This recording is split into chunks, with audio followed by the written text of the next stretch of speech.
Ricky, can you hear me now? All right, guys. Hello? Hello. Yes, I'm live right now. Hello, everybody. It is time. Yep, I can hear you. Hello, we're live. Mostly I can. The internet's being really wonky right now, so. Wait. Sparky, get in and turn the Twitch on and just keep it on mute right now, if possible.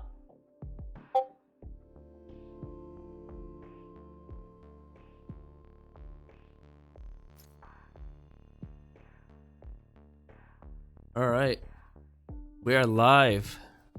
Hello. Day 2 of the VanQuish Valorant tournament, where we saw teams rise and fall against each other. And with that being said, day 2, we'll kick it off by having Evoke Gaming versus Goats, and then work our way down. And as you guys might probably see, Marmaduke and Too Easy and the other round 1 teams weren't able to play their games yesterday, so they'll be doing it offline. So by the time we get to Candy and Coma, then the 4th match would have been already started or already completed, and then we can make some more headway there. I'm joined by the fantabulous Slicer. Say hello. Hello, y'all. And I can't wait to present all these wonderful matches for you guys. We'll be starting here in a second. Again, it is Evoke Gaming versus Goats.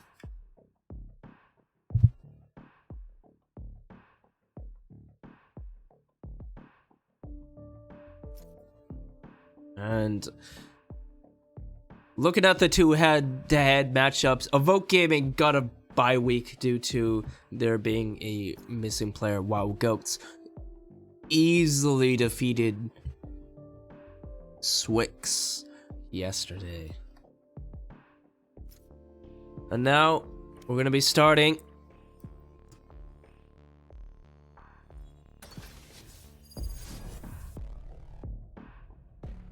All right.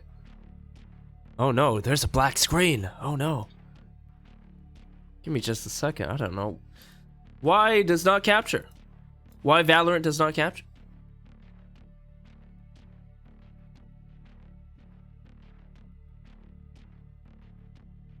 It's very odd.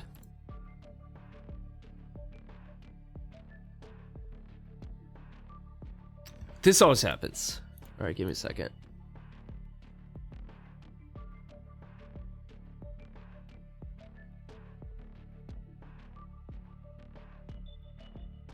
But yes, while we get all this sorted out for you guys, I'm very excited to see which of these two teams will be ready.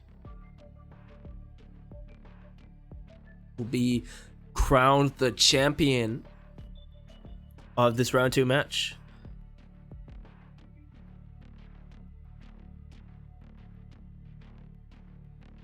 I'm still waiting for Valorant to actually display. I might have to recapture it. Like so. Ah yes, the woes of a scuffed stream.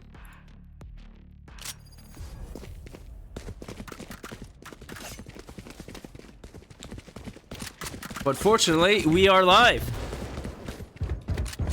with Goats.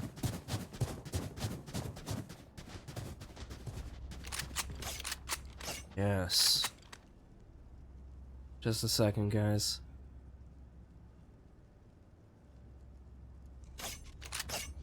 Now, looking at the team composition, seems fairly similar. You have the boys over at goats that have their smokes ready and the like. Economic, laying down the smokes, getting ready to bust onto the A site.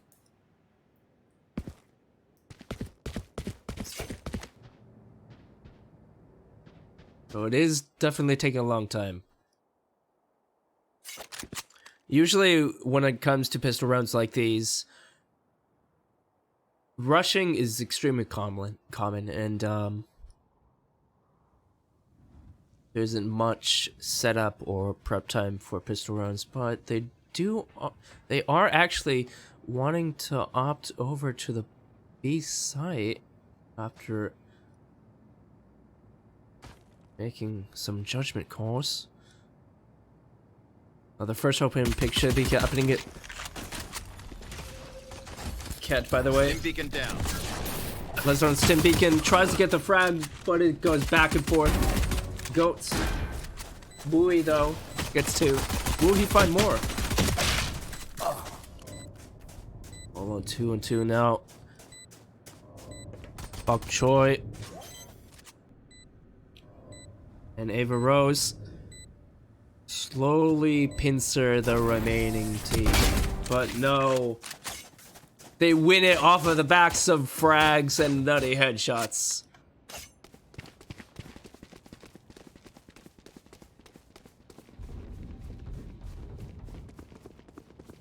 That is 1 point on the board for Evoke Gaming.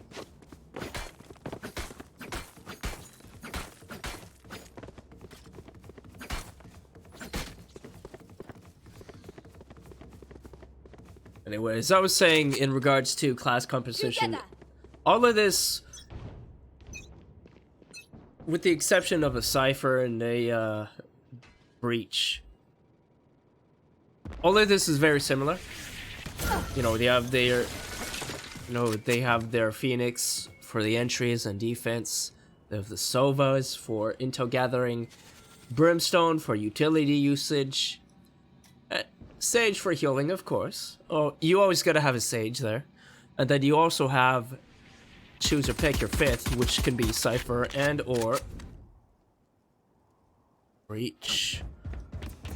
The boys over at Evoke Gaming, though, seem to play at a retake position because Goats found their way into the site, were easily planting the bomb, and now it's all in Evoke Gaming.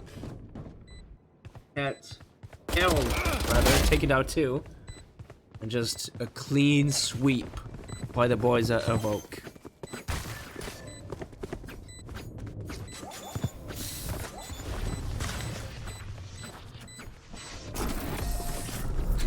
They're also just knifing the air. They're having fun.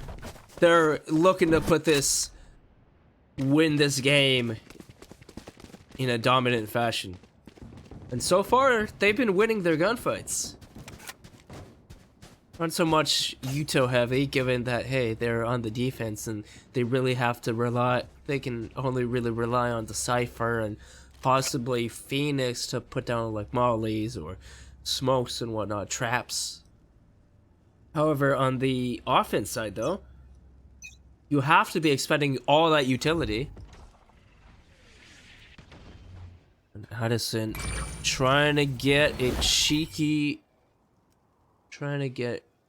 close and cheeky, maybe aggressive. He could use the portal to get over to where the majority of Goats are. But will they hear the flank from Addison? This might be a disaster for Goats.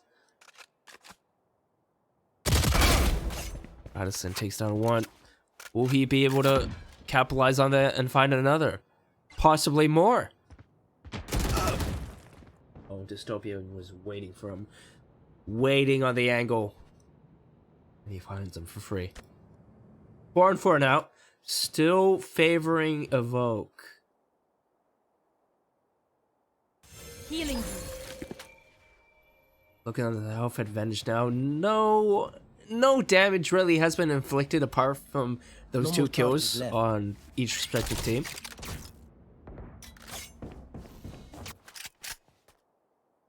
And now, Goats with the 3 AKs in hand. Look to entry on the side, and that's Bowie gone. Bak Choi has something to say about it. He says, no! This is my site! Bomb gets planted.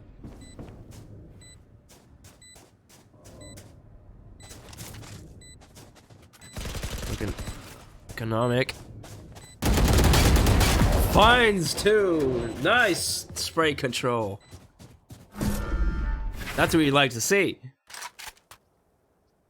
Nice recoil control. That spray transfer is good. He deserved that. That's 1 point on the board for Goats.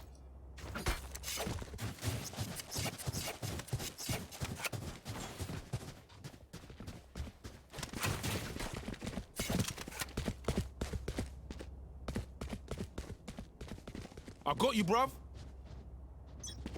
Wise words out of Phoenix. I got you, bruv. And now they do seem to be favoring the A site. Goats. Ridley trying to make his presence known over a mid. But Ava Rose, with his Cypher buddy in tow, tries to hold back any aggression that comes out of the T's.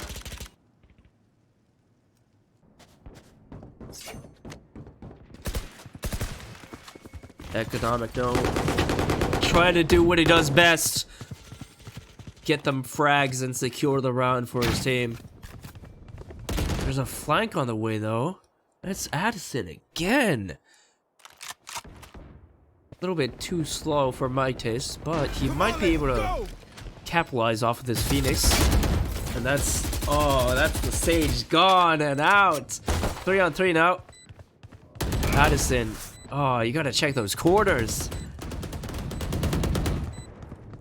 Trade still going back and forth. Gridley taking the buoy. Will he be able to find more?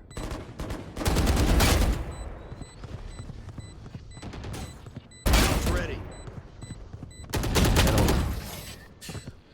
Unable to win it for his team. Now tied up. Honestly, I would have thought that, hey, there would be a more dominant faction and more aggressiveness coming out of the side of the defending side, but fortunately for me, my hopes and dreams of seeing that have been shattered. They've got nerve. Speaking of being shattered, the economy of Vogue Gaming is shattered. They only have pistols and 1 SMG. Oh yeah, then look at that. Yeah, Kettle, the only man with a Spectre. Goats, by the way, they have money. They have at least 2 players with 3K. And all rifles and abilities.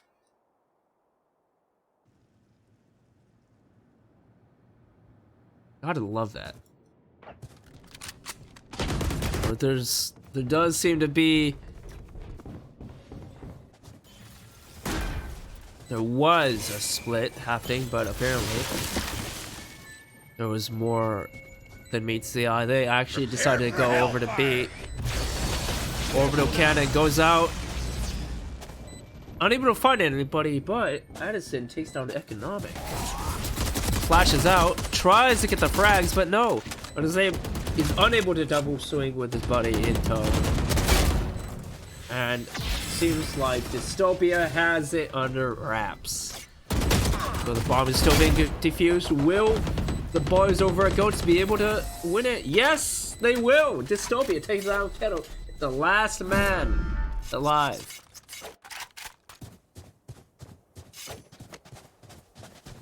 Good job.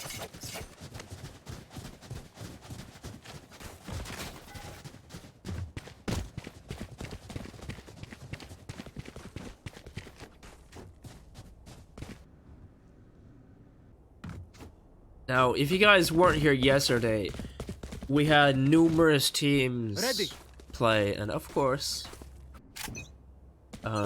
some wins and losses were absolute blowouts compared to other games. I believe there was one match where player got 30 kills and 10 deaths. This was dominating that match. And his name was, funnily enough, Shroud. It wasn't the real Shroud though, so sorry to disappoint. But what isn't disappointing is this execute coming out of Goats, Economic, and Rowan trying to get the entry over to A. Oh, there is a 3-stack. They gotta be very careful on how they want to execute this. Addison, though, scoped up, ready for the pushes over bathrooms.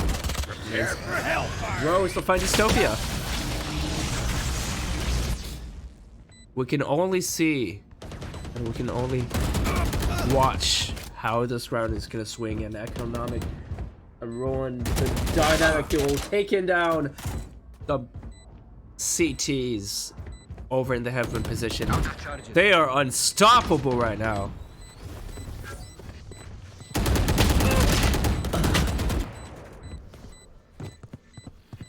And if Else ready. what? Oh, never mind. That was delayed. I was about to say this 1v2 potential would be great. Would be a great clutch. Would be a great motivating factor to get back into the game. But unfortunately, it's Goats that lead. Looking at the scoreboard, money situation over at Goats still looking good. Although, however, Evoke Gaming, oh man, got a DMR. Sure, you got a shotgun in there, but overall, it's not that great for these long range engagements. I mean, granted, the DMR is pretty good, but still, does seem like Goats wanna head over to the B site. Gonna be keeping my eye on Bowie and Ghetto. But there is some presence over at mid B with Ava Rose holding that tight off angle with the shotty. Joke's over! You're dead! Kettle, will he be able to find the multi-frag? Pushed off. It is all on Kettle. Takes down one. Bomb gets planted. Will he be able to find more? I saw that shotgun attempt. An attempt was made. Now Rowan. On a 1-on-3. Bomb should be in his sightlines, but... Oh, good attempt. Wasn't able to get that spray transfer compared to last time. Here we have again another potential in which these guys can just tie it up. Now, going into this match, I would have thought that Goats would easily take this, but we're starting to see that boys over in Evoke Gaming also have a lust for winning. They want to win this best of one, which is, by the way, the format that we're having right now. It's a best of one, $250 winner takes all. Look at this. This is perfect intel gathering. This is why Sova is a great operator, because you have that drone. And say that you're an intel heavy or intel support role that you like playing that. Sova is the guy for you. Revealing area. Nowhere to run! Joke's over! You're dead! I'd also say that Cypher is S tier. Thing is, Bokchoy takes down the enemy Silver. Rowan though trying to find any kills, but the bomb gets planted right behind the truck. That, you know, this seems to be the meta of this map, attacking this map. Just getting that wall up, getting the bomb down, and just trying to get a retake position. Trying to play retakes. Addison though sacrifices his life as the bomb is gonna get defused unless a miracle happens, and there we go! Economic taking down Bowie, but it is not enough to stem the flow. It is tied up 4-4. Evoke Gaming wins that round.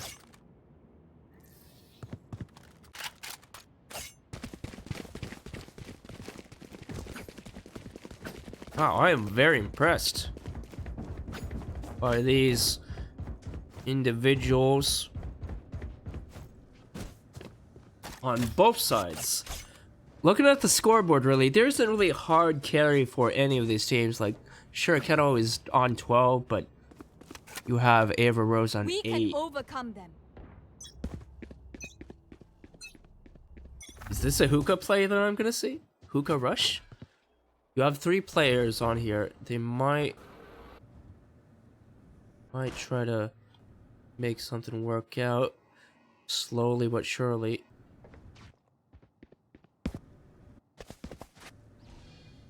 Off your Kiddo feet! trying to wait. Is gonna wait. The push is gonna happen now.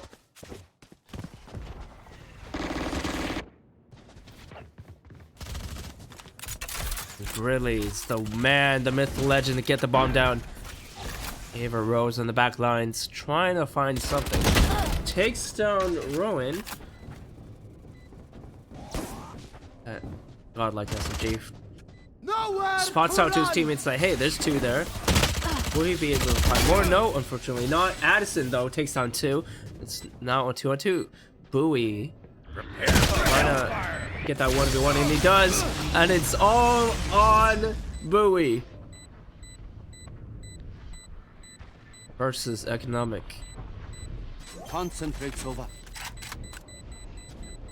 You have time, do you? No, I don't think this has time. This man is dead unless... Oh, Economic wins it out for his team by the skin of his teeth. It's now 4-5 favoring Goats.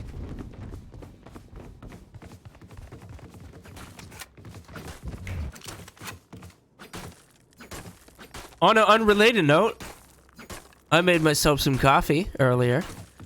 Starbucks Holiday Blend 2019. Oh yeah, that's so good. I don't know why I decided to say that. Coffee's good, okay? Don't blame me.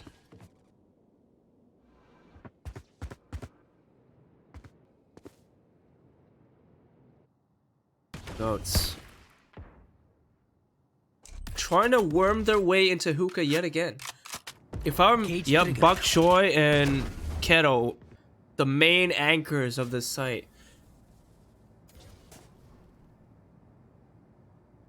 If Keto was so inclined, he could just orbital cannon off the site. Seeing as, look, he has his ultimate ready, so is the Cypher and Sage. Whereas the Phoenix and Sage are for Goats.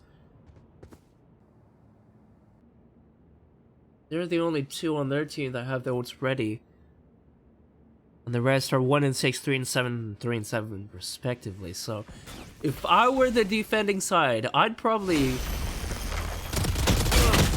wait for all the ults to pop up. As they say, that Gridley takes on Bokchoy.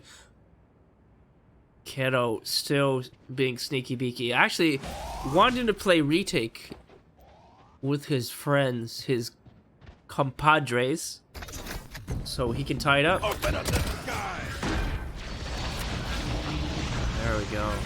Unfortunately, that was to no effect, that orbital cannon. And Dystopia reses Economic raising it back to a 4-on-3, but now we can see it is turning in the favor of the defending side of gaming.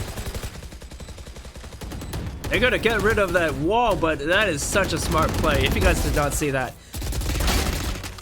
what Ava Rose not only getting the kills, but this man planted down the wall to make sure that he doesn't get peeked and killed, and allows him to get the bomb plant. You can do so many smart things with Sage. It is unreal with that wall. You can block off choke points. You can make it so people can funnel into you. You can do this and that and this and that. Look at this. Speaking of saying this like 5 million times, this eco of goats is shattered. Like, sure, they're gonna get money next round, but it's still pretty broken. Bok Choy and Kettle doing their darndest to actually stem the flow of these goat people. And yes, they are actual goat people. Actual goats play this game. You're dead. For you. Seems like it's gonna be a 6th round on the board unless Addison and Ava have something to say about it. Ava. Oh. You're just getting all the kills, and there we go again, the wall again! Rowan, you gotta make your move right now. Oh. Honestly, I thought that was gonna kill Addison. He had 2 HP left. I don't know if they were just bullets, straight bullets, but this is the last round behind before the swap. 6-5. Can it be a 7-5 or can it be a 6-6? Both of these teams trying to edge it into their favor. But we will ultimately see a sniper also coming out, trying to ensure that, hey, if I can aim, I can win it for us. And it's the Sova that has the sniper, nonetheless.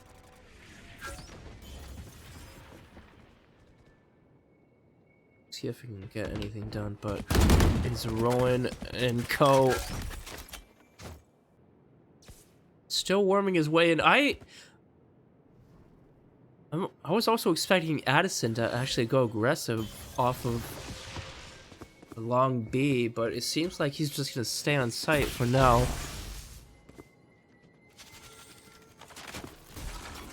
But it is still, there is still a heavy presence over towards A for both sides. Shut that. Joke's over. You're dead.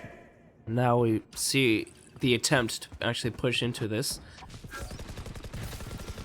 Bowie keeping his eyes on the bathroom, while Addison focuses on a U-haul right here. Side hole. Bombs get planted. Ooh, nice shot. 4-on-3 now. Off your feet. Will the boys over at Evoke be able to capitalize on that? But no, Gridley, he's been having a quiet game. It seems. Actually, no, he's the top frag. For some reason, I thought he was having a quiet game, but no, he is 15-9 right now. He has his team on his shoulders. Now the swap goes over. Evoke Gaming now are on defense, or offense rather. Hold on, I'm getting mixed. I'm confused now. I know I'm a bad streamer. Oh no. But yeah, goats are on the defending side now, and Evoke are on attack. My bad. I apologize. Let's see if Gridley, Ava, Keto, Addison, those star players of this match right now, those MVPs for their respective teams, will be able to drop 20 or more bombs, 20 kills.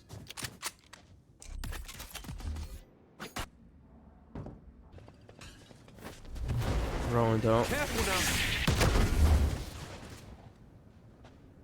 Rowan in the side of Goats trying to get ready for the push, but it does seem like it's going to be a hookah push. Buck trying to find the entry. He's taking down the 75, but he's not down and out. But oh my goodness, that shock drone. That shock arrow followed up by a kill by the Sova. That is extremely deadly. There they are. Out of charges. Oh, it's still on 3 and 2.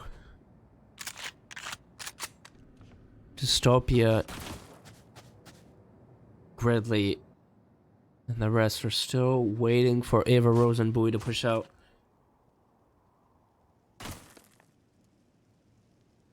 But there's 30 seconds on the clock. I do not see the spike going down, but this is actually pretty smart from Dystopia. Will we be able to capitalize on it? No. 2LA gets it with, I believe it was a 4K. Or perhaps an ace. I might have been wrong. If it actually no, if it was an ace, then it would have said ace. But that was a 4K for sure by him. Securing the round, it's the 7th round on the board. Still doesn't mean any of these teams are gonna walk or run away with this match. It still seems very balanced, if I were to say so.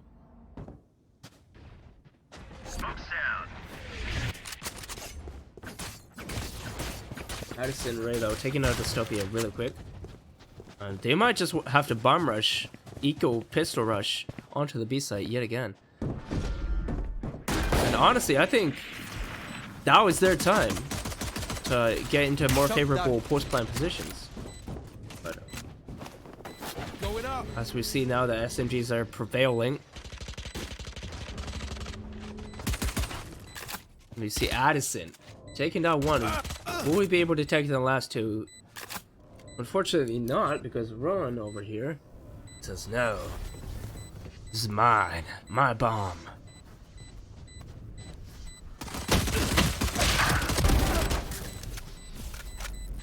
Oh no.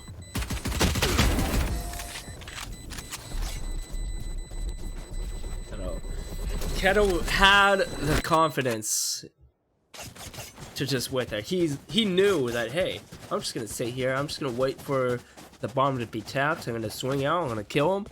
That's what they did, tying it up once more, 7-7.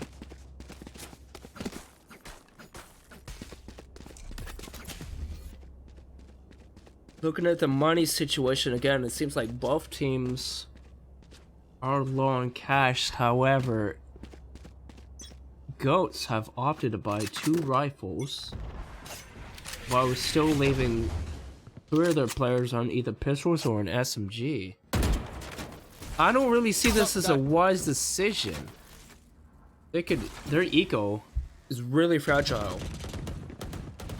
And sure, it's probably not as deadly or as impactful as Counter-Strike, where if you misbuy, then you're gonna lose lots of rounds. But probably not gonna see any SMGs or rifles being bought from the side of Goats.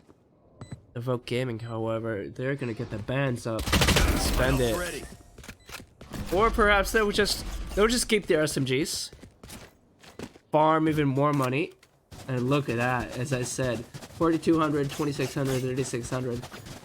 Wow, they're just buying straight back into this. Okay. They do not care whatsoever.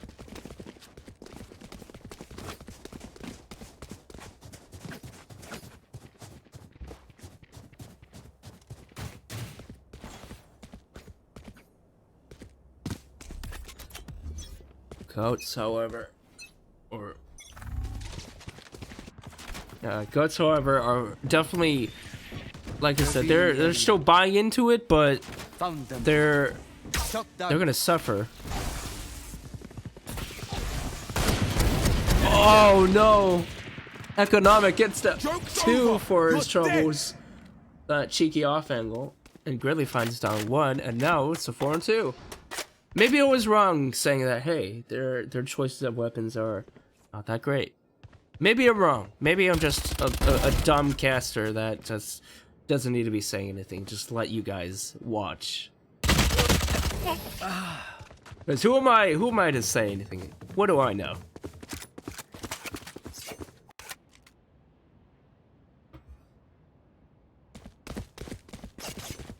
And I think, honestly, with how this game has been going, I think it's gonna go the distance. It's gonna go all to overtime, I guess.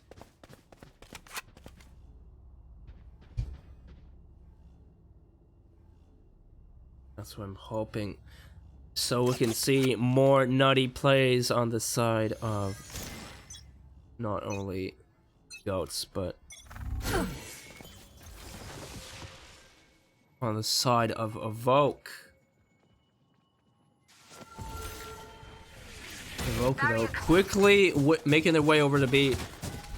Revealing Still, area. or probably gonna get stalled because it's slow burn fire, but no, they just commit through it. Rowan, though, hears that there are enemies here, but Dystopia takes down 2. Will Rowan be able to find any more for his troubles?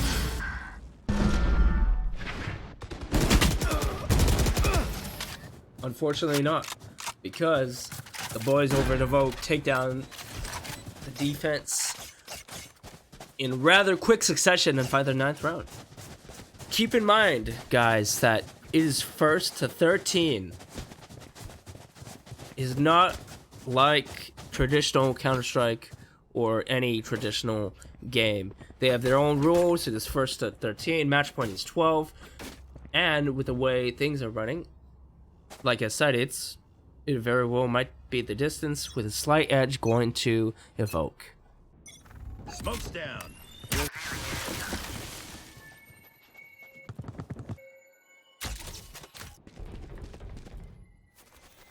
Barrier created.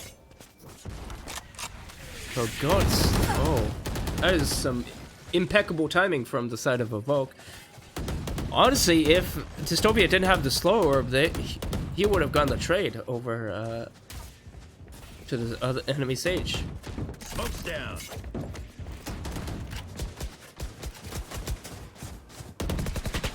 Now Dystopia, Charges down. I was wrong. No charges left. 3K rather, onto the side of Evoke. Healing you. And who am I to say? Sure, he baits his teammate, but he gets that 3K in return. It is now 1-on-3. Bomb down. Actually, no. I believe he still has the bomb. I can't really see on the minimap. No, he does not have the bomb. Never mind. I was wrong.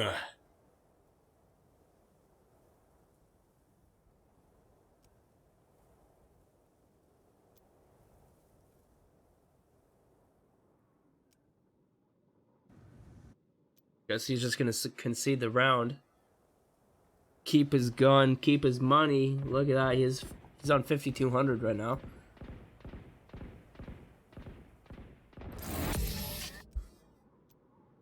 Speaking of money, he can just buy his teammate. He can buy Bowie and Bok Choy.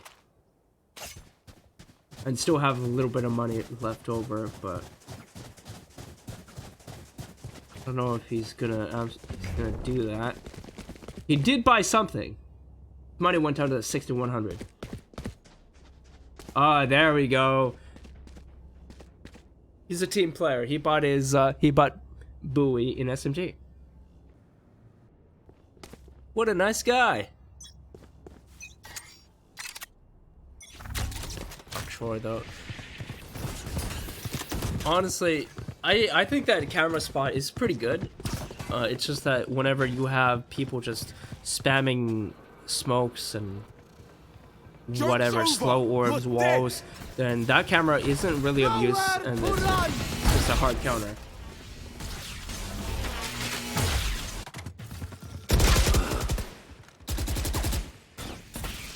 Dystopia though, running in, taking it down 2, but it's all on buoy.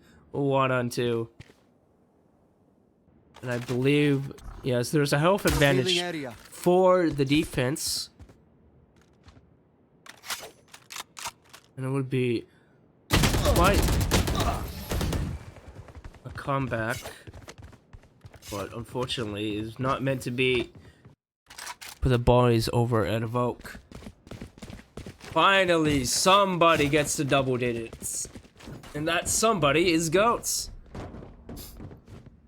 They only got 2 more rounds to make it the match point and 3 more rounds to actually close it out.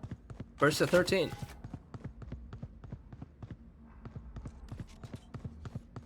And seeing how broken the economy is for Evoke, they could easily take this. If they could easily take it because of said economic problems.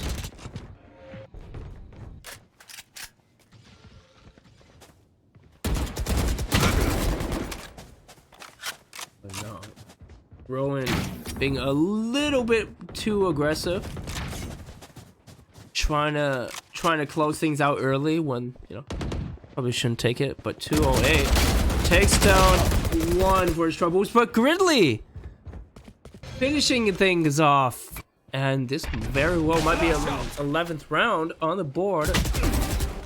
Oh my goodness, Gridley is on a hot streak right now. I believe that was an 4K. He can very well get the ace.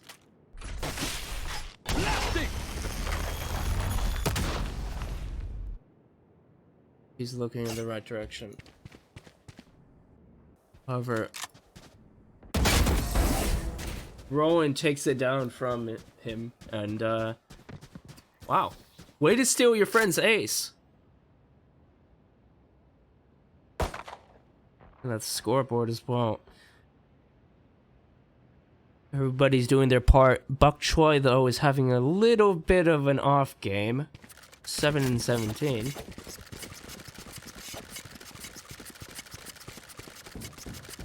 But they're gonna have to claw it back a couple rounds in order to make this tied up against Goats.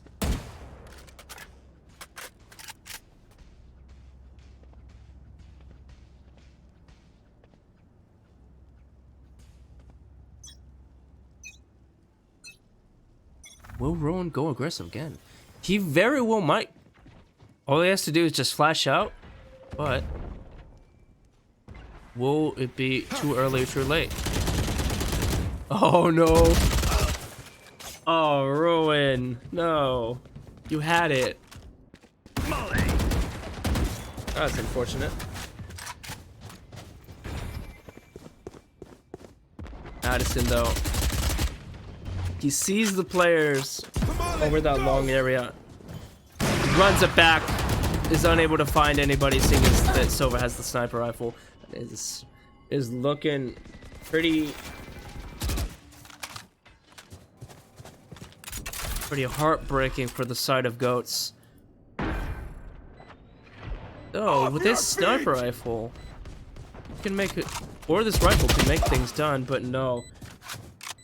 Edo just too quick on the trigger. But no, as I said, like Gridley on that 1-on-2 is unable to make anything work, unfortunately. Sad times. I might have actually just castered cursed this game. This might, like I said, this might go to the distance. I might just tie up. I don't know. Who knows? You gotta love games which go down to the wire like this. Ultimately, it's the better team who prevails. Seeing as the better team does not make mistakes or more mistakes or just misplays compared to the other. But it does seem like both teams just want to close things out. Want to get to that to the round 3 quarterfinals. and then to the semis. Actually, no, to the semis. Quarterfinals? I don't know, I'm confused. I apparently don't know how to read a bracket. Gridley. Ooh, nice shot. So, decided to plant down the bomb yet again. Come on. Ava Rose, who's there? Keto and Ava Rose just sitting in a corner like that. That is so cheeky. That is ballsy as hell. But it's goat stuff. Clean out the round, possibly. Yes, they got match and map points on the board. 2 more rounds for the boys over in Evoke to make sure they tie it up. But seeing as their economy isn't that great, they're only relegated to 2 rifles and 3 SMGs compared to the rifles and the sniper on the goat side. I'd be hard pressed to say that they wouldn't take this slow. They're probably just gonna try to rush this if all things go their way. SMGs are obviously known for their run and gun potential and just deadliness up close. And let's see if their deadliness is, you know, worth the rush. Walls up and down, buoy taking down Dystopia. Now, this might very well look like a round for goats, but anything can happen. The orbital cannon goes out. Bomb still goes down. Unfortunately, nothing was found out of that, but Economic trying to do his best. Economic and his friends, all on Roland, all on you on this 1-on-2, trying to make this done, trying to win it for his team.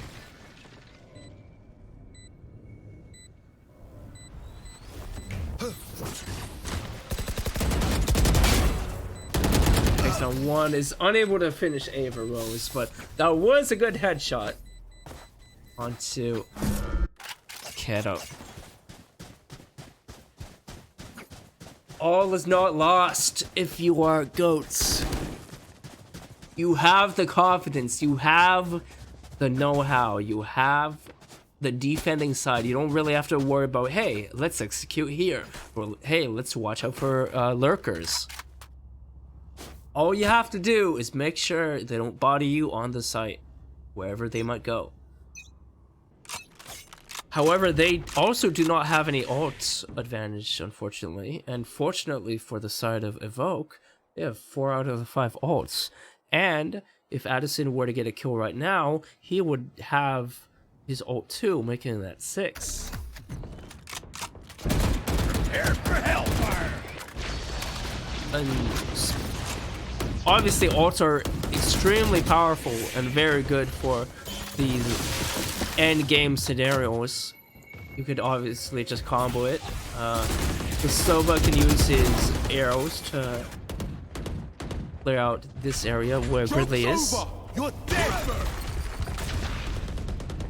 But now it is down to the wire.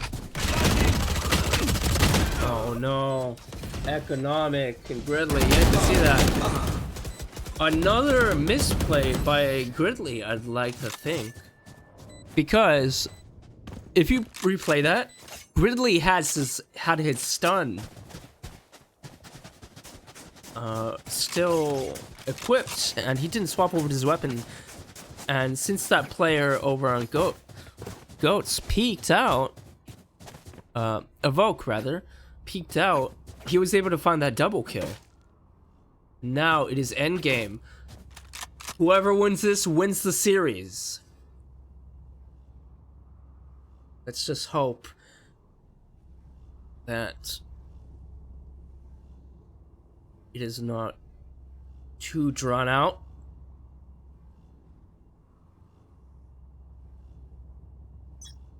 seconds on the board, and let's see. Are there any shenanigans gonna come into play? Is anybody gonna get aggressive?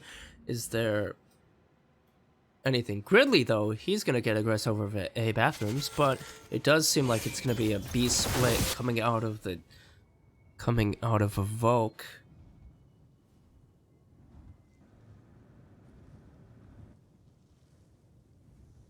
They're trying to worm their way.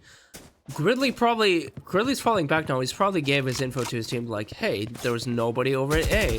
And now the call to rotate more men into the B side is here. Deploying drone. Let's see who gets bomb planted. Economic tries to find more than one kill, but only is able to find one. 4-4 now. They could get the bomb planted easily, in which they do. Bok Choy though. Gridley. Oh, it is now a 1-on-2. Rowan. 33 HP. Evoke Gaming take this. But if Rowan wins this 1v2, it's also match point. But no, Evoke Gaming takes it in the end. Down to the wire. 13-12. Oh man, you gotta hate that if you're on the side of goats. Oh man.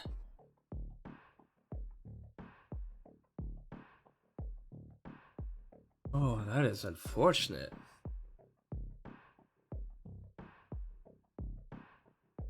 GG's all around.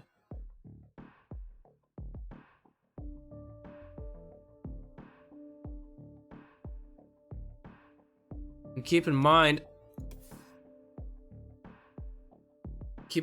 that that was only the first game. So Evoke Gaming takes that 13-12.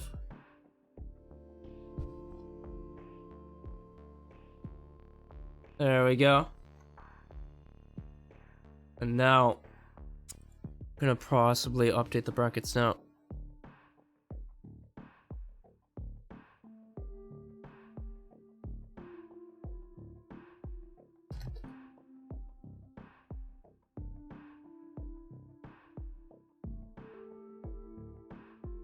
There we go. But yeah, I hope you guys are enjoying the stream and the cast so far.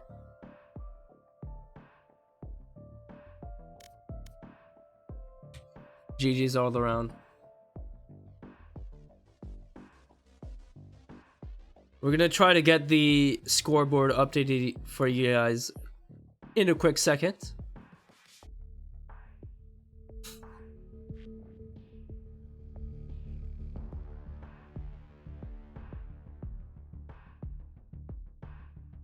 All right.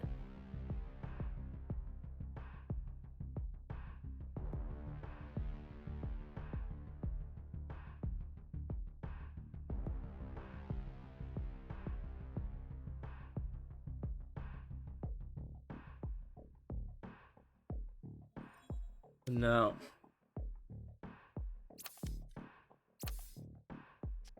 I'm gonna try to find a new game, not a new game, match for you guys. It's gonna be now gonna be No Lurk versus, I believe, HNRM.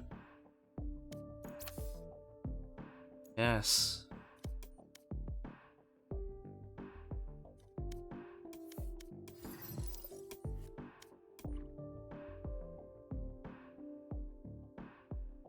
Now we wait for that.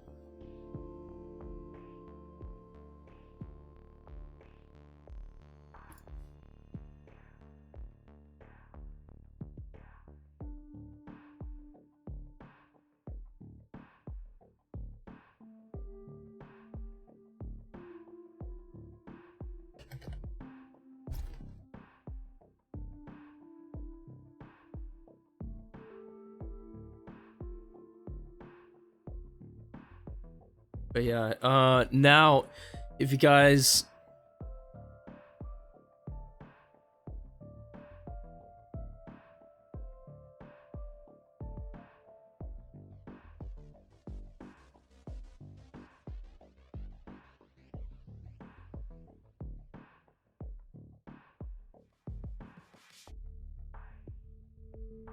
Give me a second, folks. Still getting all the players in the match.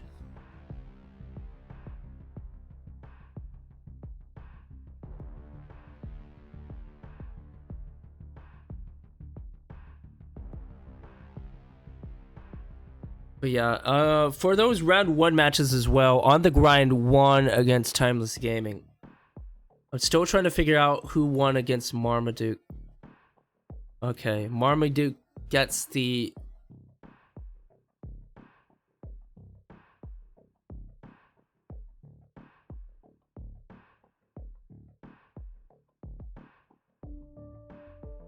gets the win because...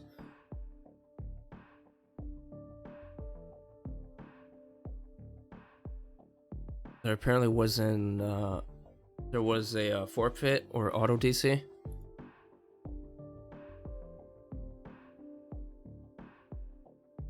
And so for that last bracket, it's Marmaduke versus On the Grind.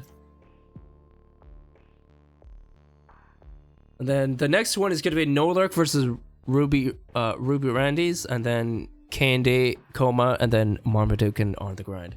And then that's when we get to the actual quarterfinals or semis. I don't know. Semis and then grand finals. Okay.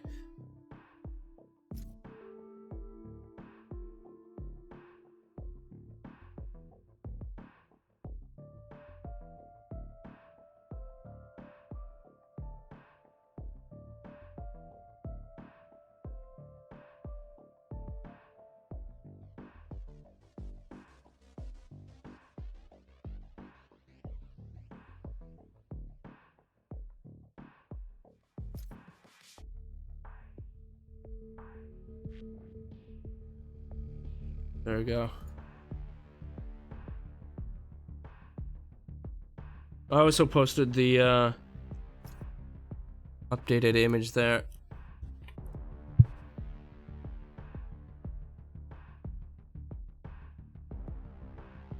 All right, we'll be getting started shortly. For all you guys just tuning in, welcome. This is VanQuish Gaming's Valorant tourney number 1.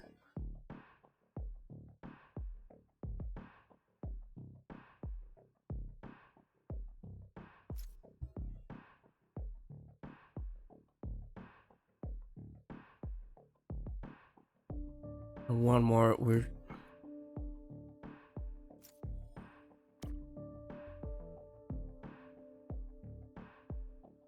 okay. Haven's banned.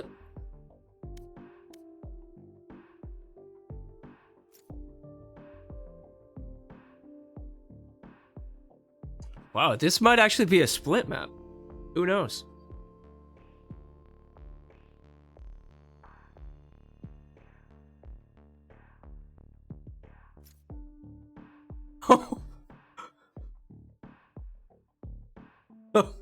Yup, it is gonna be a split map.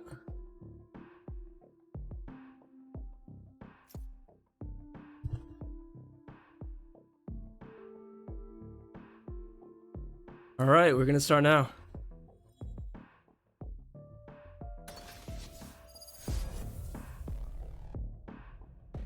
Let me get everything sorted for you guys. Oh yes, I love it how Valorant just black screens on me. I don't understand. It doesn't capture right.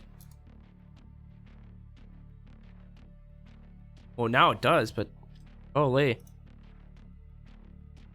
But yeah, if you guys are just tuning in, now we are on to No Lurk versus Ruby Randy's.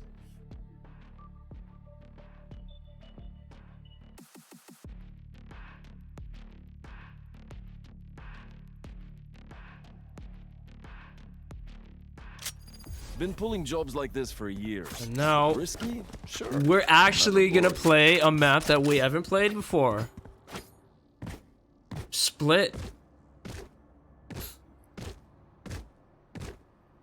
Now there have been many complaints on Split,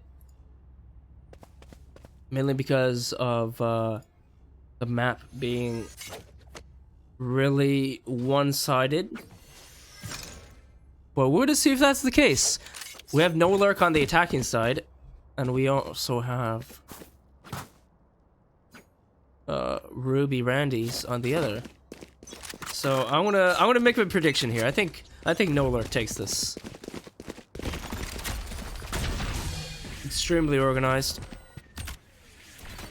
team compared to many others, and it seems like it's gonna be a very quick A play over to the ramp area. But trying to find any info to mid, but he doesn't really see anything. But the execute come in now. Cure chasing away Snapo, but the trades come in, and Dima with that 2K. Oh, that is really spicy. Now they can easily get the bomb planted down here, but Deadpool sitting in that corner, and wow, that is what they needed on the side of the defense.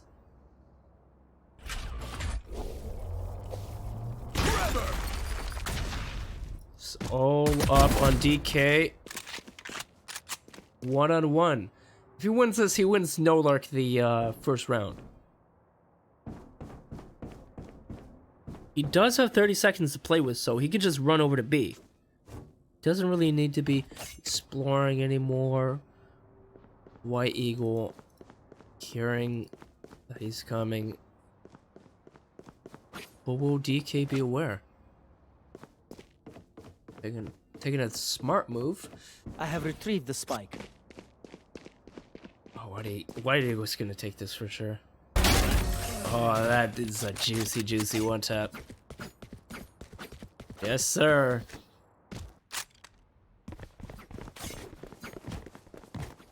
It is Ruby Randy's, the double R, to take the first round on split.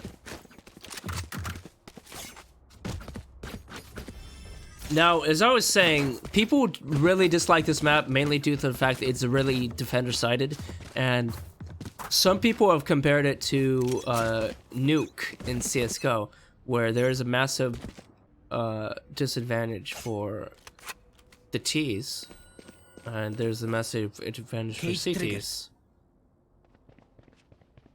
And oftentimes you'd see like 13-2 halves or a massive amount of leaves for the CTs if you were to start on that.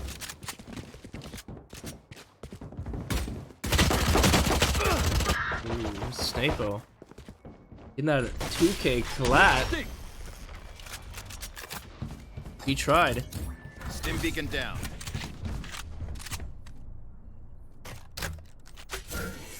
Ollie.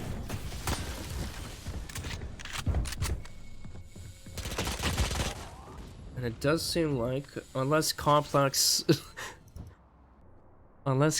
finds another kill, they might be in a little bit of a pickle here, a little bit of trouble.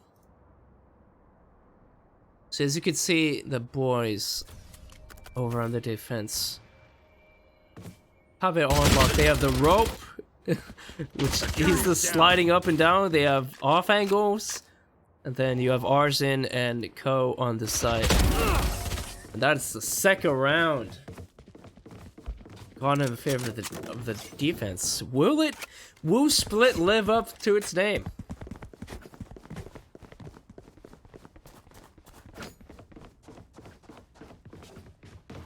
And be a overpowered map for the CTs. I'll go you, bro. Does seem like that they might want to head over to the mid B position. Over. You're Mid B dead. split. And Snapo. Oh my god, why didn't I realize that he got 2 kills on it? He wasn't even observing. I'm such a bad caster. Caught one.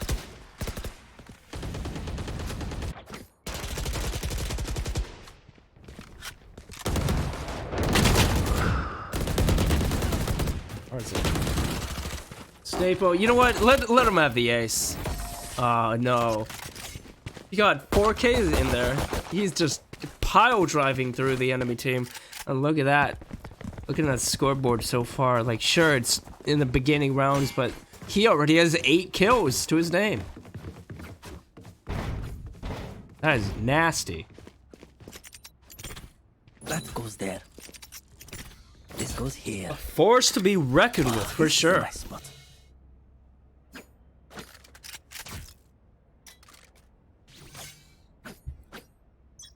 Very, very deadly.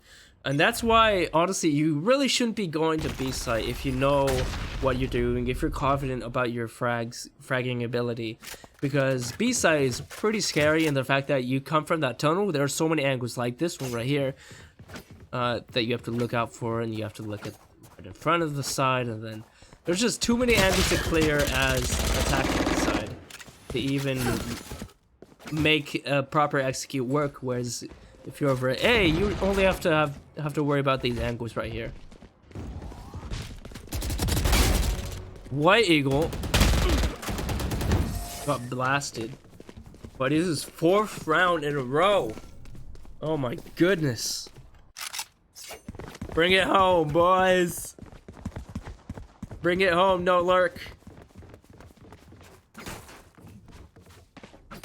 What is it? Hold on. I keep on forgetting. Who is no lurk?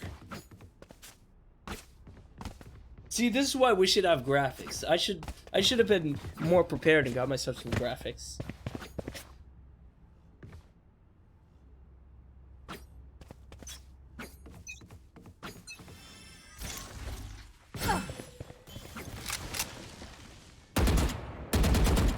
But yeah, Snapo. I don't know. I don't mind that he's going aggressive every round, but he's gonna have to definitely change up his pace. Oh yeah, no lurk is attacking. Okay, I gotta remember that.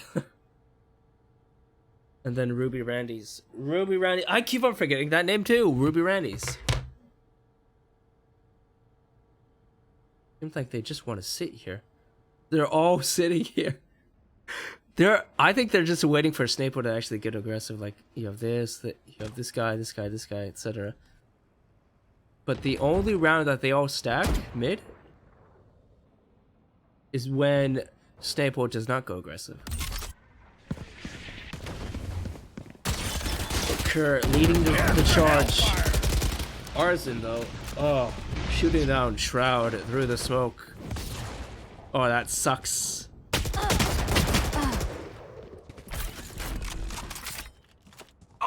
And no lurk might very well get this first round on the board if they play it well, but Arzen, no, gets that double kill.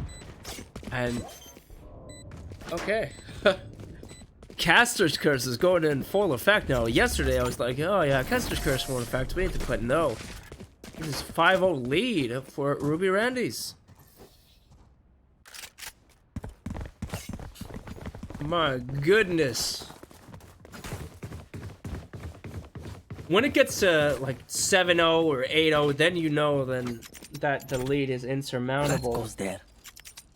Or at the very least, This should do. an uphill battle. Now looking at the economy right now, Arzen at 10k, he can just splurge out. He can ball out and buy his buddies whatever. Prepare for hell. No lurk, by the way, they're really low on cash. They gotta find a couple wins to get stabilized. They do have 2 ults ready, which is good, and they're also about to have Phoenix's ult out.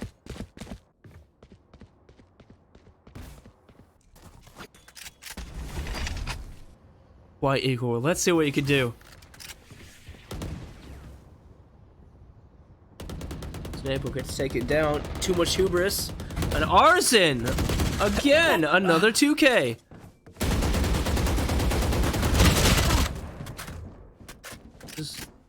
There we go. This might be the round. Exactly where you are. Where they get around, but White Eagle still is up. He has 89 HP and a flash to work with. Couple that with the AK, he can get some nasty headshots. But it does look like that that no lurk is gonna be planning over at B. So What's your game plan, White Eagle? Are you gonna save or are you gonna go for exits? Or maybe just try to clutch it out right. But it's gonna be a very difficult seeing as the Cypher's still up and the Sage as well. There we go. Speaking of Shroud, hiding in the corner, backstabbing. Last man of CTs. Finally, they get around on the board. Maybe this is the comeback. Maybe this is what they needed. To stem the flow, to stem the torrent of Ruby Randy's. Will it be possible? Will they actually get it tied up? Who knows? Then again, they are on attack and they very well might have success whenever the teams swap over.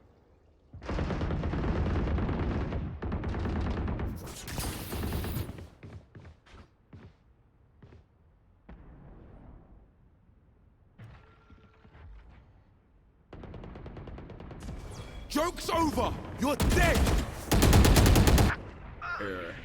I saw that.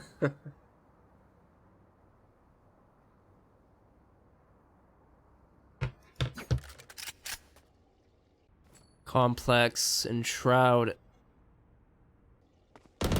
trying to worm their way over to B. Shroud is finding Snake-o and resists his buddy Kerr. And now it's a 4-2. Now Arzen tried to be really sneaky, but finally evens it down to a 2-on-2. White Eagle.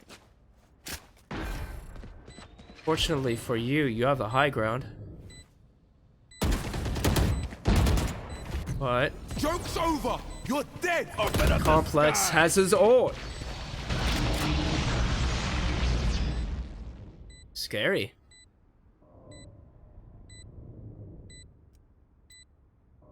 Does have time. Will he be able to find the last two in this corner? He does have a good, significant health advantage off of this, but as soon as he jumps down, or he peeks out like so. Oh man, the timing. Hate to see it. That's unfortunate. Ruby Randing feeling the heat of no lurk.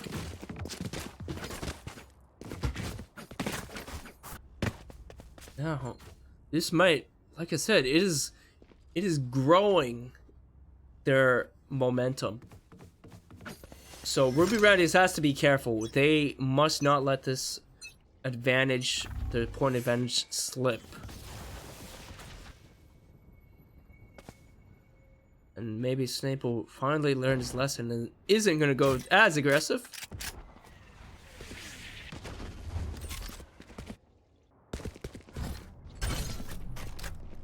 Dima. Oh, excuse me, Dima. Don't do that to Deadpool. Don't do it to him, please.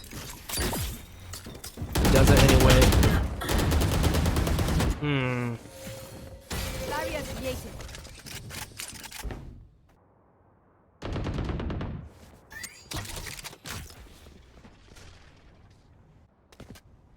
Puba's gonna get marked as soon as he climbs up there, so it's Snape-o. So I wouldn't really challenge that if I were those two. Healing you.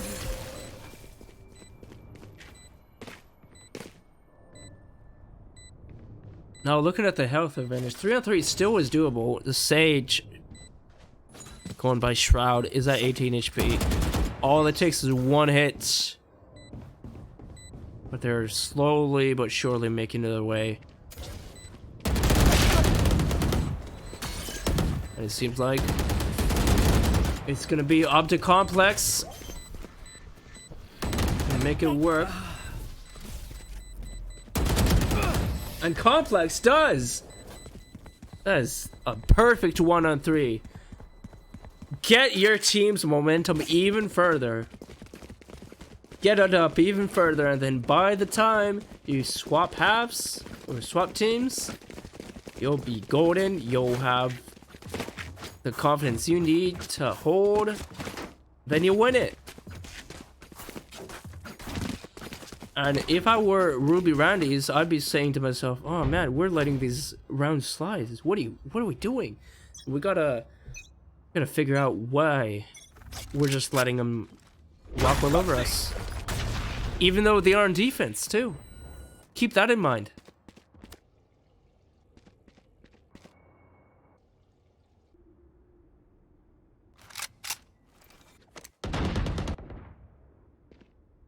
Gma. Seems like 4 are gonna lurk over the mid. Actually, they're all gonna go over the mid. They could just split it right here.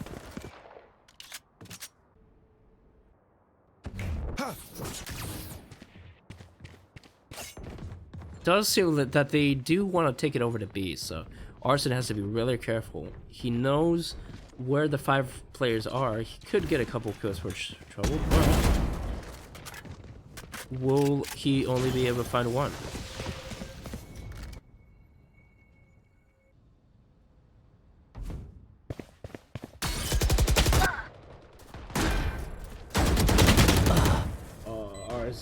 You had that in the bag. Those walls, man. Too much.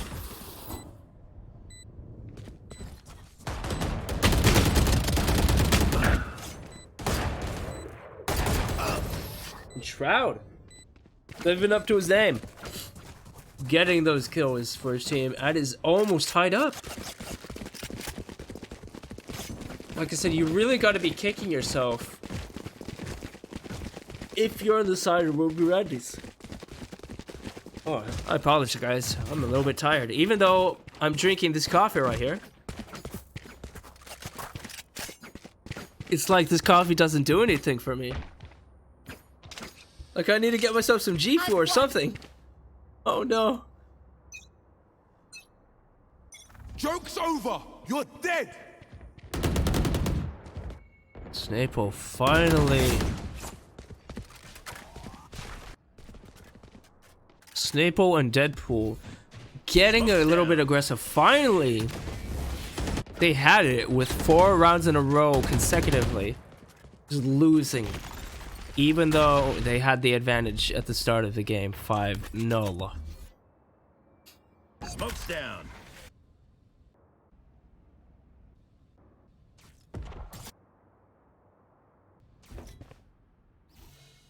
Snapo, I want to keep an eye on you. Snapo and Pooba. They hear the romping around noises of the enemy team. And takes down 1 for show.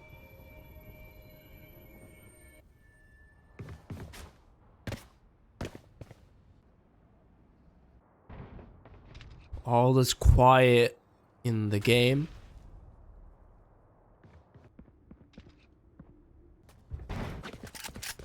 So far, it seems like the boys over at No Lurk don't really know where to go. They seem a little bit confused.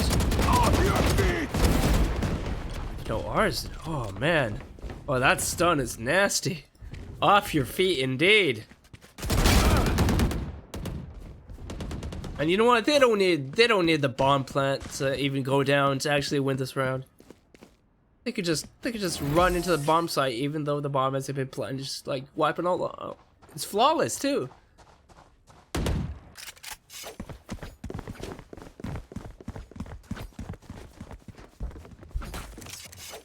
Now, I believe the next round, or the next round before, or the next round after that is when it will be the last round and a half. Ruby Randy still enjoy their lead, 6-4, and they're still on defense. So they're gonna keep that in mind. That, hey, we're not really worried right now.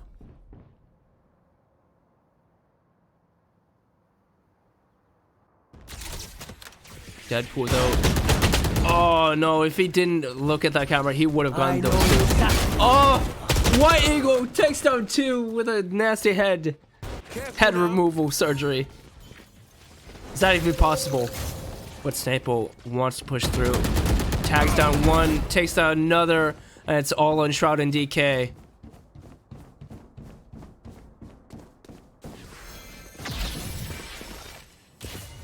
Kuba using the godly powers that he has, revives Deadpool, and now odds are in their favor now if they don't throw it. Seems to me that Ruby Randy's has this in the bag. 7-4.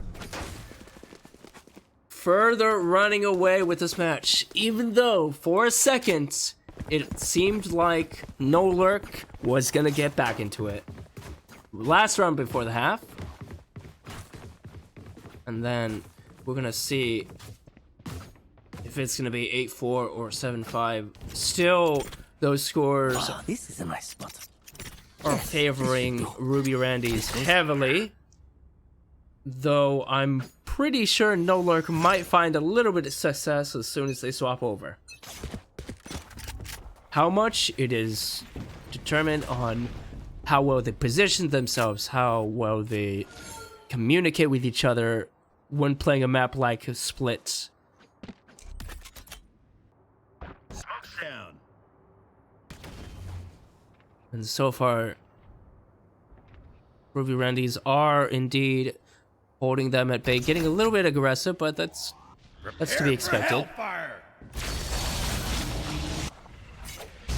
And for some odd reason, they all focused A side, but unfortunately, No Lurk is going mid, and Arson is the only man over at B. Deadpool though has the inkling of an idea.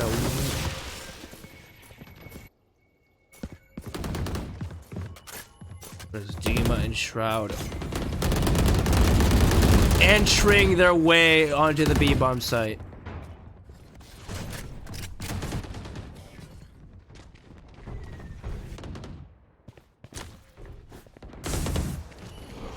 Sure.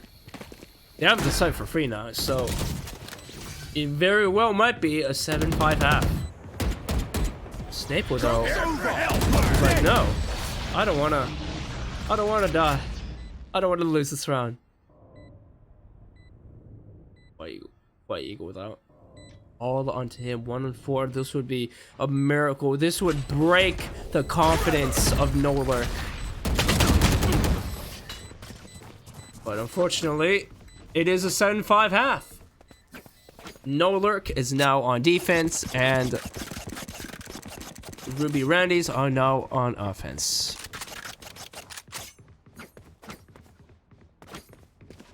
Looking at the scoreboard here, Arson and Snaple are doing the work, all the hard work for Ruby Randy's, while Complex is the one to take the cake over for... What are you doing? Why are you boosting like that? It's not gonna work.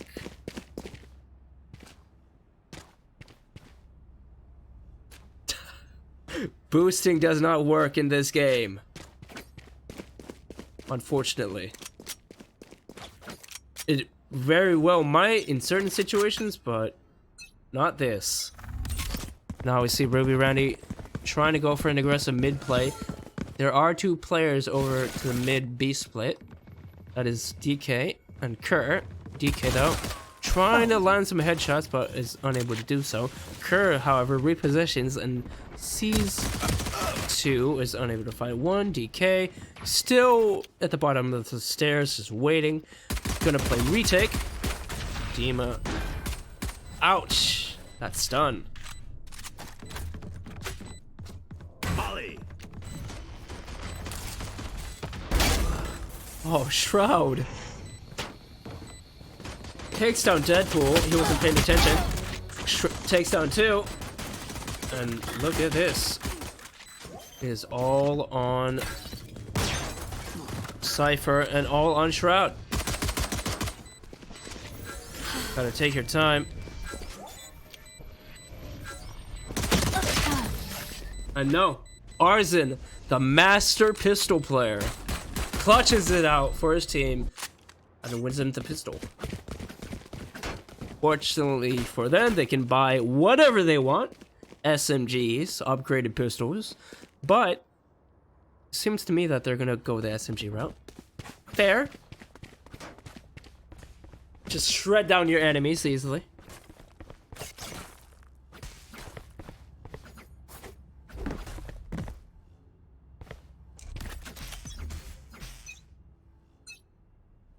Smoke's down. Yet again, they're gonna try to go for another mid B play. But DK might have something to say about it, sitting in the corner.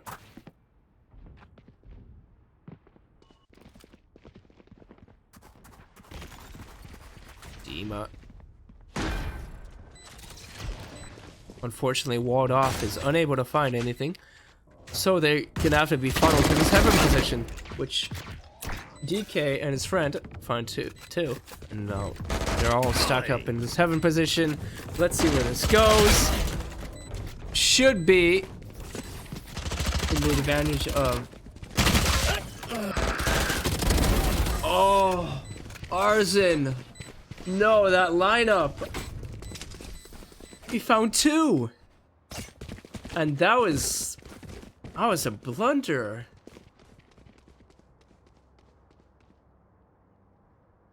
On the side of Novalark, Ruby Randy's were gifted that for free. Oh, look at Snapo, 20 and 11. Is he gonna beat Shroud's record for 30 and 10 in this tournament? There. They have nowhere to hide. He's clutching it out. He is fragging when needed. I love it. Complex with the shotty. The super shorty.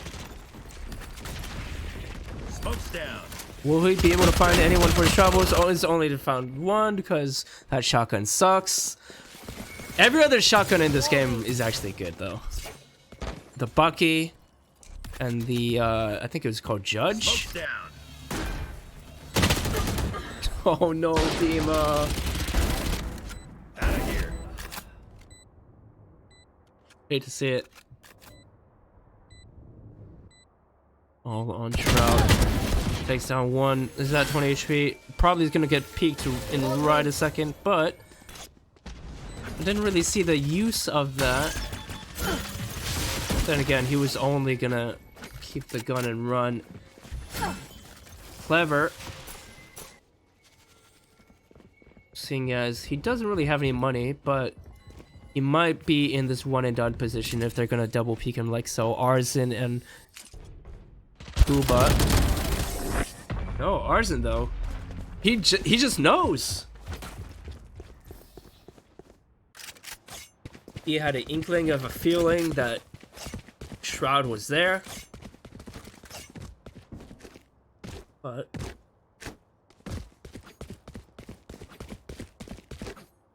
that is unfortunate. And look at this very broken buy. Not broken, desperate buy on the side of Nolark. Whereas Ruby Randy's has all the money in the world. Stim beacon here. And all the kills.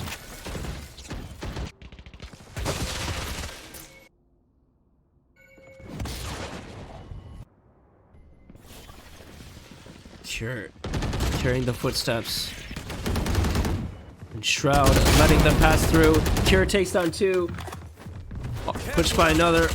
Unable to capitalize on anything, but DK follows it up with another. But White Eagle Open up the sky. showing us why he is a valued member of the team. I know exactly where you are. That's actually a great use of the Cypher Trap. They could just run it over towards A. I don't know if they have the bomb, which they don't. Fortunately, it's all on White Eagle. He could just take it and run it. Oh no! Oh, White Eagle. That was a 2 million IQ brain play right there. I saw that. He stunned Dima. Dima couldn't really move out of the way, and there we go. That was a 11th round for the boys over at Ruby Randy's.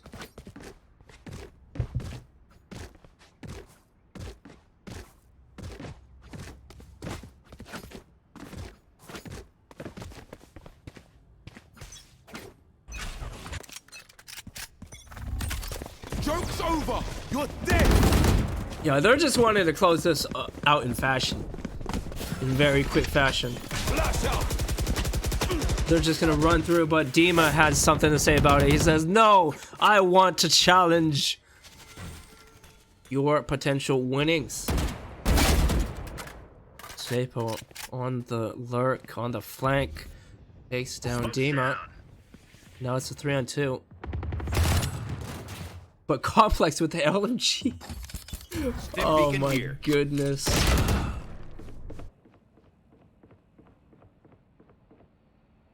That is definitely insult to injury.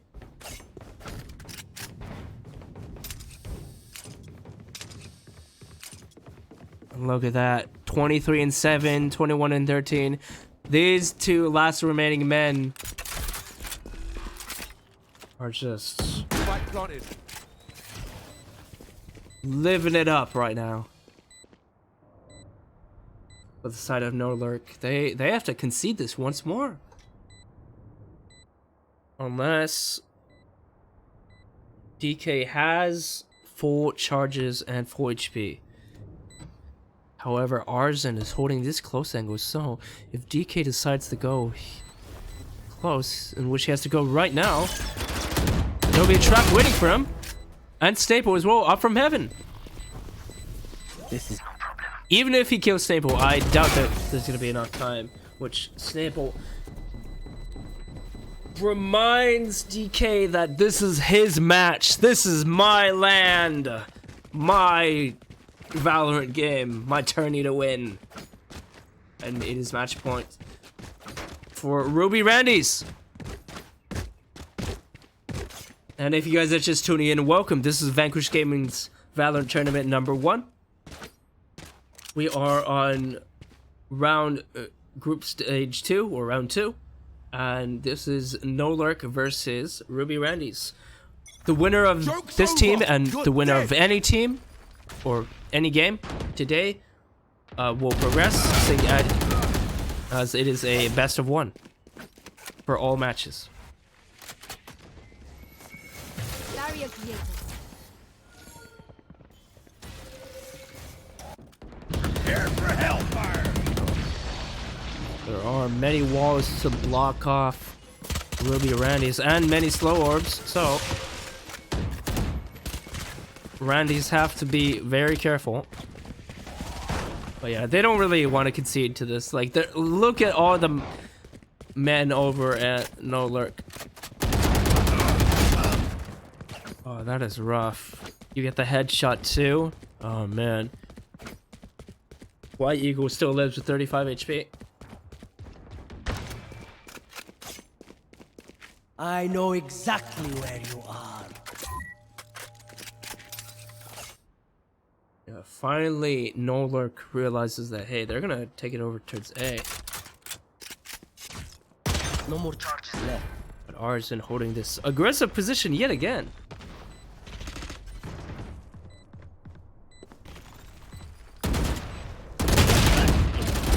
Down you go. And there we go. GG's Ruby Randy's. And GG's No Lurk. Ruby Randy's take this 13-5. Good job.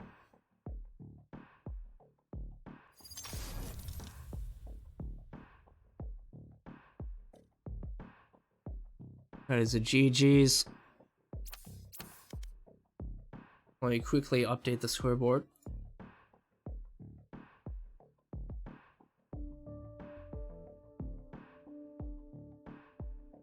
Very nice.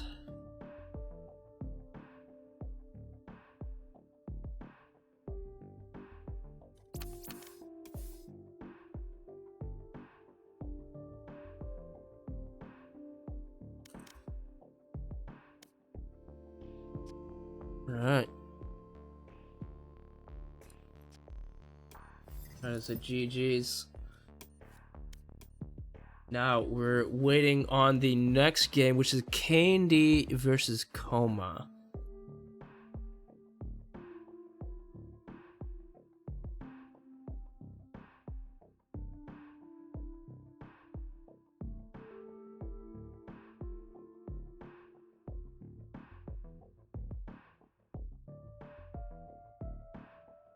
All right.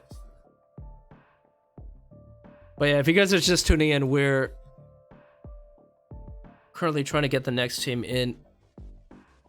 If you guys did not see the previous two matches, Evoke Gaming won 13-12 versus Goats, and Ruby Roundy's 13-5 against No Lurk. So for the semifinals, or quarterfinals rather, it'll be Evoke Gaming versus Ruby Randy's, and then the winner of Candy, Coma, and Marmaduke on the grind.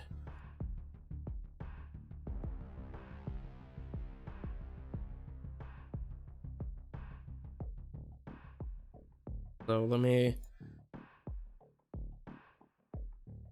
quickly.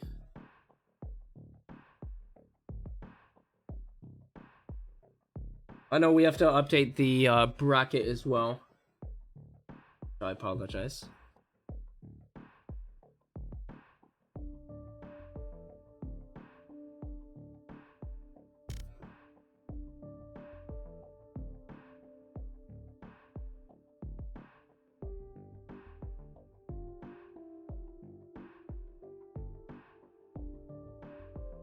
But yeah, I hope you guys are enjoying your day as well. Beautiful Thursday.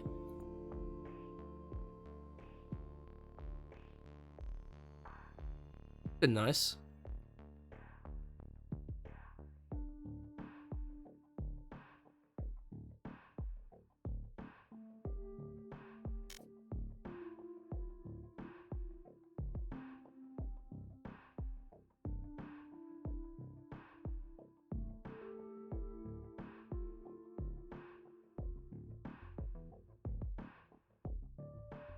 And give me just a second, folks.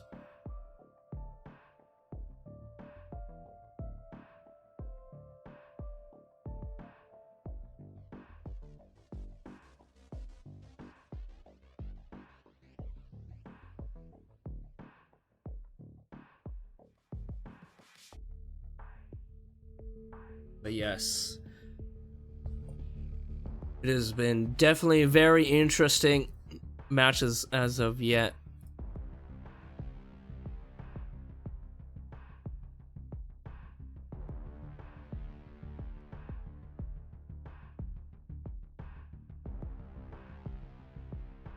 Now we're just waiting for the captains of Candy and Coma to get back online, or to get in this lobby.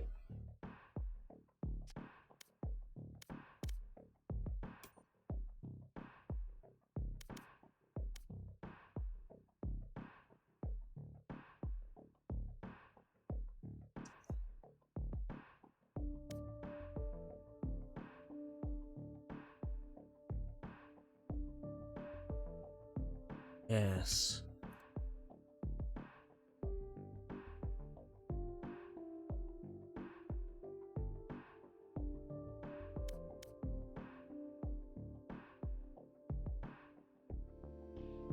We're waiting for this JVAX team, K&D, also known as.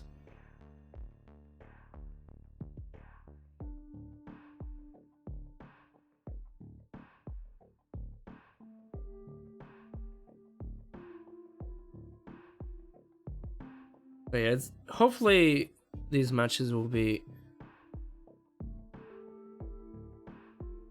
not that long. I mean, definitely there were a lot of blowouts in day one as well.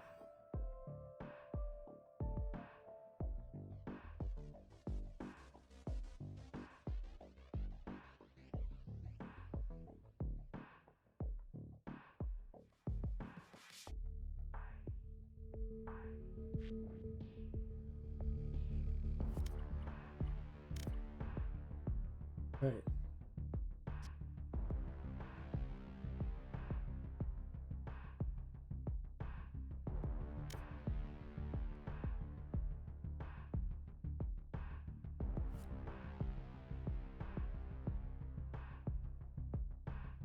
Yeah, also if you guys have not do not know, ranked mode I believe is also supposed to be coming out soon. I don't know when exactly. They did say they would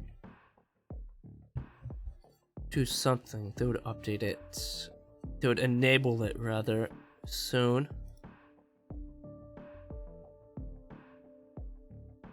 And they did have an update to fix various issues which were occurring yesterday too.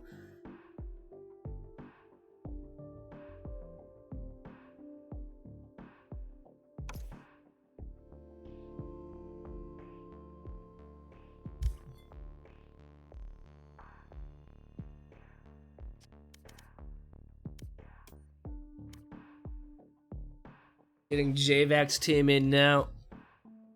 And we shall start in a second.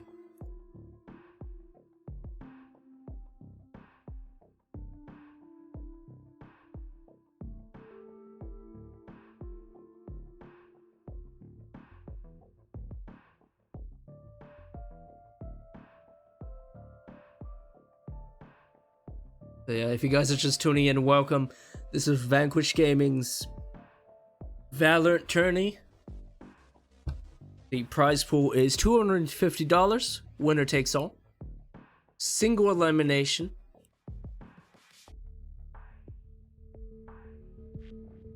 And I want to see who's the best of the best for this tournament.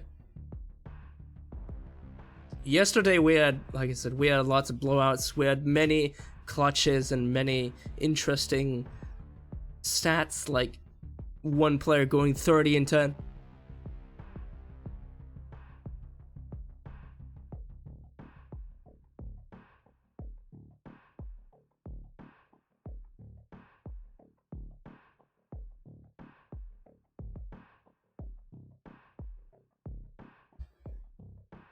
Indeed.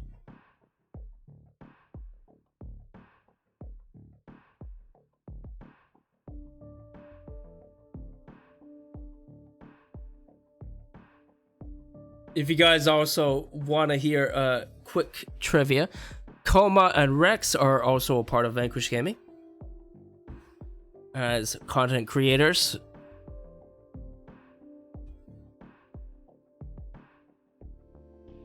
And the K&D team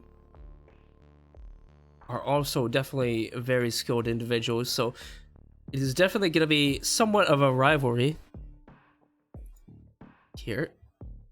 Who is the better team?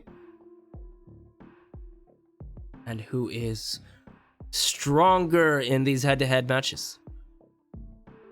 Who is more prepared?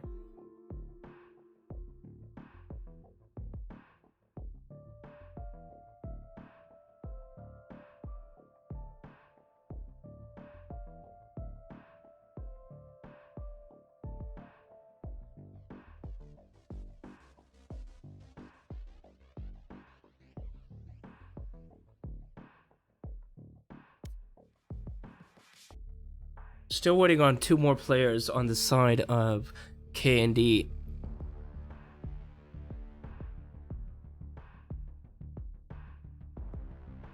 Ever the patient one, I am. Very much so.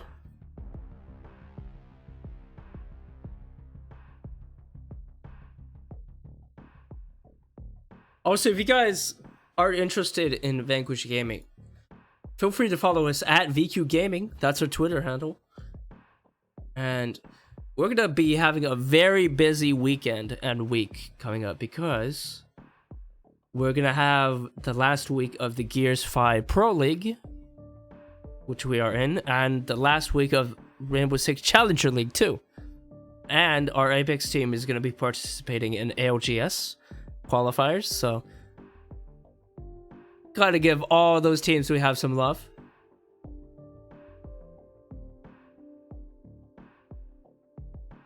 and some hype as well, because we are definitely growing the VanQuish brand in whatever way possible.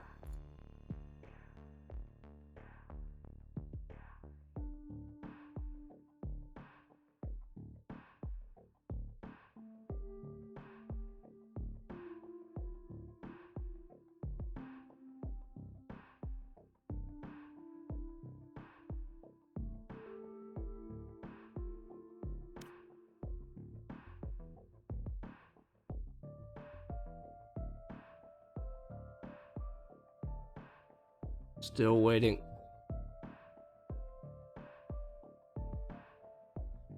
You know, I should probably do a freestyle off of this, like freestyle rap off this the song in the background, but I don't know. I'm not skilled enough to rap. Or freestyle, actually.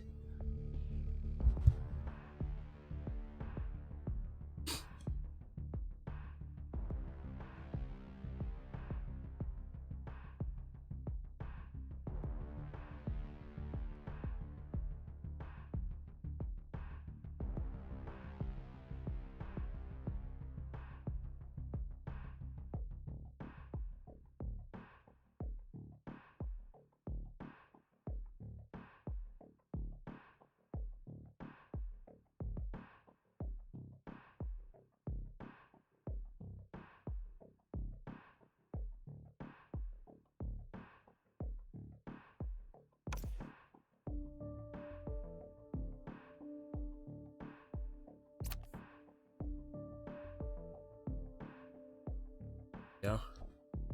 1 second, guys.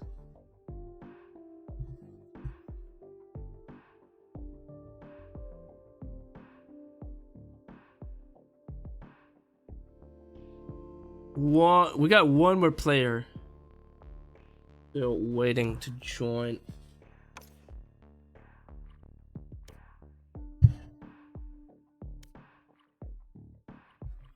Apparently something is bugged for the last individual player on the side of K&D. There we go.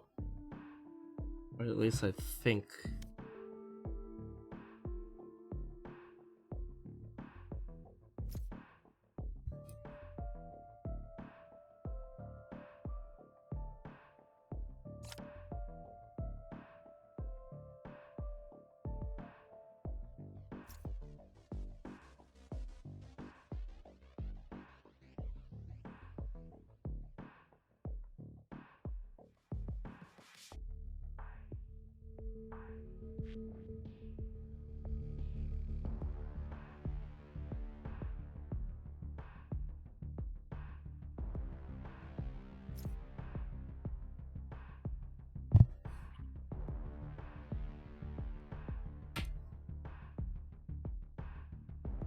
Alright, so the bands are coming in, split, gone.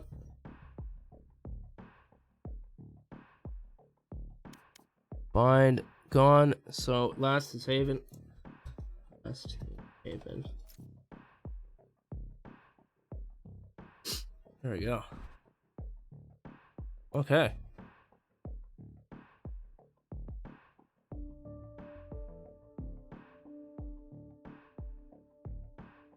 Bind is banned, split is banned, R.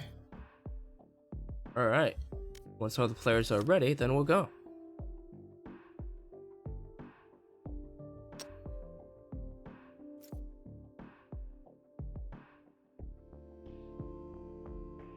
Wait, what? Alright. There we go, map starting. K&D versus Coma, or also known as Try Hard 7.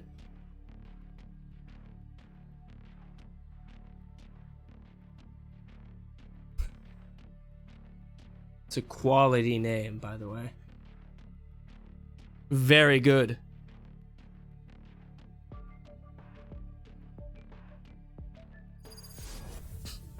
Yeah, seeing that's how that loaded quickly. It seems like we're gonna get into the action really quick. Already into the action.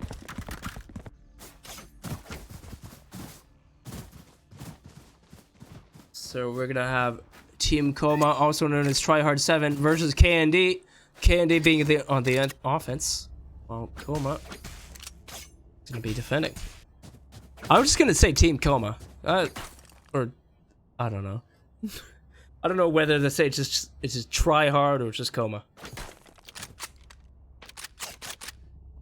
But definitely players to watch on Tryhard 7 is Rex. Actually, everybody on the team is to watch. Rex loves to play very aggressive, and Coma does his fair share of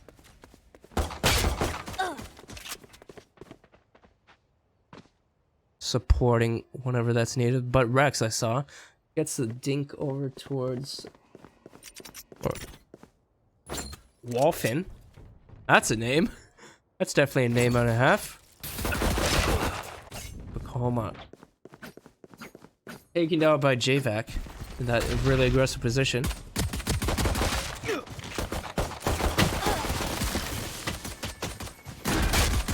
Bomb goes down, was unfortunately unable to plan it though.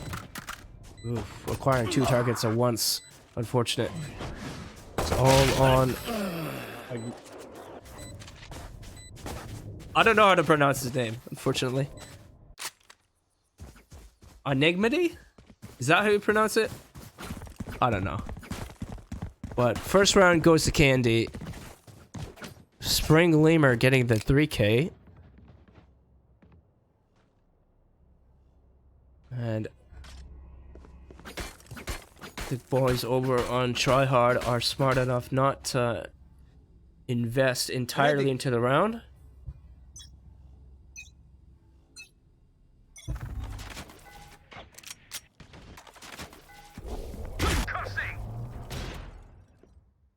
But they do have shotguns, and Rex, if he's able to, he could get a kill. JVac though.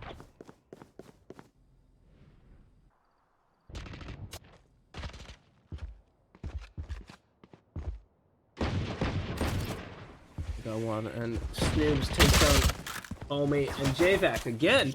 Ferrari peeking outside of the door, getting shotgun water, and JVac again. He's doing damage. On the scoreboard. Got, I believe, 4 to his name there. They don't really need to buy up anything. They could just use these SMGs. Unless they prefer to upgrade, which is always another option. Definitely.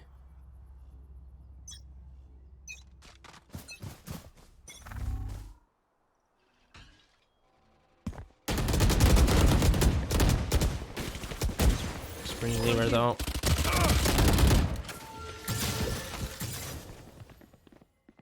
Takes down Enigmity, and I don't know, he seems like he's gonna be the star of the show. If I were to guess.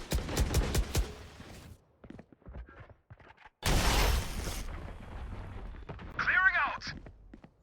It does seem like that.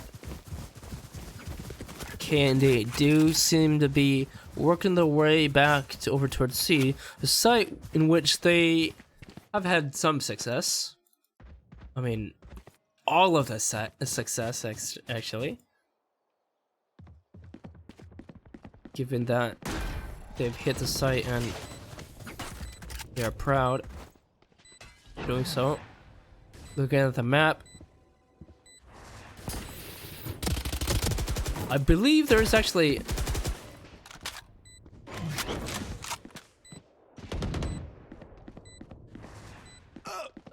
there is a way to properly draw on the map. It's just I do not know. I totally forgot. My ult. Ooh, Rex. I will not die here. Prepare for hellfire. Unable to defuse because that orbital cannon. It's too much. Oh, but Rex, those nutty headshots. Dies in the end, but hey, pads the stats a little bit, at least. Round number 4 on the board. Boys over at K&D are up 3-0. But it doesn't seem like Team Kombat Try Hard are going to give up without a fight. They have the frag potential. They have everything that's needed. It's just that maybe something's going wrong in their communications, or maybe they aren't rotating at the right times. Who knows?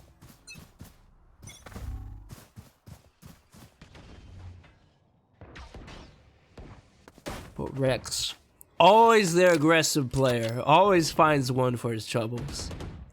And see, that's what I like out of a player. Joke's over. He isn't afraid to take the offense.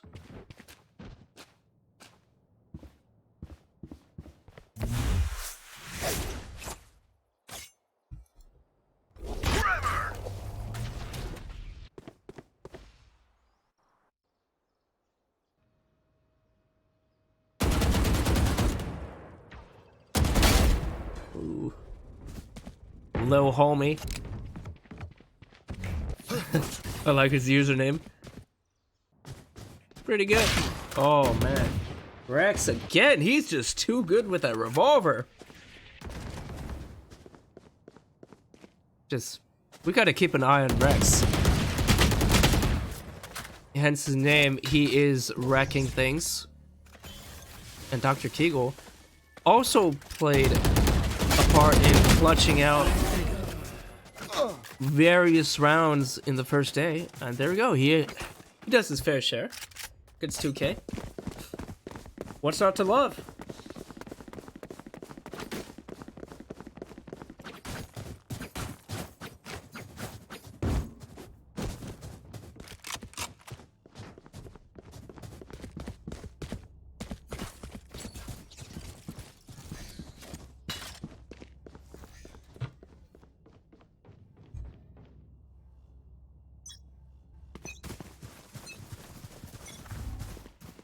Working their way over to the C site.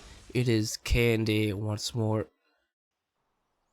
They're stuck on pistol, so they should be an easy round for Tryhard 7.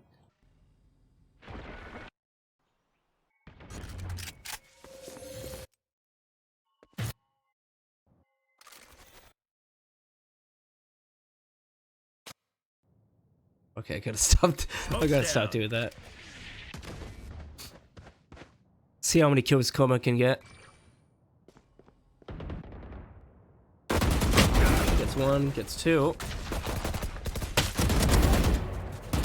But yeah, it's just a bloodbath. If there was the small chance that K&D could take this, then possibly, but there's just too many players hunting him down. Bleach goes down.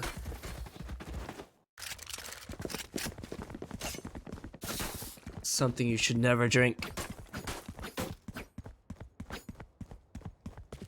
It's almost about to be tied up 3-3, but still a point advantage for K&D.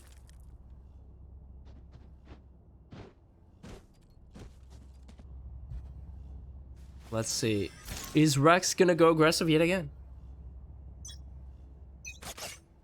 He always seems to be getting that opening duel and just making it very uncomfortable for K&D to actually work things out. Prepare for hellfire. And he might get a multi-kill to this. Does he realize that there might be a trap around here? Or that they might be working his way back?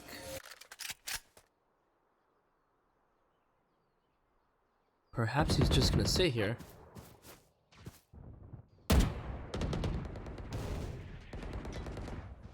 This would be the perfect opportunity for Rex to get a multi-kills, but no, taken down by Bleach. He inflicts a little bit of chunk damage, but it is not enough.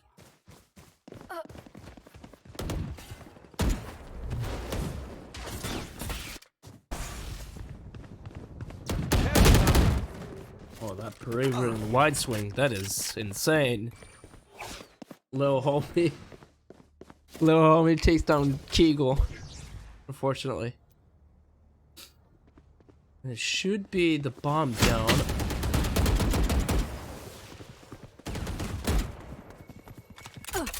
There we go, bomb down, finally. Off your feet!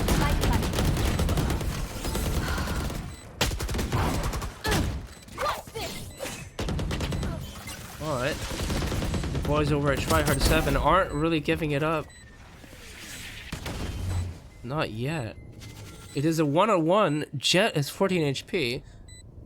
It's all on Coma. Oh no, Coma. He did it like that.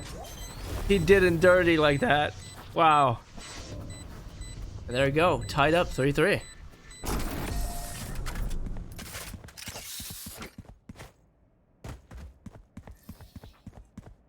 So they got Very a cipher. nice. He'll see what we want him to see.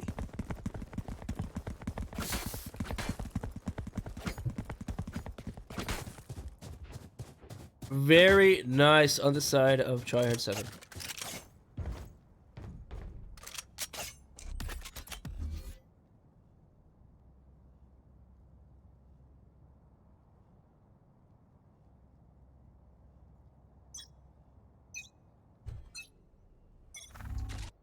Odd how Rex is just sitting back. Shock dart.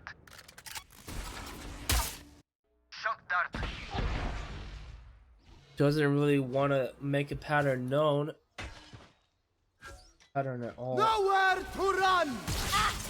Ah! That's gotta hurt. Those arrows are very deadly. Majority of times also, this is a cheeky camera spot. Is this even legal? How do you even get up here?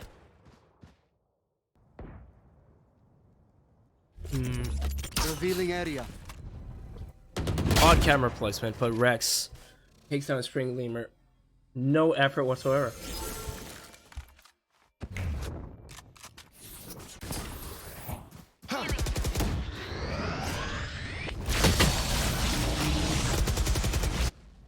Prepare for hellfire! That's actually a perfect combo. You flash him, he falls off, you have the orbital cannon, but gee, man.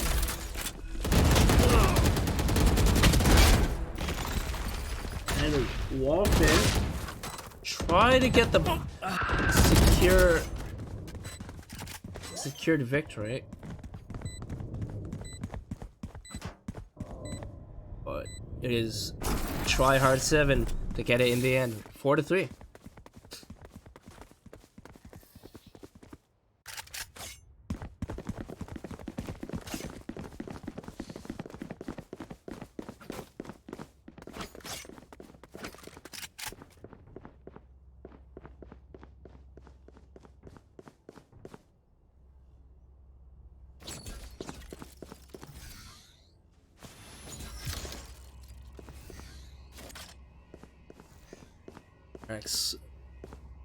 With that slow orb, I believe. I kind of want him to do something nasty with that wall of his, but Coma gonna have multiple men on him. If he were to only pre-fire, he would probably found multiple, but unfortunately,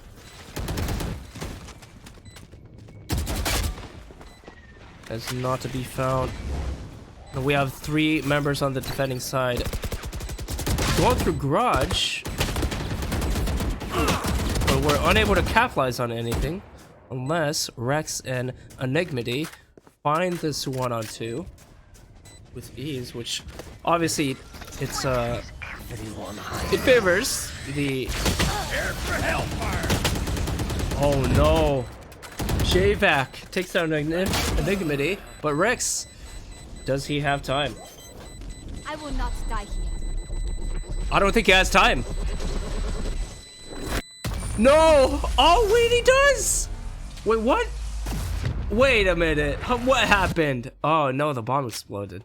Never mind. I thought for a second that Rex had it. Oh, no. Oh, you hate to see it.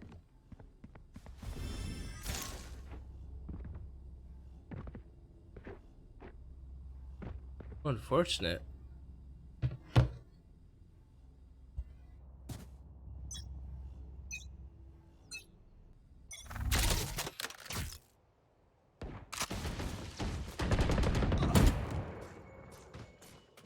Eagle. Prepare for hell.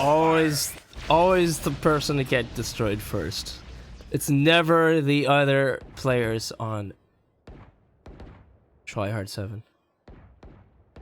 I'm looking at the money situation right now. Enigma not only gets the kill, but it's about $1,000 in the bank. Seems to me that both teams have the risk of having to go on an eco, and always gotta hate things like that. Joke's over. But Enigmity might be the only force to stop this push.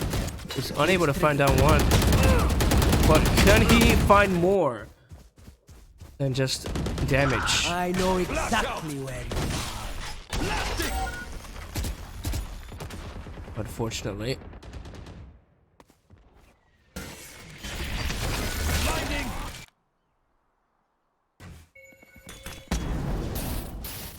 Snoops? What are you doing in the fire? Coma though.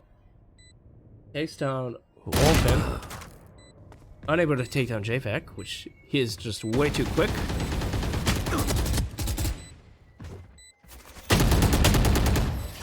There we go, that's the 5th round for K&D. Oh man. If you're trying hard to 7, you're gonna be asking yourself, why isn't our defense working? Are we putting too much emphasis on early aggression? What are we doing?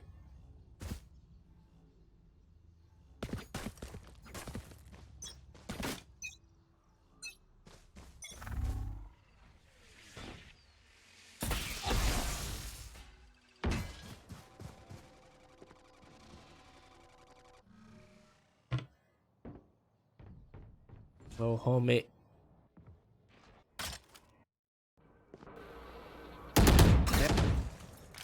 Takes down the drone of Dr. Kegel, but trades go all around. JVAC taking Coma, and seems like it might be another split if they decide to go for it.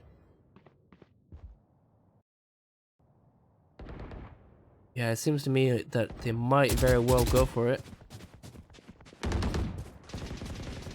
Snoobs might be in trouble here. JVAC is over the single spawn. Takes down 2. There they are. Kegel. Let's see if they're... Oh, it's worth a damn.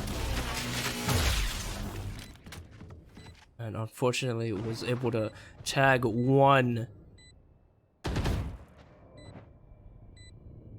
And probably not for much damage at all either.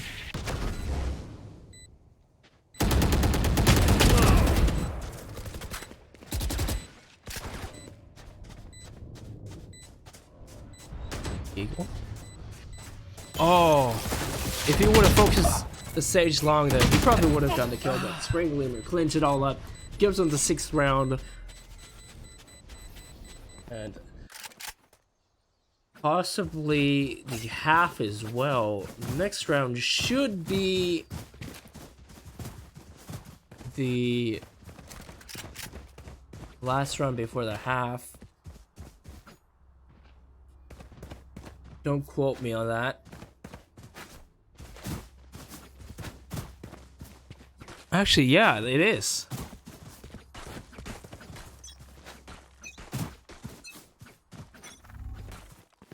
Unless that's that yellow dot right there. Actually, no, never mind. What am I thinking? Next round should be last round before the half.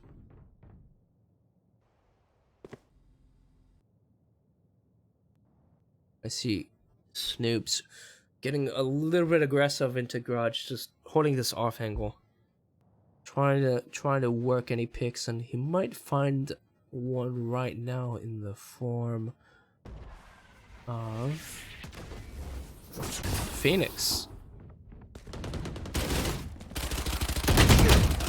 He was able to find one, but Javek is on the site and they're just working it. Uh-oh. A little bit of ping issues, if I do say so myself. Barrier created. Definitely not on my side.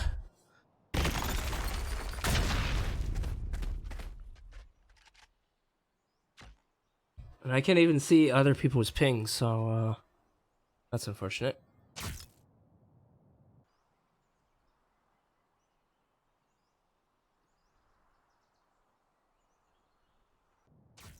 Now they got 16 seconds left on the board. Get out of my way!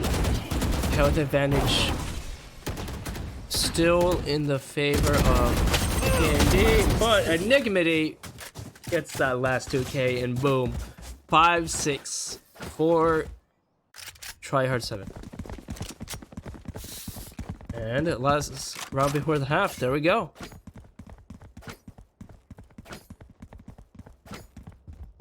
Perfect.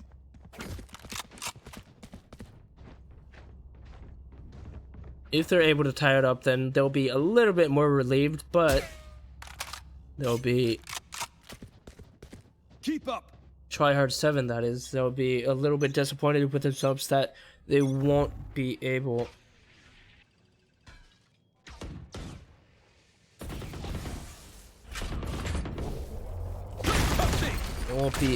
to get much of a lead.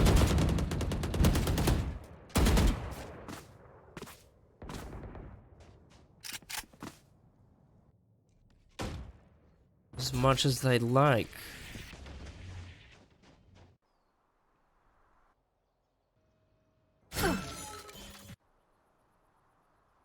Wolfen, by the way.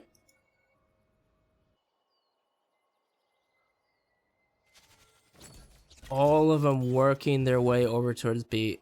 Low homie. For hellfire. Trying to entry, but I'm a bit confused as to what that entry or placement or whatever actually was. But now this is a really awkward. Rex trying to find some more kills and come as well, but For hellfire. just trying to. They're just trying to live. Coma, the last man alive, 1-on-1 versus Wolfen.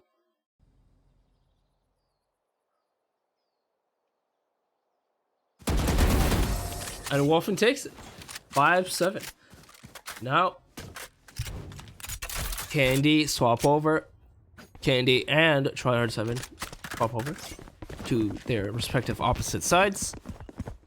Now, Tryhard 7 on the attack and Candy on the defense. Perfect.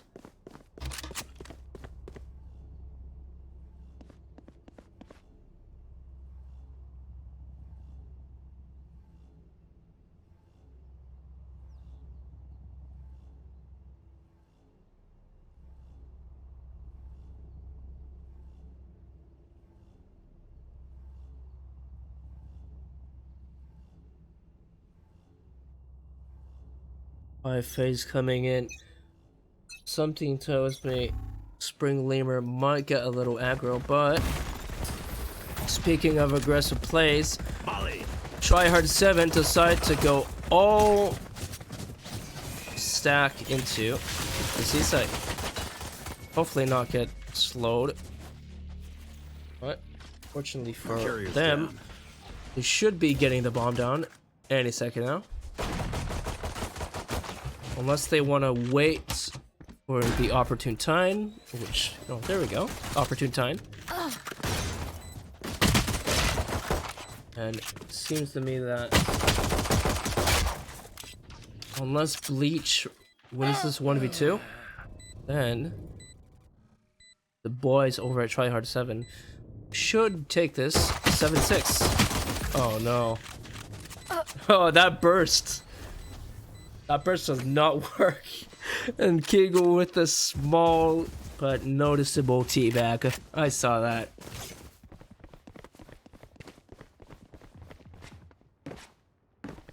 And the scoreboard now. Low Homie's actually doing pretty rough right now. 3-13. Oh no. Well, the good thing about that, or at least the silver lining, is that he has 4 other players on his team that can carry his weight, carry his slack. I mean, for sure. Maybe he just didn't warm up hard enough, well enough.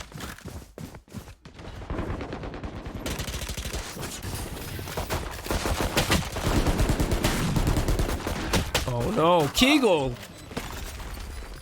And Enigmity gave that up for free. 3-on-2 now. Very doable for the likes of K&D.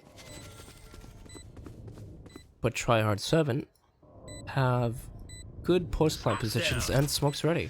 So, unless Bleach can win this one on 3, which he gets one, finds one. Oh, almost finds Snoobs. Look at that, 21 HP. And he would have had a chance to win it 8-7.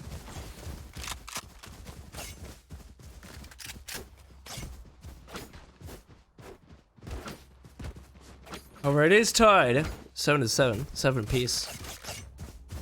And we can only wonder who is gonna take the lead. My bet is Tryhard7 is probably gonna take the lead with, you know, with the money advantage as well as just sheer confidence, and the players on that team, notably Rex and Snoobs and Kegel and Coma, basically everybody on their team.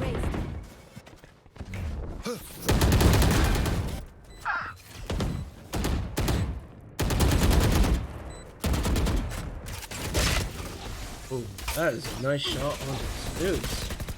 Through the smoke nonetheless.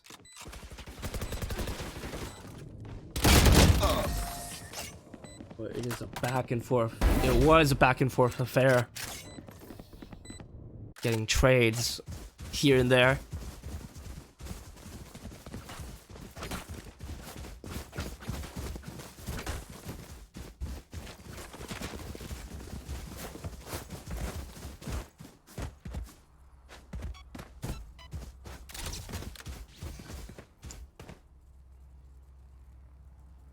I haven't really seen this this lineup before. If there's only a way to actually see where the dart lands, that would be nice. But it seems like, again, it's gonna be another fast push onto A site. They're just pushing with impunity. They don't really care that, hey, the enemy team has guns.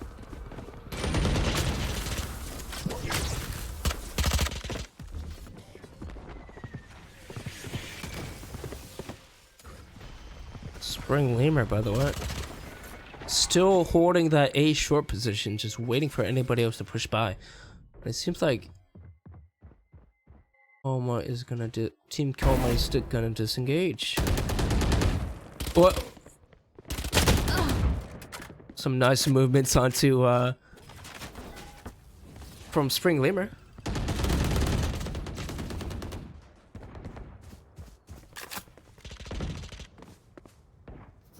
Look at Bleach, blinded by the light. It's all onto Rex, which unfortunately gets taken down by Lil Homie. Finally, he got his 5th kill. Amazing.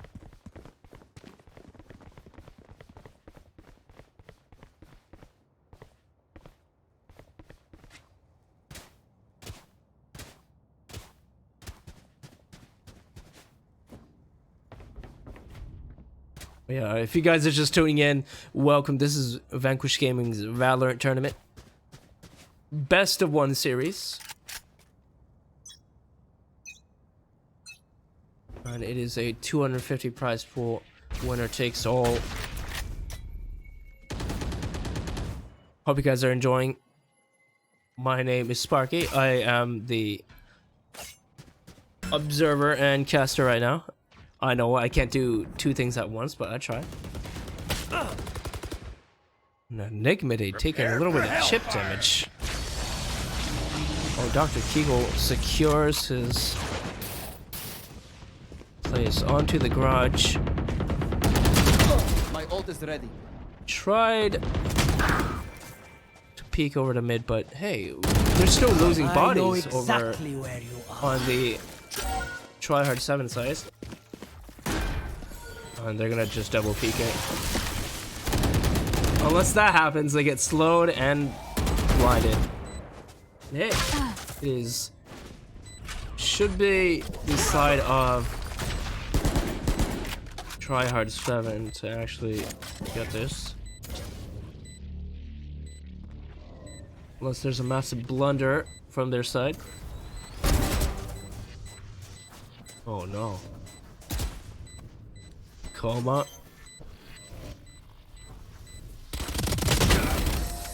Oh, almost 6 HP. Definitely very scary. If you're in that 1v1 situation, you just randomly spray and pray like, oh man, I wish my bullets will actually go somewhere.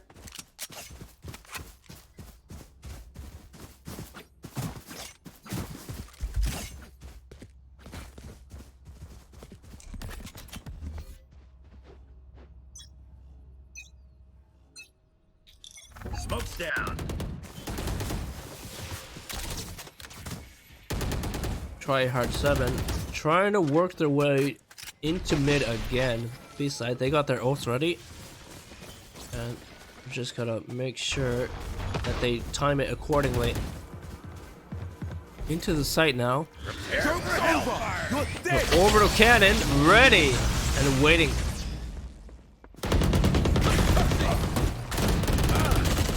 Oh, homie taking down 2. JVac taking down another. It is all on Rex and Enigmity. Give me a corpse. Spray transfer unable to connect. Good attempt though by Enigmity. Good job. Gold star. An attempt was made.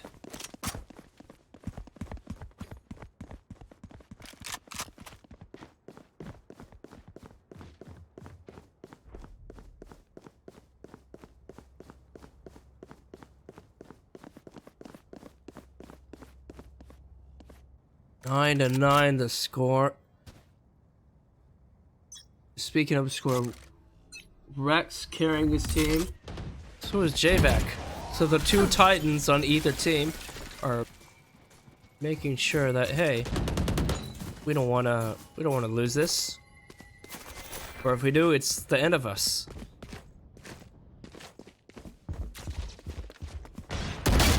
Oh, Rex.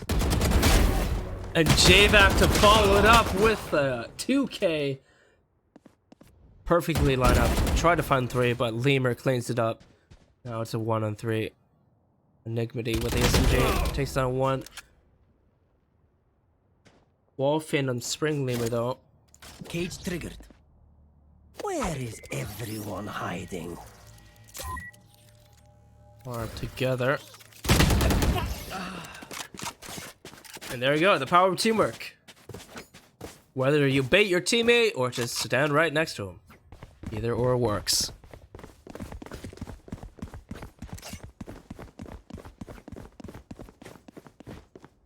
Now, 2 more rounds until match point. This goes here. K and D have the 1 point advantage, but it can swing either way. The pendulum of this game can swing either way. It's not over till it's over, till it hits 13. So my suggestion, I think, honestly, the side of tryhard 7 could get a little bit aggressive, maybe more map control. I mean, seeing as honestly the side of Candy doesn't really take that much map control either. They don't really try to go aggressive. Like, if you were on the defense side, you could possibly creep up long C and get lots and lots of info there. It's like, hey, they could either be mid or long A, and then you could position your teammates accordingly. But now it seems like that they are gonna go back to standard B split, or at least B take. Low homie, all the opportunities in the world to get a multi-kill, but it's not meant to be. Spring Lemur takes down Kegel, the bomb carrier, and Shavac, the flank coming in clutch, but Rex and Enigmity take down 2. Now that is 3-on-2. All on Spring Lemur. And Wolfen. Wolfen, however, has 45 HP to his name, so I think he might just concede it and save his weapon.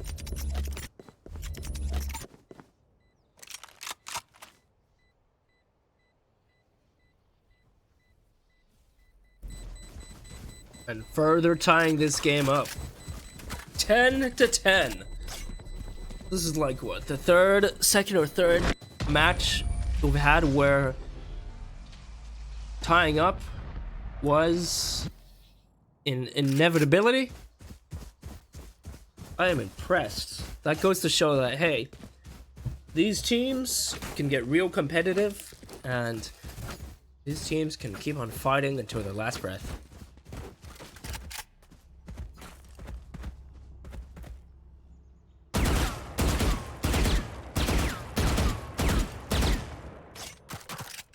Breakthrough.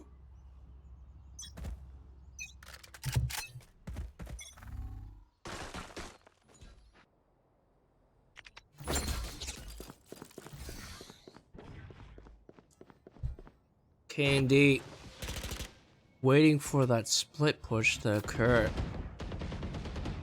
both from Garage and C, but they're holding steadfast. Little homie hears footsteps over the long C, but will he be able to capitalize on it? Oh, that is bad timing from the side of K&D. Little homie could have gotten that kill, repositioned over the long C, gotten the kill over that Garage, but unfortunately, it is not meant to be. Bomb planted, 5-on-2. It would be a miracle for these guys to retake it.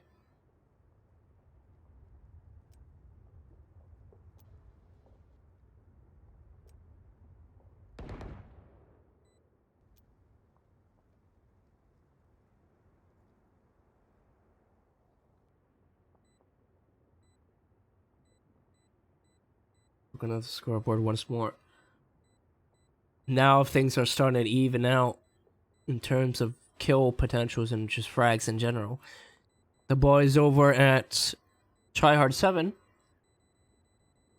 positive or nearing positive, whereas K&D got 2 players who are stuck a little bit. But look at that, Bleach actually has 15 assists. Wow, he's the assist king.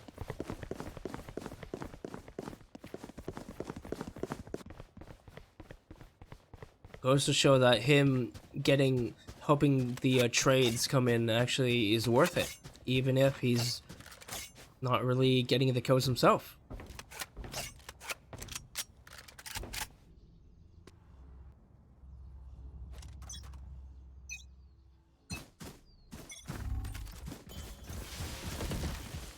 But yet again, the aggressive play over towards B right into the beginning of the round comes through.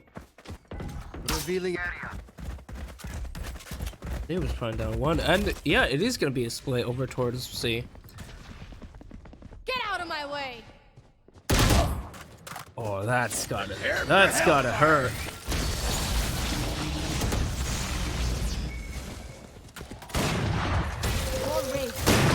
Oh, Enigmity takes down 2. Wolfen trying to even things out so that JVac can clutch it out.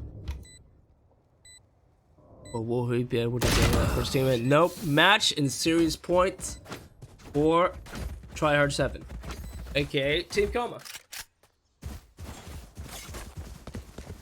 Candy would have to pull it back 2 rounds in order to tie things up.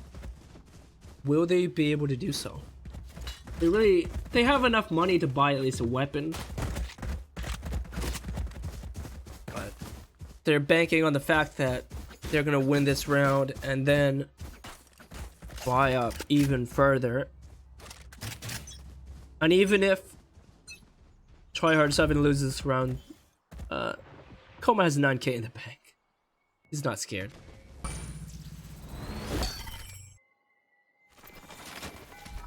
Revealing area. Found them.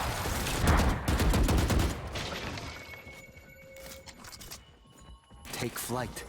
I think it's honestly just gonna be a continuous garage C split.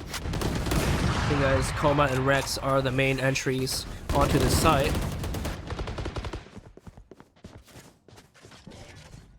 People though, waiting for the last kill, and there we go. The map score and match goes towards Team Coma, aka Tryhard 7. 13-10. GG's. I wouldn't expect anything less out of them. And looking at the scoreboards, it was fairly even in terms of kills, deaths, and whatnot. But it honestly was closer than everyone thought, fortunately. Now, we can immediately... I believe we can immediately go into the next match, which is Marmaduke versus On the Grind. And then, after that, we'll finally have the semifinals, which will be Evoke Gaming and Ruby Randy's versus Coma and the winner of On the Grind, Marmaduke.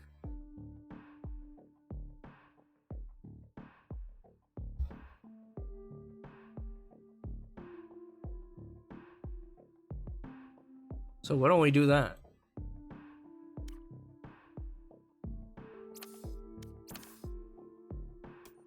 Oh, look, there's competitive. Wow, okay.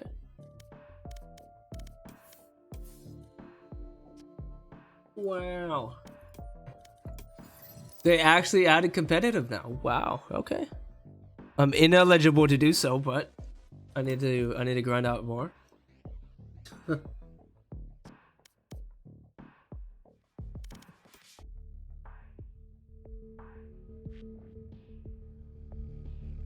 But yeah, we're gonna get this show on the road for you guys. No delays. Marmaduke versus On the Grind.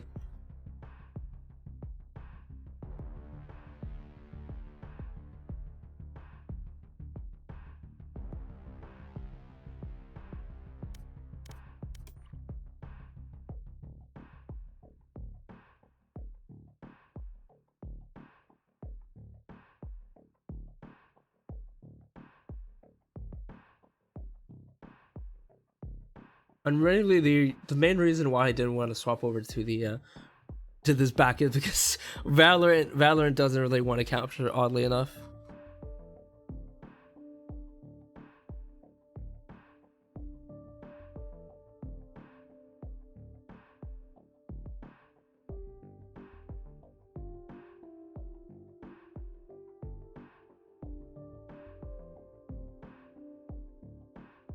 We'll definitely update the brackets as soon as they come.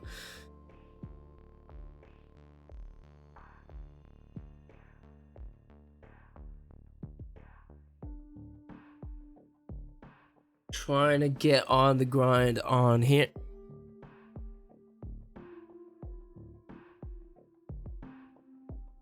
And we could see. We shall see.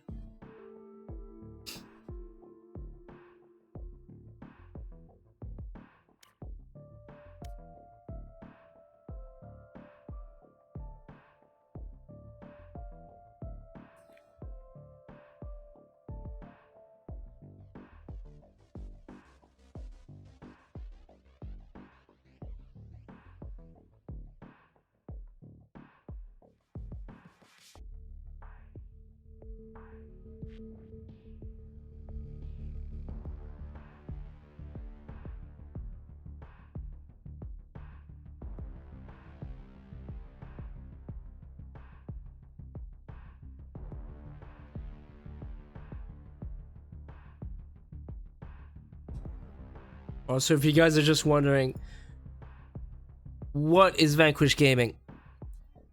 VanQuish Gaming is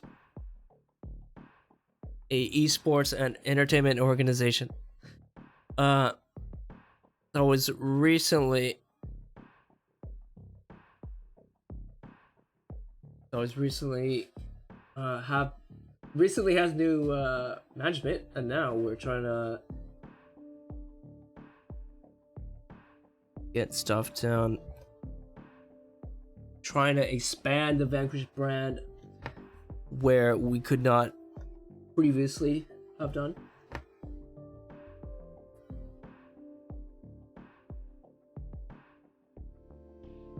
And we also have teams in RainbowSix, Gears of War 5, and Apex Legends. The aforementioned games, RainbowSix, we have Challenger League,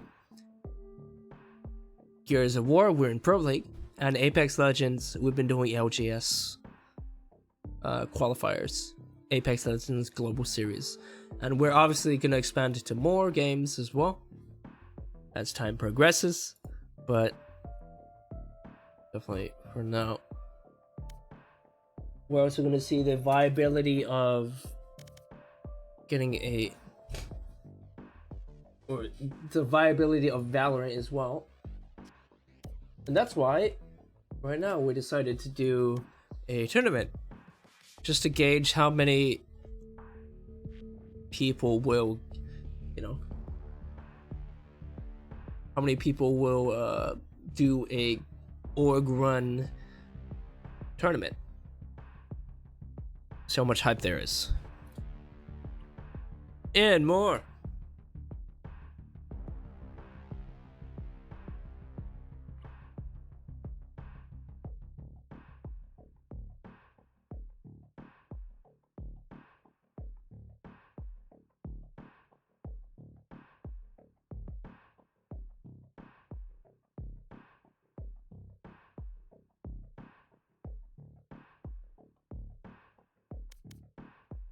Right, so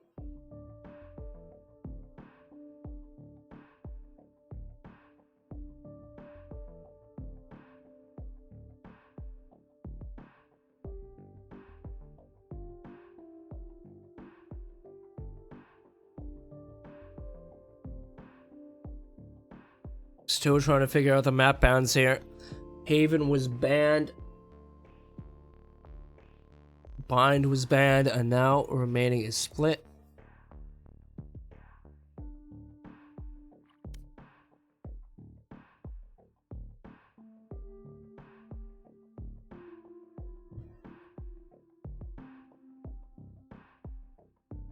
Very nice.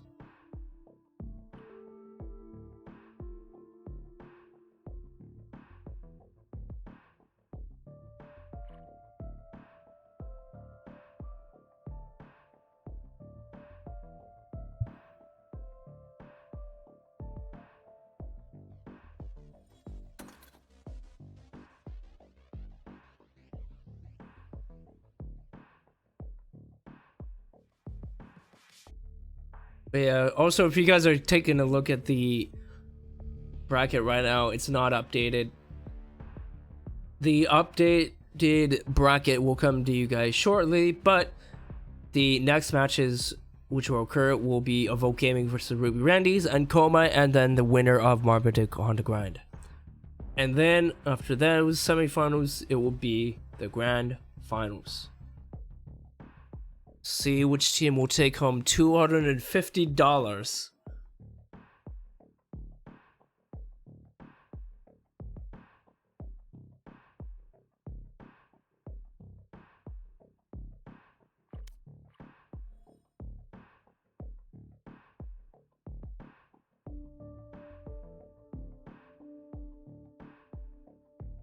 And soon the match will begin. Voice crack.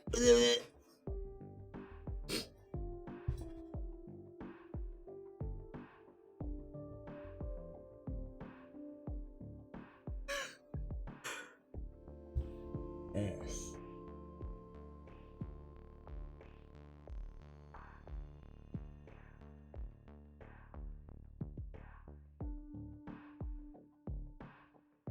All right.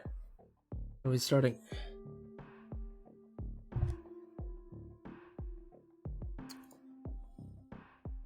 Let's have fun. And show start.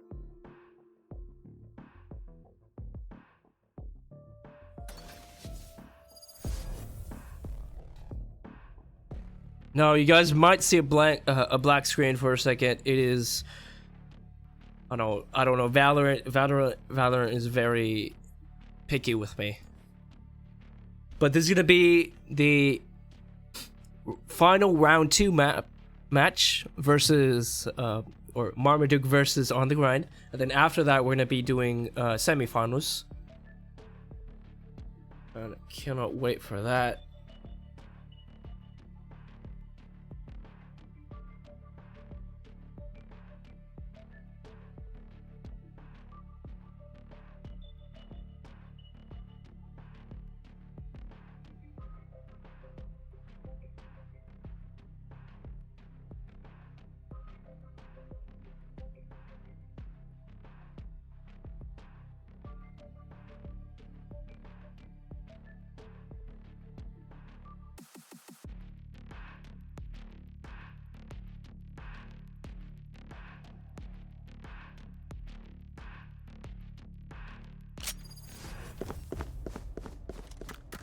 It begins. Split.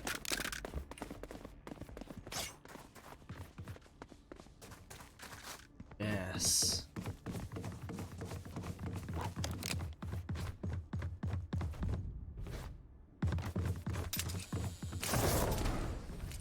There we go. I got the updated bracket. There we go. Yeah, on team. On the defending side, we'll have Marmaduke. And the attacking side, we'll have On the Grind. Want to see what is going to happen in those regards. We finally have a second split map going on. Finally in this tournament. And Logan, taking the first initial contact, doesn't want to really overstay his welcome, but Shrimp takes down J-Straw and Chaos taken down.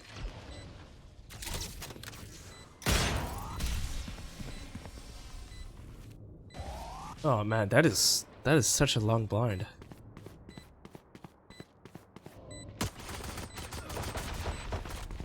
But Darko taking down Details. Tex taking down Shrimp. And it is a back and forth affair. Who will win it? It is the boys on the grind. On the grind. Now with that one round, they're able to buy themselves fairly decent rifle, also known as the Bulldog, or alternatively, they can just buy themselves SMGs, which they haven't really opted to buy. I think they're just waiting to buy more or have more money. I think as Tex and J-Straw do not have anything but pistols on them. The 3 other do have though. Oh, you. Darko trying to find his way into the site, but he's unable to find anything as of yet. I'm pretty sure he's gonna get timing here. Nope, never mind. I thought that he was going to, as soon as he looked to another angle, he's gonna get peeked and die, but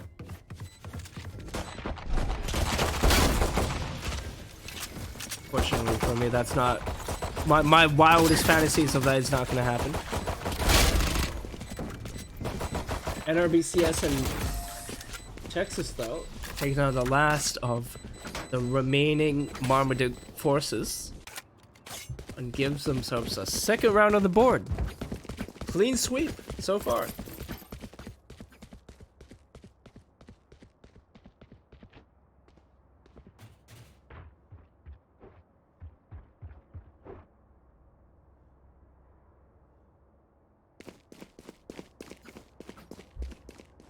Now, if I were to guess, if I were to hazard a guess, this might be a one-sided affair. Shadows traveling.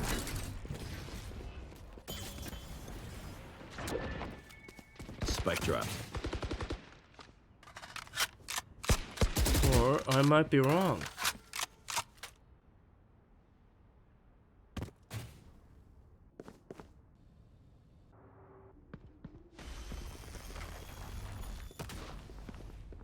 You have not a simp. Well, what is he a simp? You have him just trying to get an easy pick onto on the grind, but Detail is taken down too, and NRBCS easily making quick work of those over at mid. Astro trying to hold on for dear life though.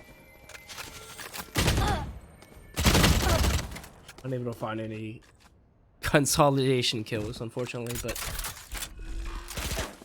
it does seem to me that from first impressions that side over at On the Grind is definitely the more frag heavy bunch. That's nice. Through the smoke too. Nobody messes with Texas.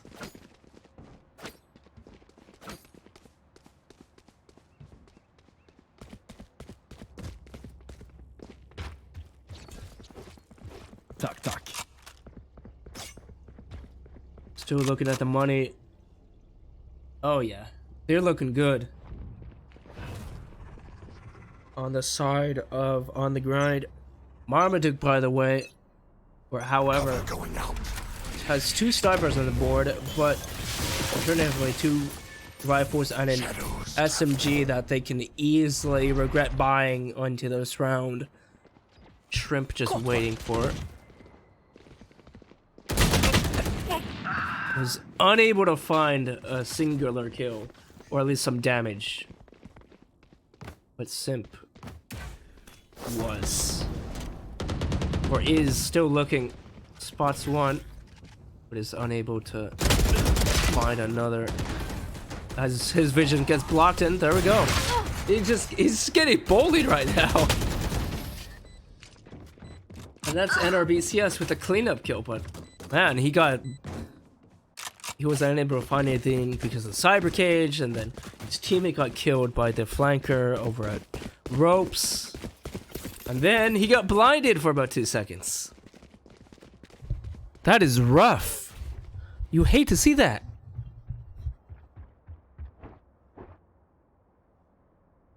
And if I were him, I'd be definitely very mad. March through them.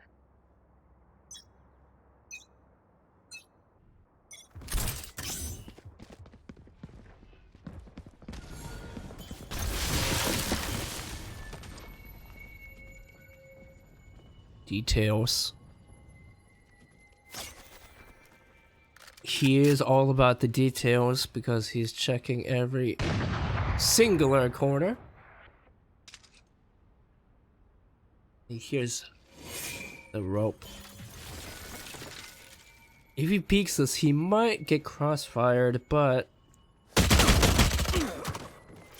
because of his worry, because of that, he just died. There we go.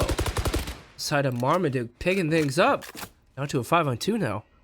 Rather quick match. Or map. Not map. Round! What am I thinking? Oh man, it's... All this casting has been getting to me. I'm going crazy!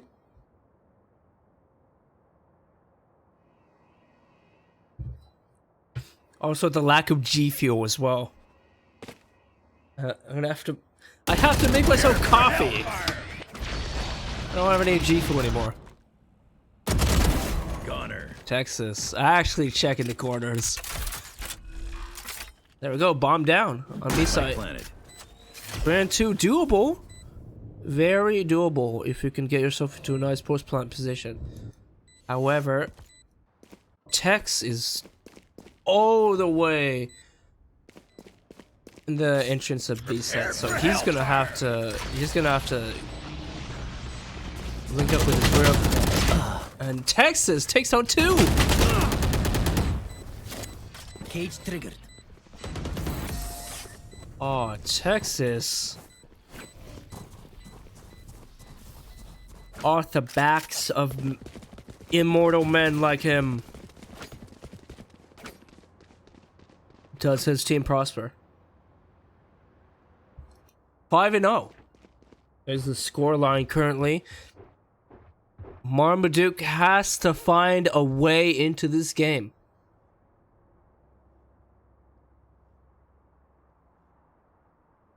Now they have the ult advantage.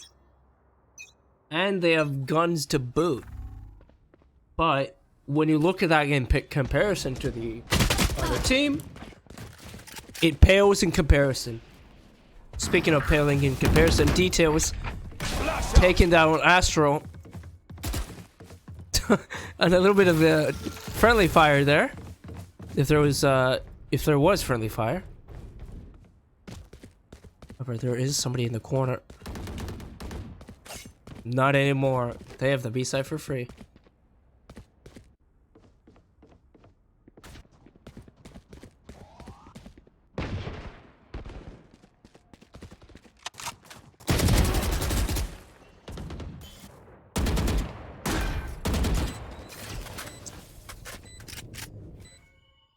J-Strut holding that upper position, and boom, Details taking out the last man of Marmaduke flawlessly.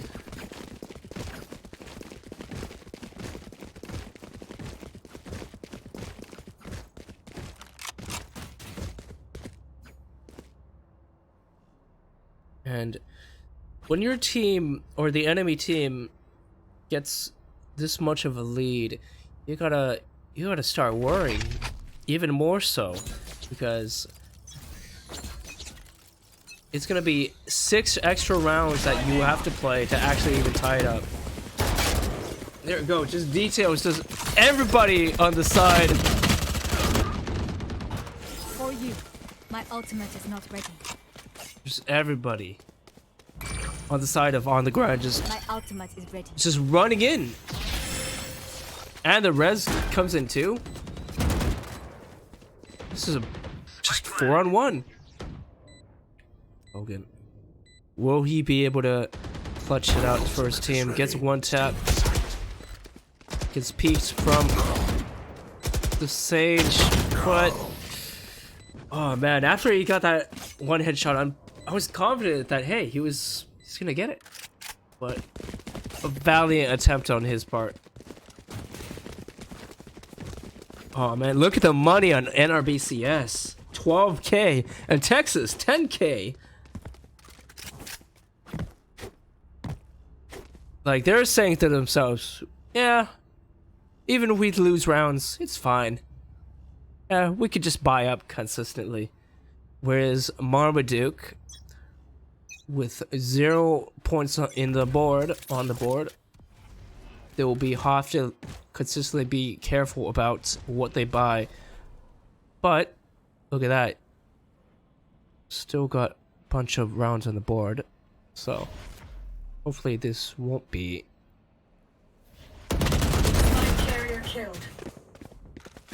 too much of an issue. And seeing as Marmaduke got 2, there should be a first round for them. I'm gonna get it. They got 2. Cypher's down. Their Sage can heal up Shrimp really easily. And there you go. You'll have even more of a health advantage if you are Marmaduke. RBCS and J-Stra though. Slowly but surely making their way up towards mid. Checking the corners, as you should always do. Trying to see if they can find anyone. And there's Astro. I don't know. Was he on the rope? It looked like it.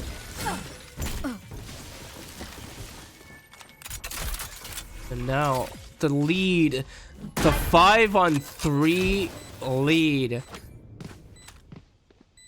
that Marmaduke had is now gone. 3-on-2, favoring the defense. Barrier created. Oh man, you gotta be hating yourself after that one.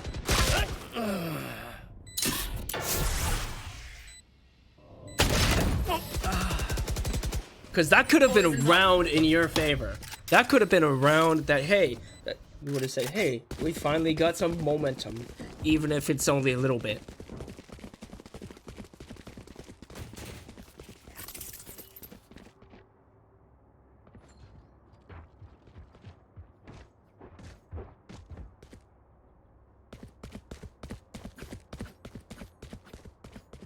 Let's see, NRBC is constantly doing this setup. I don't know where exactly it lands, but I'm glad that he knows Spike dropped. some advanced tricks with Viper. J-Stra! Oh no, not Simp! J-Stra takes out Simp in one of the not simpiest ways. Another man. That's a headshot. Where is everyone hiding?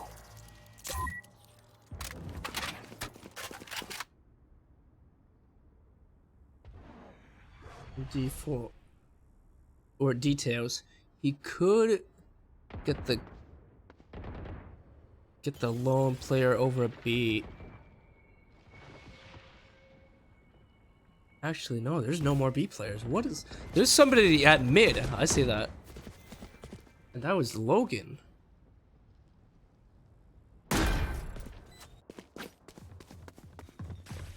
That is unfortunate. These... I hate to say it, but the Team Marmaduke is just getting outplayed and outgunned. They're gonna have to pull out all the punches if they're gonna actually have to get even close to tying it up.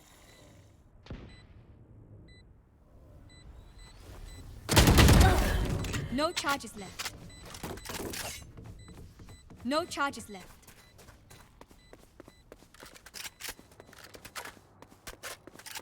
Fortunate. Yeah, he's just gonna have to sit and hide. And looking at the money, he doesn't even have money at all. No charges left.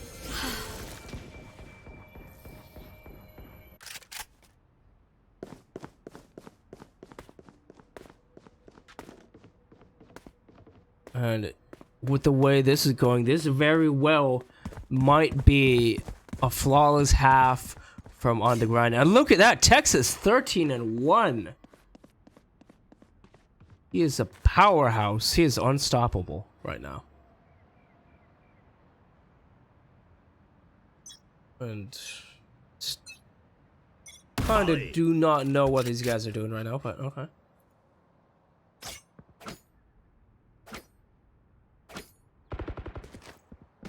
Got the spike. Wall raised.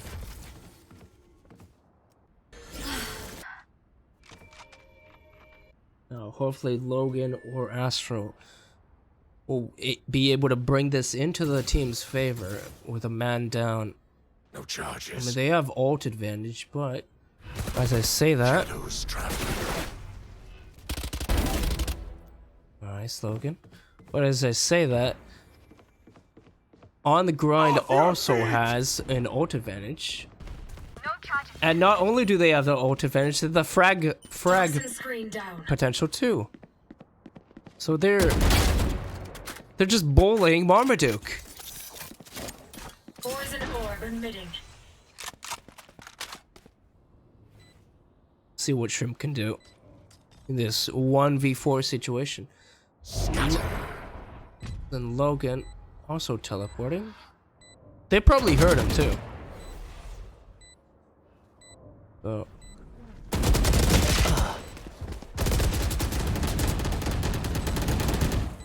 they have Logan has time, but he does not have the health.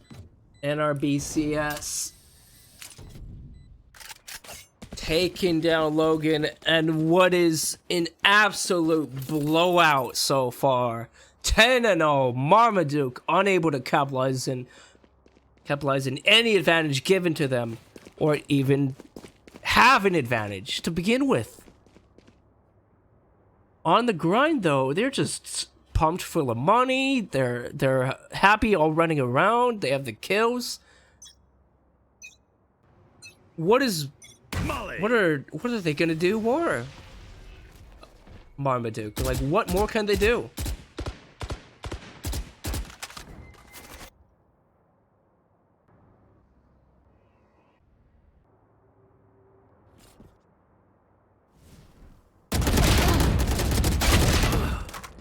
Another BCS just cleaning everything up.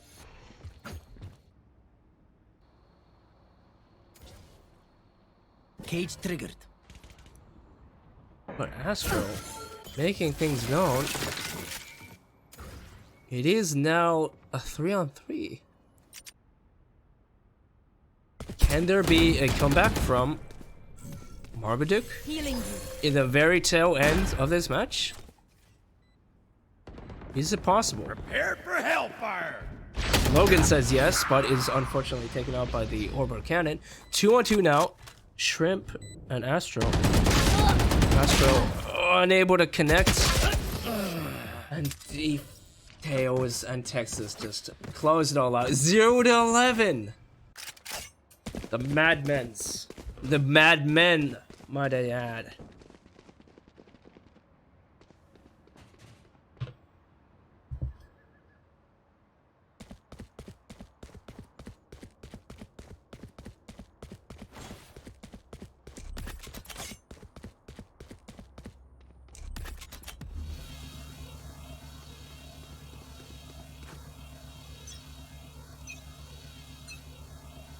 Smoke's down. Here we go again. They're just running in. They're running in with no impunity. Like, Detail is the one just entry fragging easily. I honestly think that Marmaduke, Spike planted. there has to be a miracle, Ult's ready. and that might come into in the form of not a simp.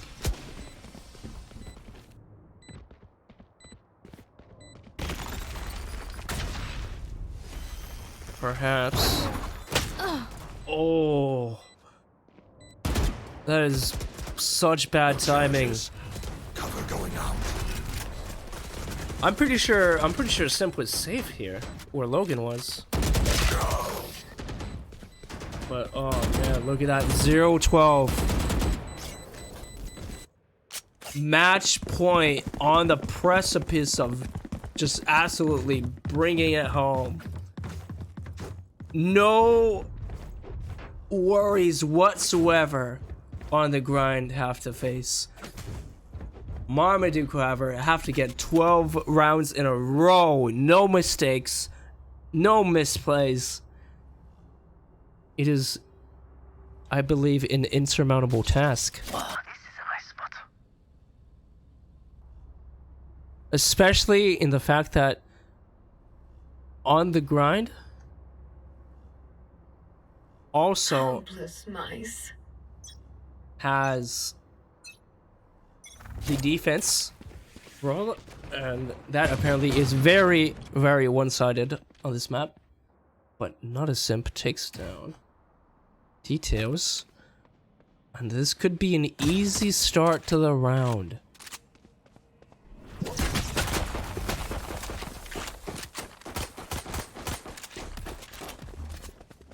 Don't want to give up your man advantage, but you also have the likes of Texas just waiting. I wouldn't hunt for that kill. down. Because I know the likes of Not a Simp are probably really greedy to get that kill. Really wanted to, but they gotta make things work now. That dink over towards Simp. That's what I was talking about. Gotta be really careful on this pistol round. Don't let this slide away. You have this. If you have the advantage, don't let it slip.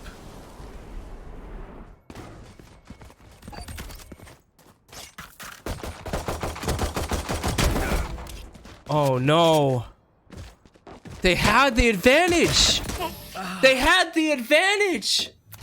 Marmaduke defeated in a clean sweep 13-0 on the grind move to the semifinals. Amazing.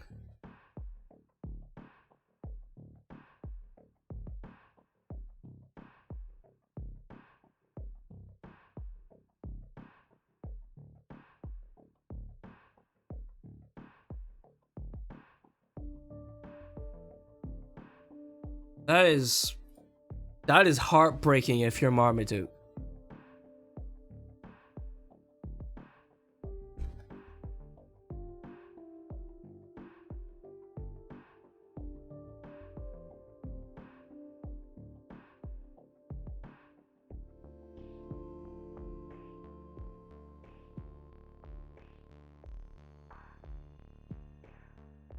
That is unfortunate. And now, let me quickly update. Oh, there we go. Oh, whoops. Hold up. This is very scuffed, I see. And yes, this is the updated bracket. Or the previously updated bracket.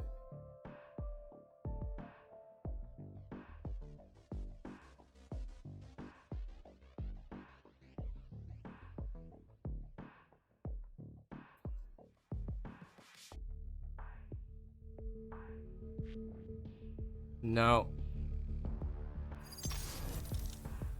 All we do is wait.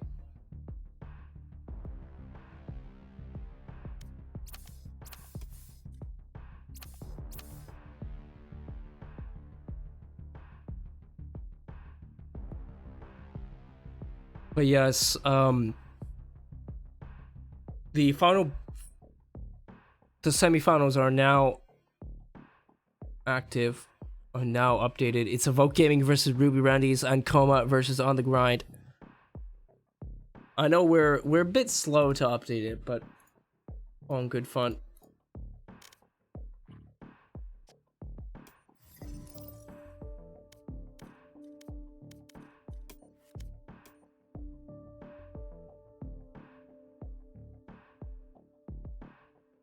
And now it should be Evoke versus Ruby Randy's.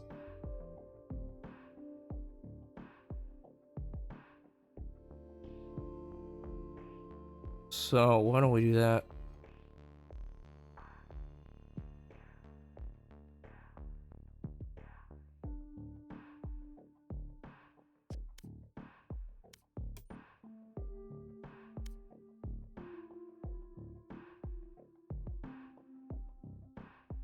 I'm gonna get Ruby Randy's and Evoke in here. I don't think I have Evoke Gaming added. Doubt it. Actually, yes, I do.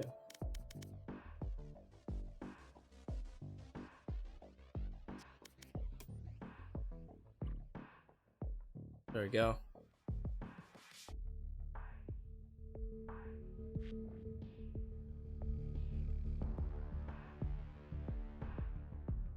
Oh, apparently, hold on. Apparently there is, or there has been a development. And there might be match swap. Yes, okay. So apparently there will be a match swap.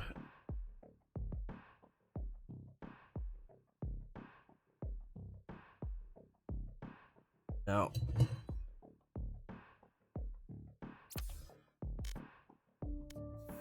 apparently people are getting high pings. Alright, give me a second. Give me a second. Let me just restart my game, guys.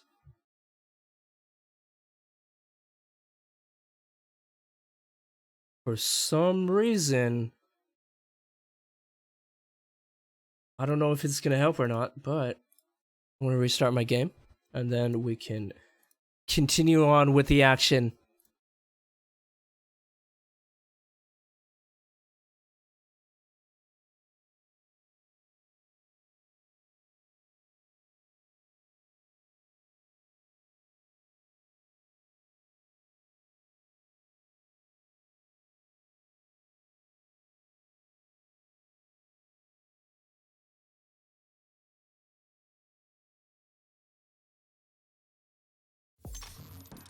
Alright, there we go, folks. Game is finally live again.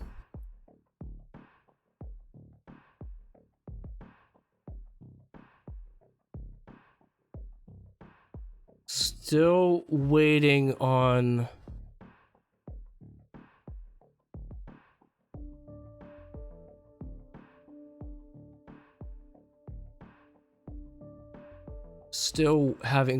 waiting on what is going to happen right now.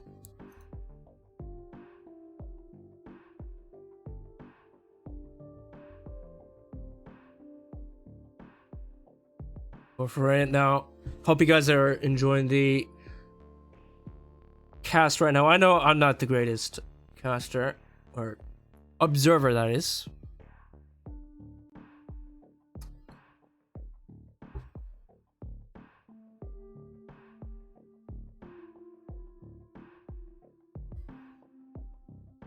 Right now, we are trying to figure out what we're gonna be doing for the next map, since apparently there have been definitely a couple of conflicts which have arisen in the remaining teams, or regarding the remaining teams.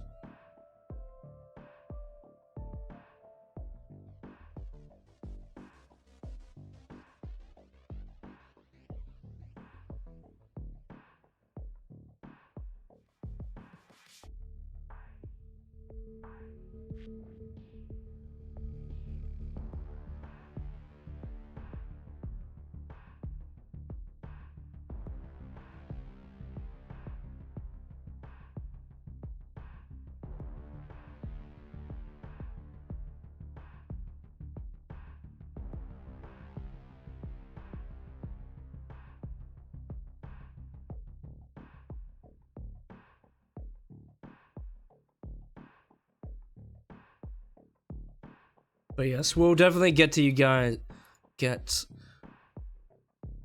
the entertainment and Valorant tournaments you guys are also waiting for.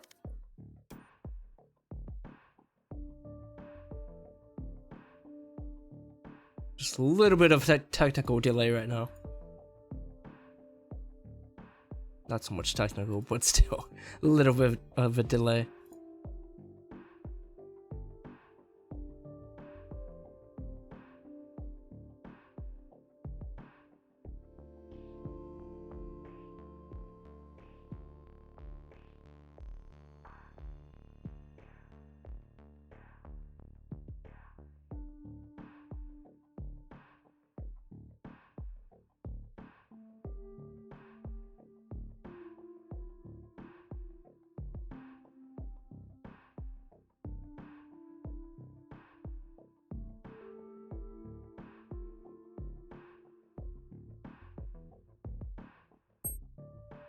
All right.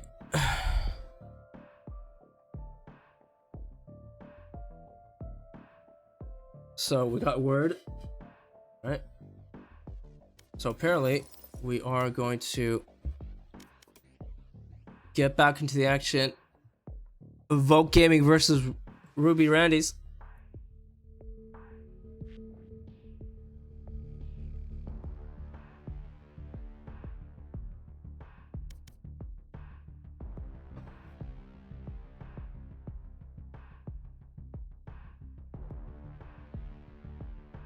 There we go.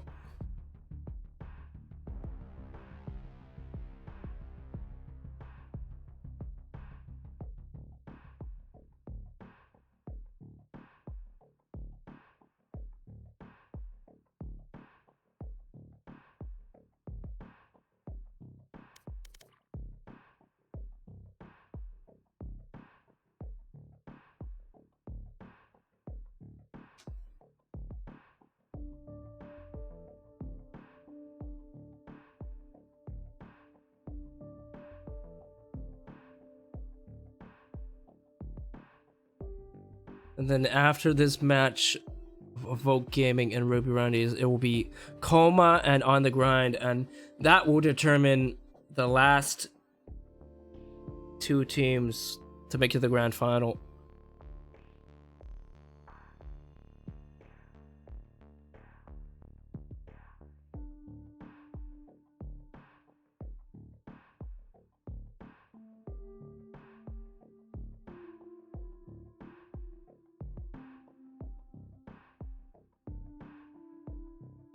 There you go. I'm gonna have it very scuffed. On the Grind.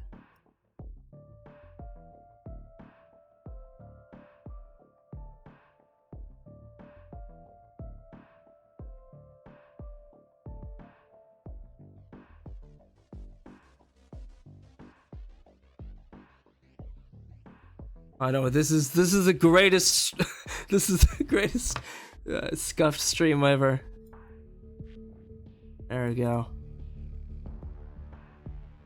Make this a little bit smaller.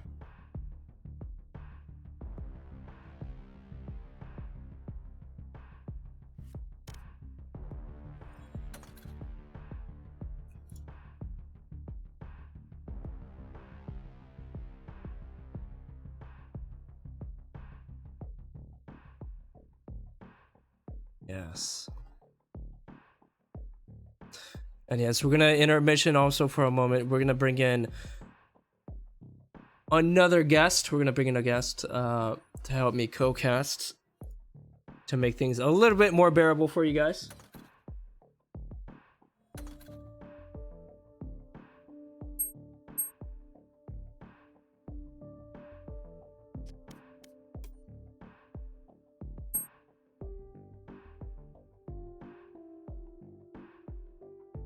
And it'll be a surprise for sure.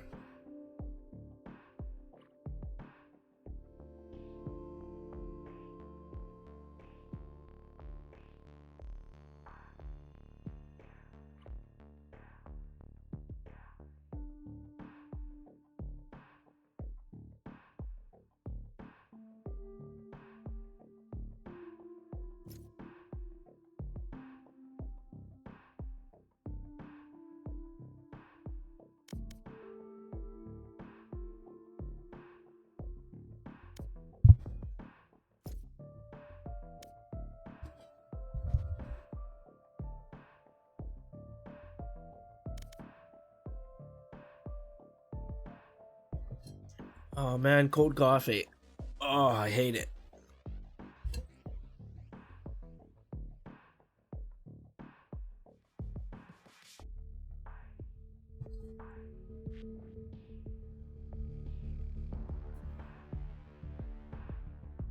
Oh man, nothing really beats cold coffee.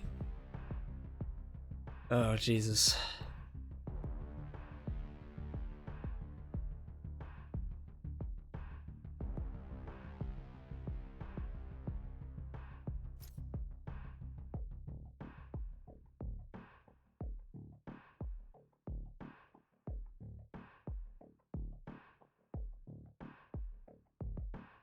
But yeah, if you guys have been enjoying this stream so far,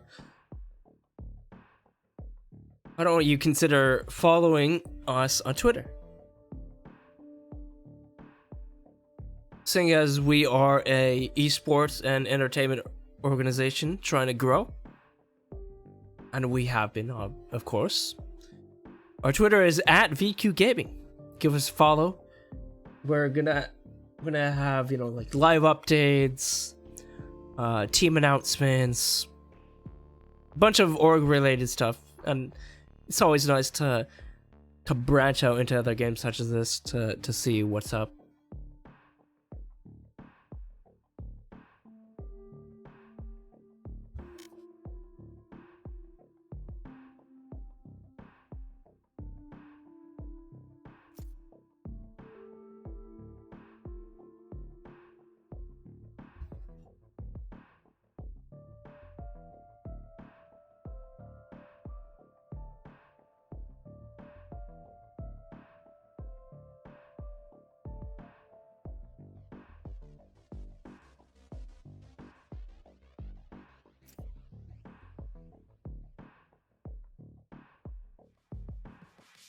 We're still waiting on Evoke Gaming as well.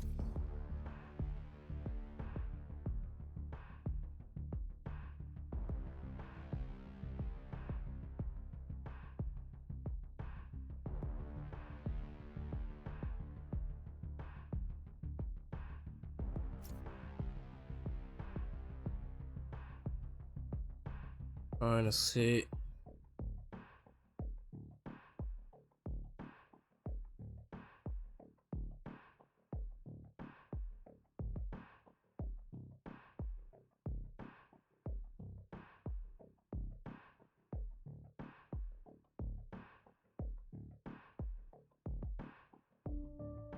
Trying to see about getting this other co-cast on here, because apparently it's definitely really weird that you can't see the voice channel.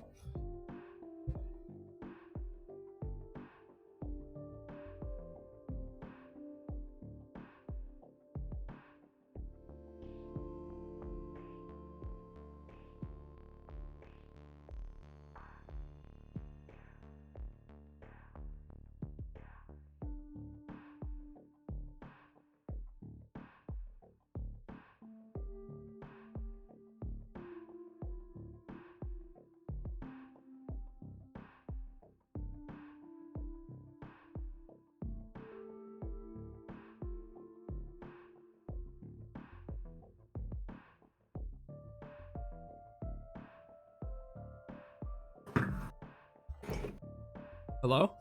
Hey, Spark. Hi.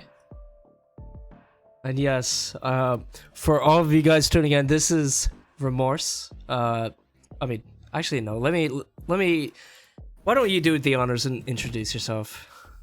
All right, well, hopefully my mic isn't too bad. I really didn't expect that last game to go like it was, so I had the great idea. I was like, you know what?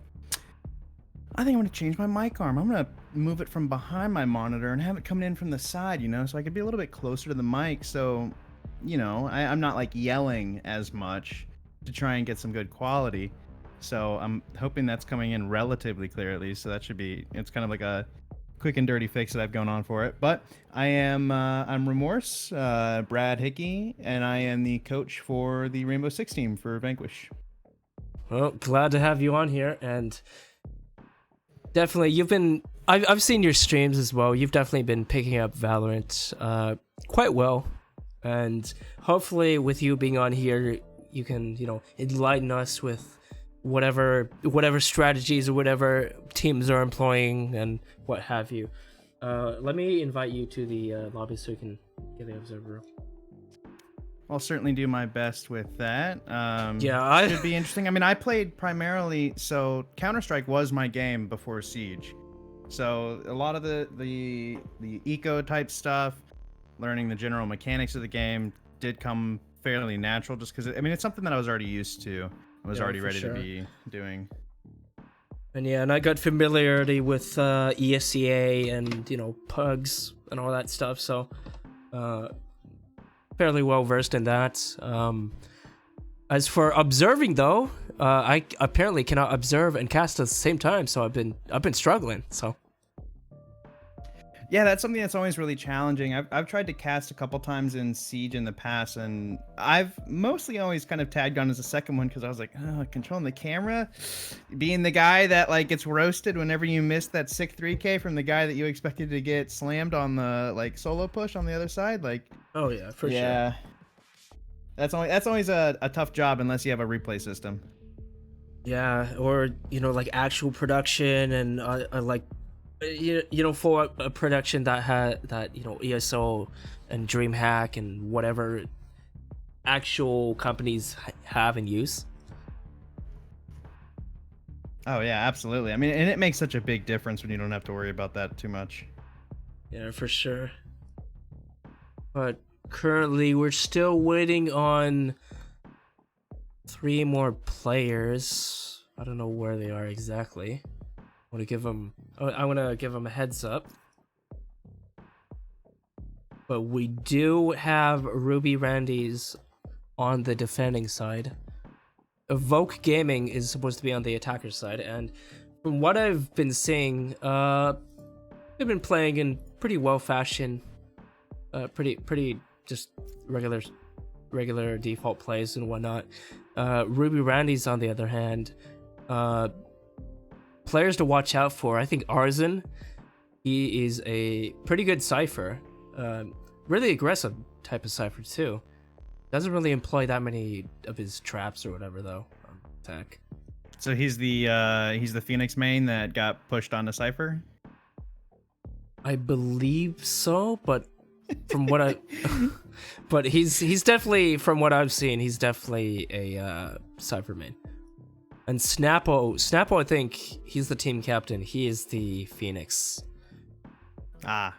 And then I see. And then usually Deadpool, when I see yeah. usually when I in my games, at least when I see ciphers going off and making those types of plays, it's always like, you always end up finding out they end up getting bumped off a different pick, at least when they're not utilizing a lot of their utility, because Cypher brings so much to the table and just general information, whether it be pushing in or just watching the flank in general, because you can use him aggressively for sure, especially to cover post plant.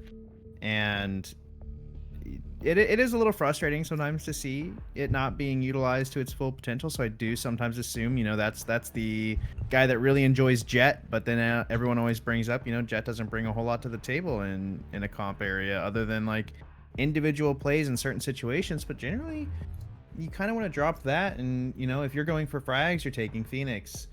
If you're going for utility, you're bringing Brimstone, you're bringing Viper, you're bringing Cypher.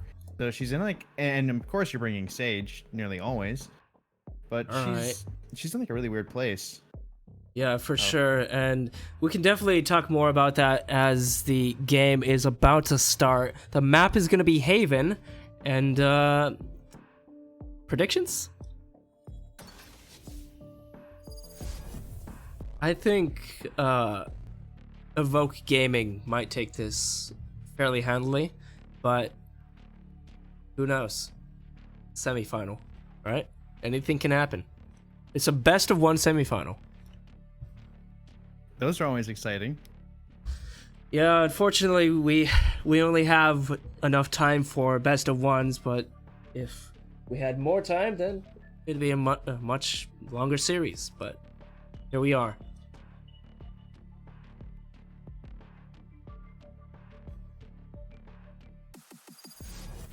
Now we can finally see what the class composition is going to be in a second. I'm expecting it to be fairly default. Oh yeah, look at that. Really no differentiation on this, aside from, Sova being swapped out with Breach or so. Yeah, I mean, and really, anytime you see a Sova swap or just Breach in general, you do expect that team to be playing a little bit more aggressively than the others would be playing, just because of how powerful he is on his pushing potential and his abilities that basically just turn every single gun you have completely worthless, no matter what it is. So hopefully we should be seeing a lot more aggression out of them as they move into this match. And looking at White Eagle, he's ready and primed to push down that short A position.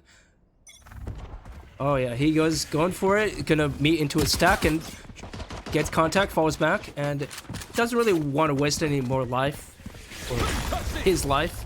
So just getting ready for the eventual push. Deadpool though, getting rather close, having his smokes ready just in case. Smokes down. But seems like that's no, they're backing out. Evoke Gaming just says, nope, I'm out of here. full rotation over to C back through their spawn. All the way after forcing 2 players to come over into A with only 1 now remaining on C to take him out. Unfortunately, Arzen going down a little bit early.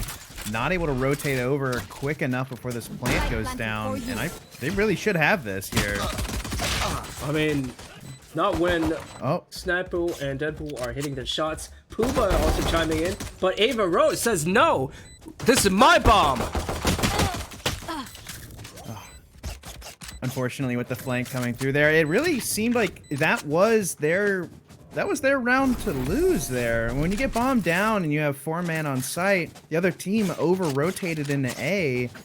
Really, the only way frankly, the only way you end up losing that is getting outgunned and outpositioned. Or not even outpositioned, because they have to come and try and retake the site, so you certainly know where they're coming from.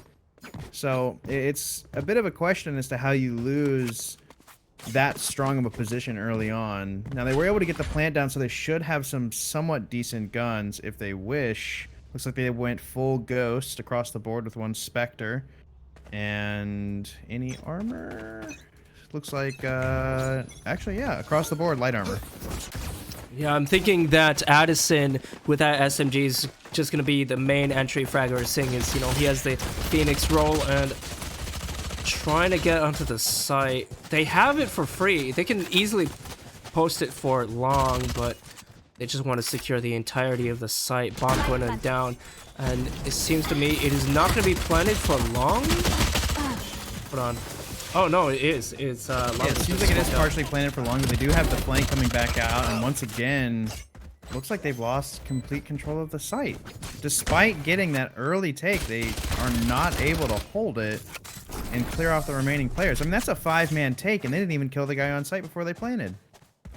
Yeah, very, very odd in the way that they're executing. Like, I'm gonna give them props that, hey, they're taking the site, they're making sure bombs planted, but one of the main fundamental things in games like these, whether it be Counter-Strike or Valorant, is that you have to, know post-plant positionings. You gotta also calm your team that, hey, I'm gonna plant the bomb here, let's set up there, blah, blah, blah, and this is what the setup phase is for. Oh, I mean, absolutely. I mean, if you take the bomb site, get the plant down, and then everyone stands and dies, it does you no good. But it looks like, once again, I mean, they're going with the classic Haven strategy of, send 4 to 5 people onto one site, force rotations. Because, I mean, generally, the defenders here are going to be in a worse position. So to see an early round advantage in their, in this kind of situation is a little bit rare, just because rushes tend to work out a little bit better on eco rounds. But still, not a full rotation. Expecting them to fake it out again. And they do have 1 watching flank here. You got Brimstone diligently watching the backside, only finally just now pushing up as his team gets evaporated on site. And the song of the silent suppressor is just ringing out on the site. I mean, wow. You just keep seeing rounds that you expect the attackers to take. I mean, 2 players. 2 players are on A. And they have a 5-man push, and they're still stalling out here.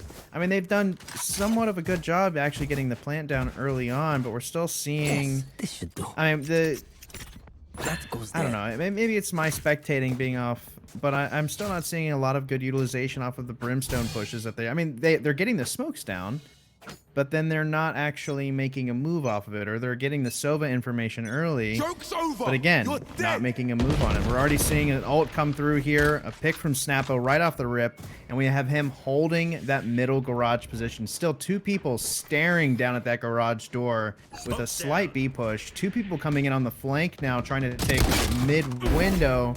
Addison gets 1 down, and then Puba is able to trade him back. 3 people now grouping up inside of this awful little cubby position inside of mid, and should get taken out 1 by 1 from this if they can collapse on them. Whoa. With Snapo just getting the smoke kills and the rest of the defense holding steady. Expecting this to get not really their in the attacker side's favor, because like you said before, I don't know what's wrong, whether it be their communication or just, you know, old placement or what have you, but something's definitely going wrong on the side of Evoke.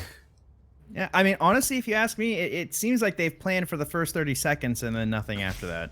Because their execution is actually pretty decent. They take a lot of control. They have the smokes that they need to smoke. And then it just stops at that point. They've got it all ready and prepped, about to take the site, and then it all stops. One ability shuts down their entire push, and it doesn't even have to be something that kills them necessarily. And we see them right now stalling out for a ton of time, just chilling outside of A long, or I guess what would almost be outside of their spawn, waiting. And in fact, it looks like that Sage is utilizing her slows to prevent a push here, which at best just gives away their positioning, knowing that they are trying to either hold a mid hold here in the mid window and try and sneak through there. But now it just seems like they're a little bit lost. Full smokes across the board for Brimstone. Everyone has their abilities still except for the Sage, who's completely wiped out her slows. And now with no kind of pressure given on any of the other sites, trying to sneak over for a C long push. Spotted on the camera. That's going to get called out. They're definitely going to get a rotate. And I'm fully expecting the A long players to do a flank here and get another cleanup from C long. Snapo unfortunately walled off from his teammates. That's Bok Choy with 2. Can he find more? The likes of Ava Rose, though, taking out Snapo, and it is a 4-on-2. Make that 4-on-1 with Puba, the man, the myth, legend, all alone. Takes down 1. Is able to possibly capitalize on this.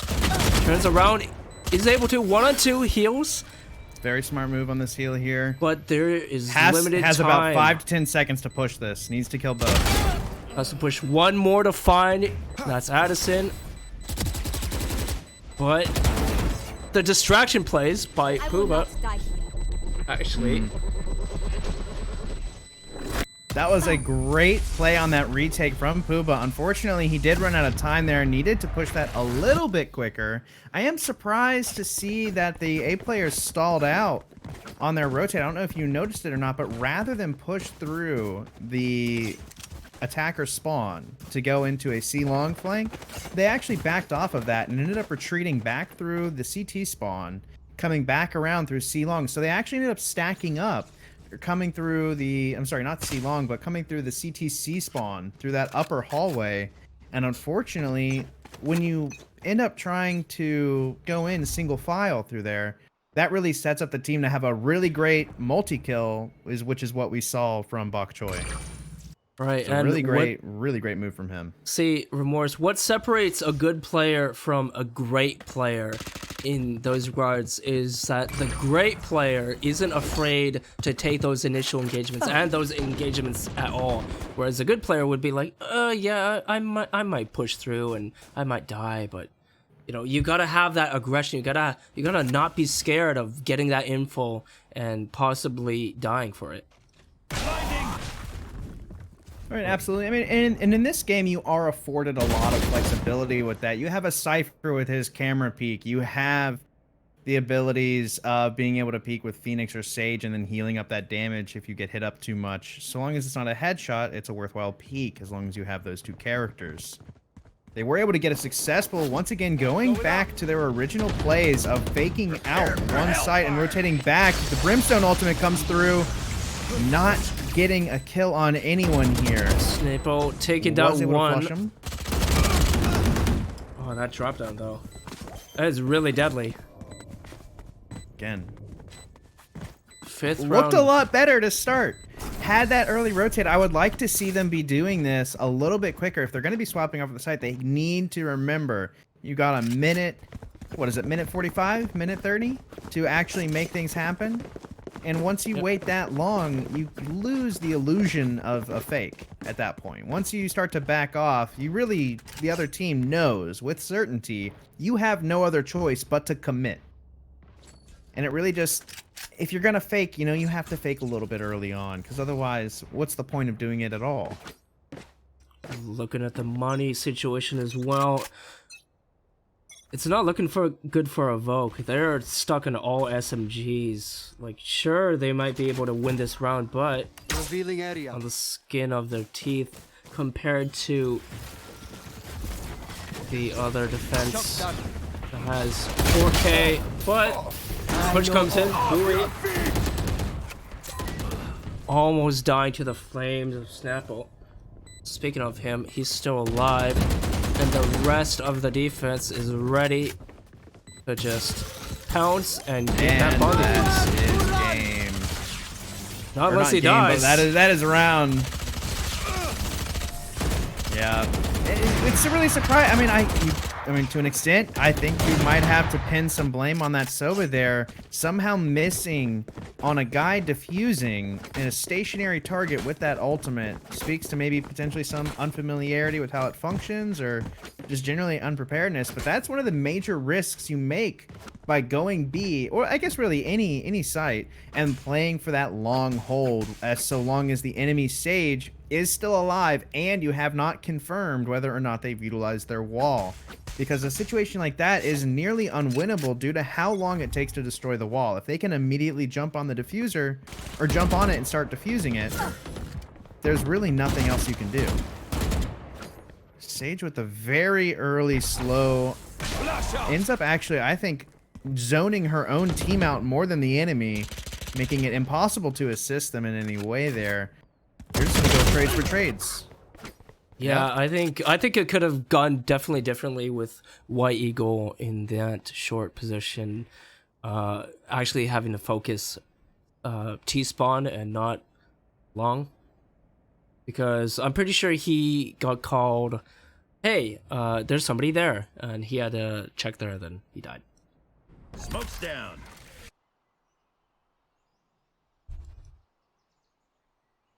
Both sides. They do 3-on-3. stand to have a pretty good chance getting the plant down here. It is a 3v3 with one person on C, one person coming in through the back, and they should absolutely get plant down here. So regardless of what happens, they will have money to do another full armor SMG round. Hopefully, I would like to see some rounds coming back. I don't want to see another blowout. Well, with how games are these days, you know. Joke's over! You're dead! Smart person's over here to gain some information, although they do already know where he's coming from. Yeah, you do have to kind of question the timing for that. While Sova's ability is extremely useful to get some early information, when you've walled off C long, your teammates are watching garage hallway, there's really only one thing you need to watch at that point, and it's going to be the CTC push. And you really don't need a drone to be confirming that for you. You can confirm that pretty easily with your eyes. And having the gun that he did was still pretty decent. And if he was there, I think contesting as his team was getting pushed from multiple angles, I think that would have been much better off than flying a drone around and not really adding any new information. They already knew someone was pushing from there. They knew where all the locations were, and that's really the only purpose of that device, is to know where someone's coming from. And if you already know, then you should have your gun up. Right, and seems to me that Evoke want to try yet again this B push.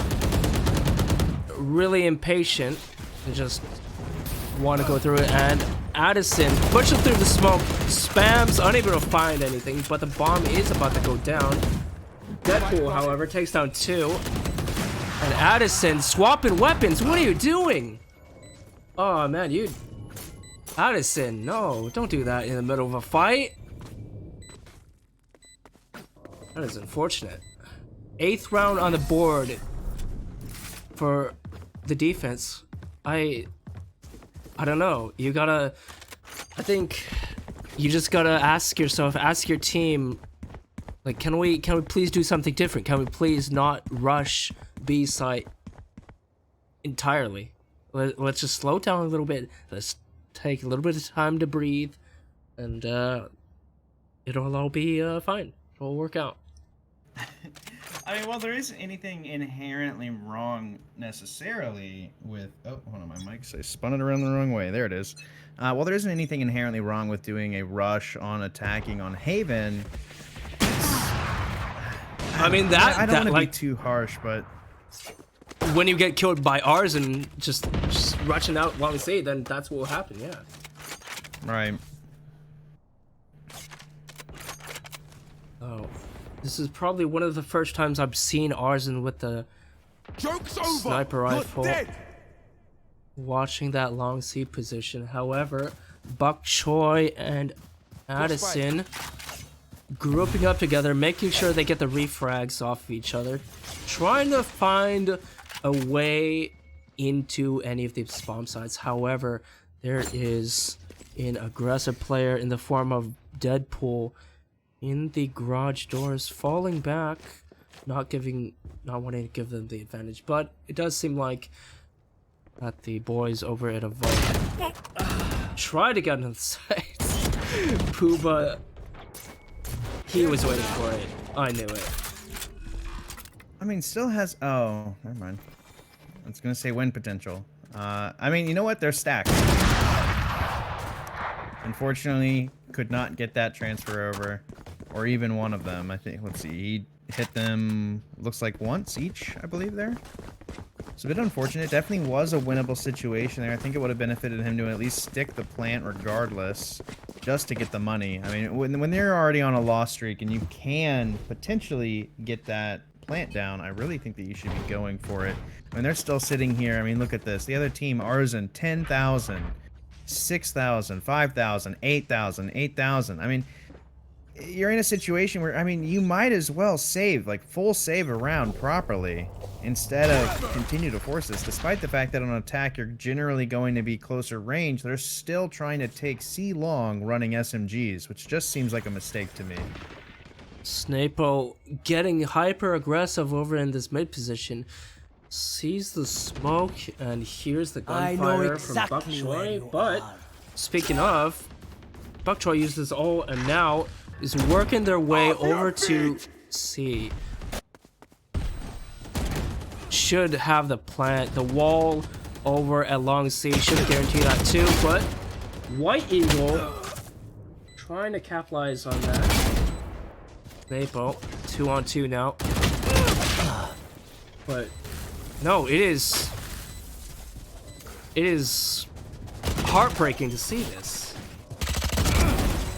No really matter what they do, no matter where they go, they just die. This just comes down to being outgunned and outexperienced, in my opinion, at least as far as we can see here. I mean, again, you know, it looks like they have the foundation down.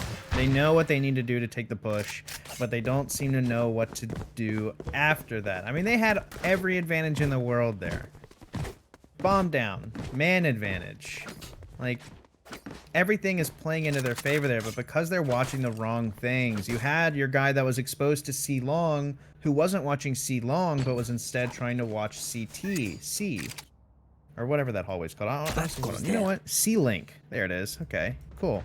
So you had your guy on C site exposed to C long, watching C Link. You had the person who was at the box on C site next to C long, also watching C Link. So it seems like everyone's positions that should have been watching different areas were all swapped around, which it doesn't seem to be anything other than just slight inexperience, not unfamiliarity with the map itself.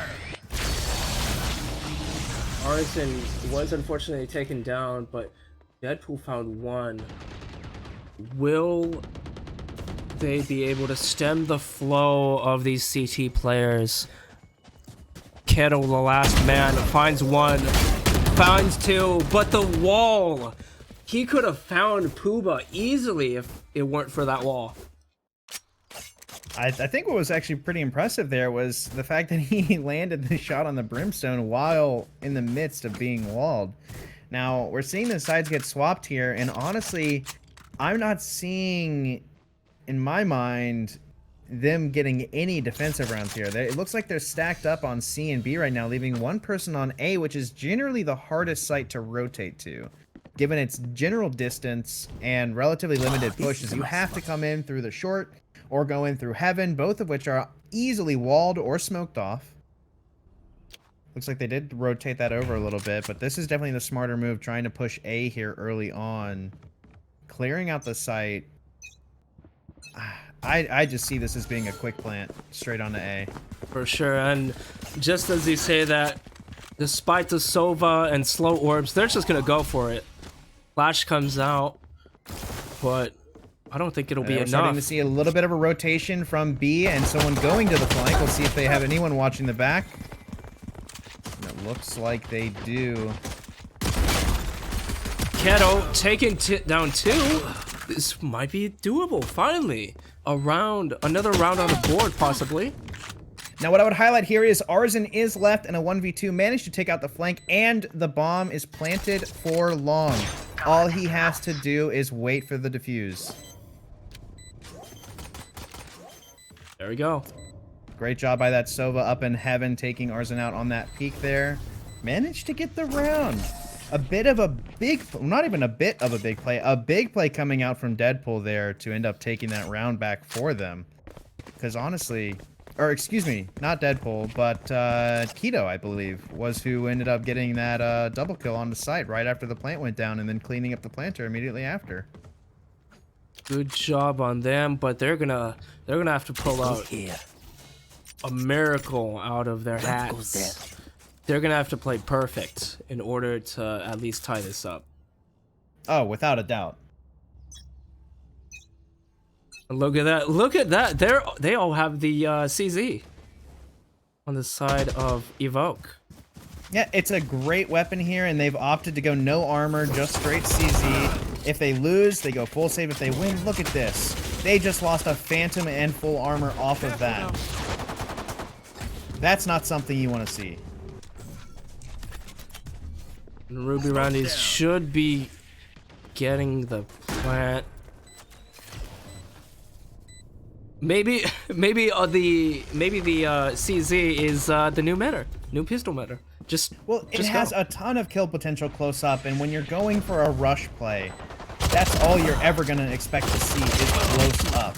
And that's all you need to do here. Mag dump someone close up on you, take their guns, and make use of them. Again, bomb not actually planted for long here, and the Sage is up. This could be another win for the defense. Neutralized. There it is. Wow. Good job. Okay. Again, coming back to that danger of not playing. Well, one, not planning for long, and two, the danger of positioning that way when the enemy Sage is still up, despite what you think of the enemy team, or regardless of how much better you may think that you are.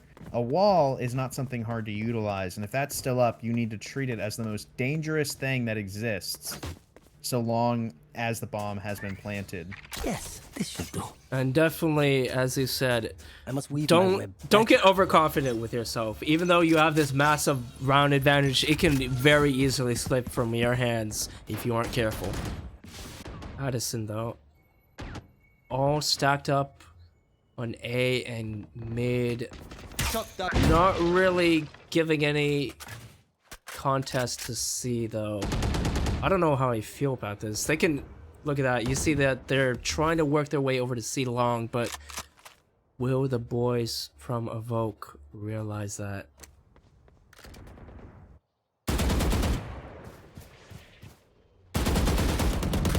One minute left on the clock. Shot still going out. Seems like they are trying to dedicate it to mid, but as you can see now, not only does the wall go up, but Come on, let's go! they're gonna have to go by really fast, but Addison was at a perfect position to get some kills, but Deadpool and Poopa respond in kind. 5-on-2 advantage towards oh god, I forgot his name. No. Ruby Randy's. Yes.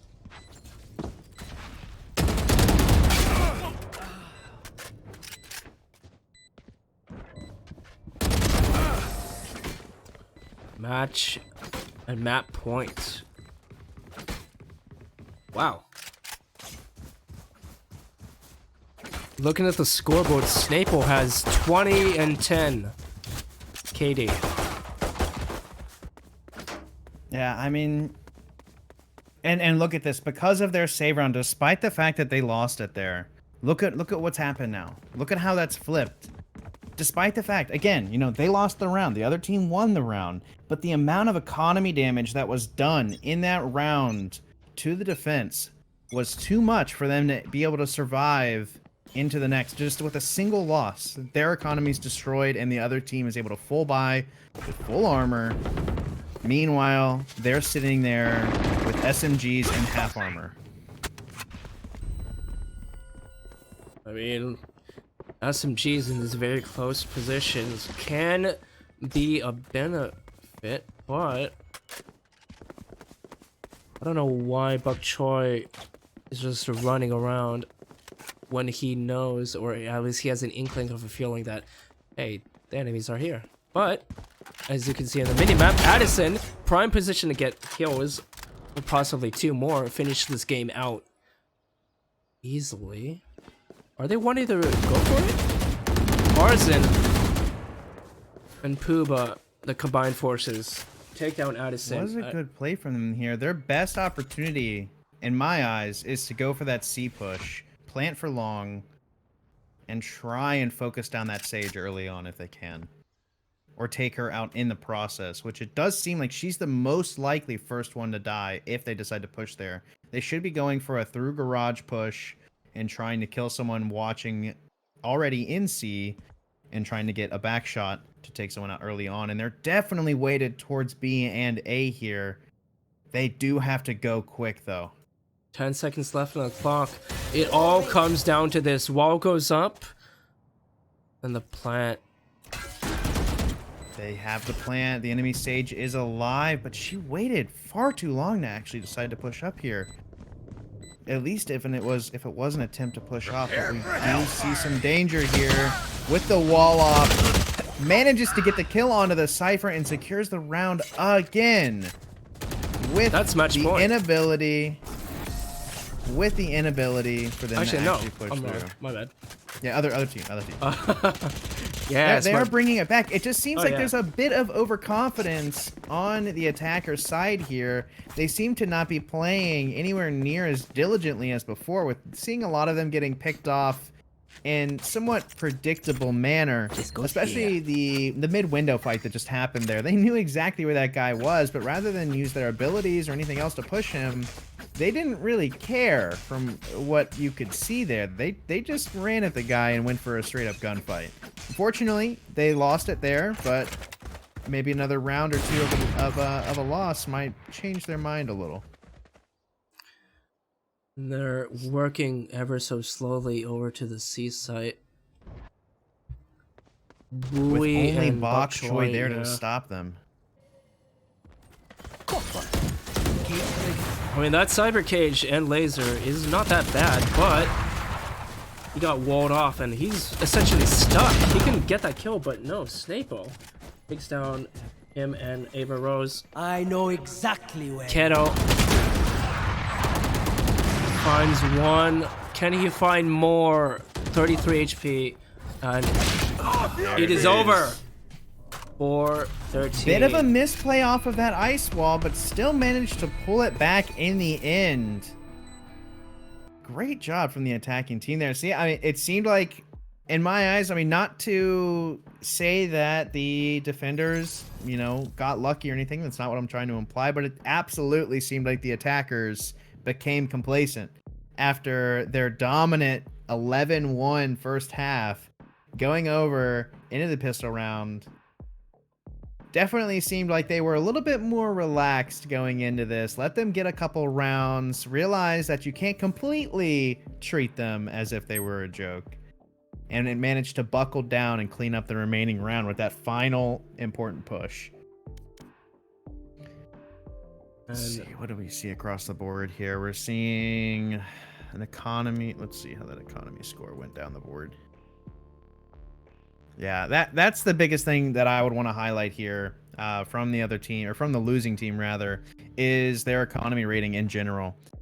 And just actually how they approached economy overall on a couple rounds. So what we saw in the two biggest differences here, when they were down on rounds, they bought SMG light armor every single round. Every single round. They were force buying, which you get the loss bonus and you can do it.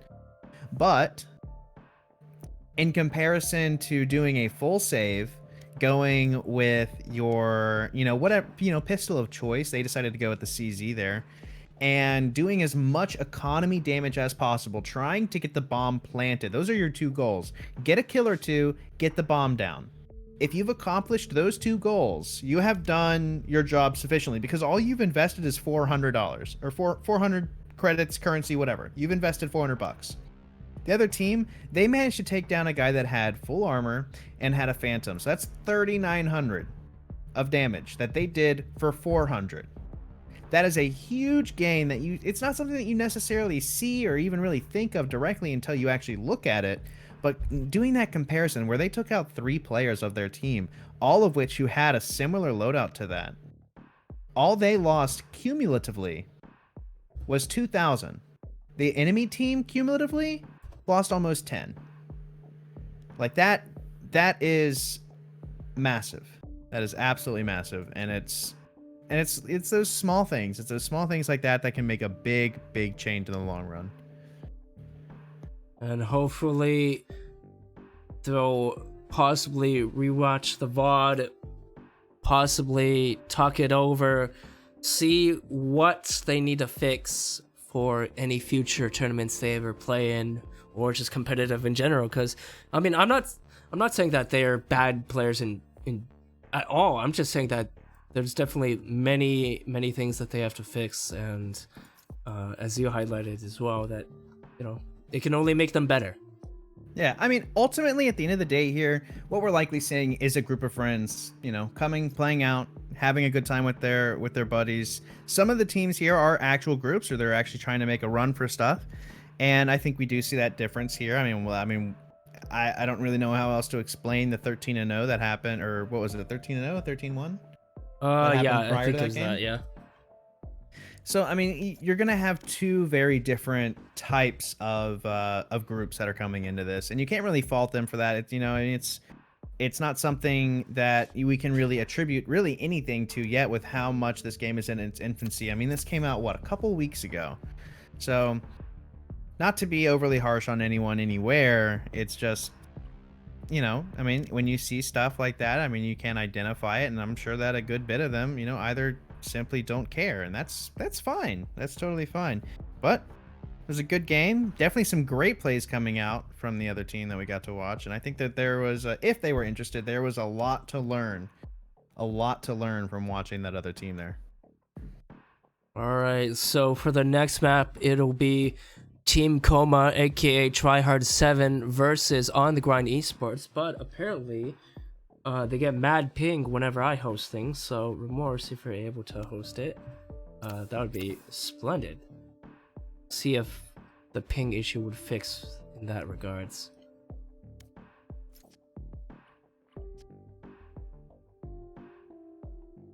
Did I add you as a friend? Yes. I think so. I think if you leave, does it drop the e-hole server? Let's find out. Or I think actually if you view the party, nope, I'm now the party lead, and I will invite you back. All right, pretty good.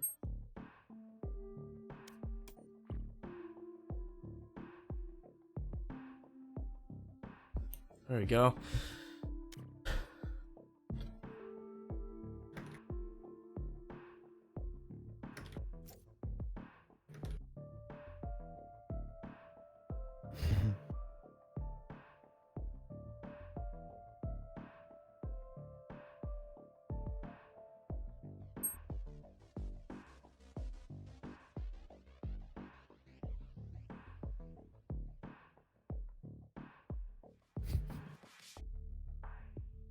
What's so funny? They just ignored it entirely. All right, never mind. It's not important. Ping check. What? It's always dangerous when you see on that bottom button down there the warning high skill disparity. Oh man. I see it. That always is an interesting experience. And speaking of high skill disparity, on the grind, they just owned. Straight up, they just owned 13-0 against Marmaduke. Again? No, that was the team that. I was like, another 13-0?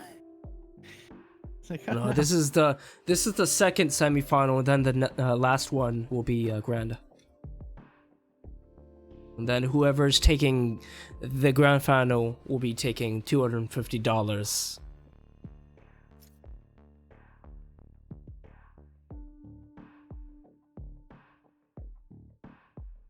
Okay, they banned Split.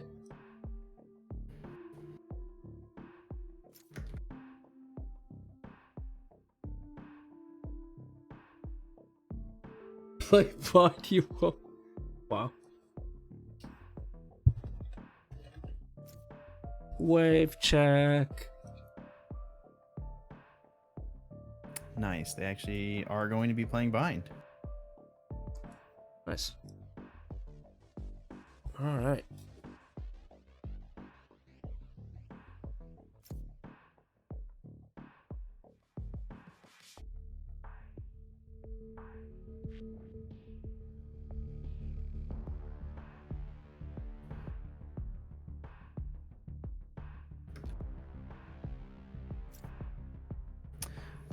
All right, let's see. I'm not overly familiar with how their server infrastructure is working. They wanted to. Oh boy. Wants to load into the lobby.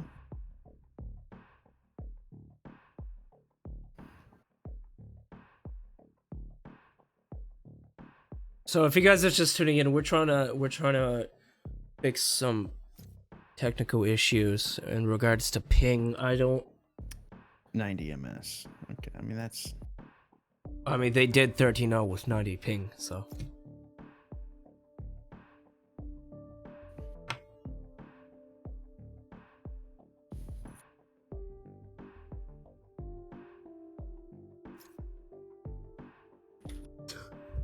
But yeah, I hope you guys are enjoying this stream so far. This is VanQuish Gaming Tournament number 1. Best of 1 series. Still trying to figure out what is going on, what. Let's find out what this actually is.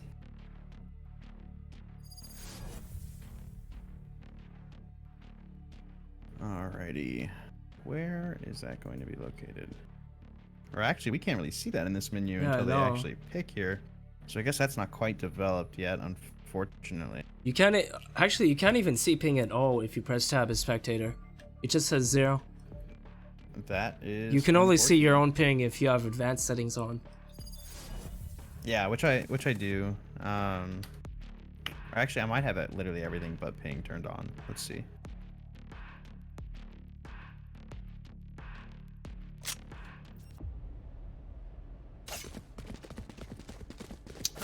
Let's see. I'm showing a round trip time of 21 ms, so we are on. I'm getting 85. All right, so seems like it worked, I guess.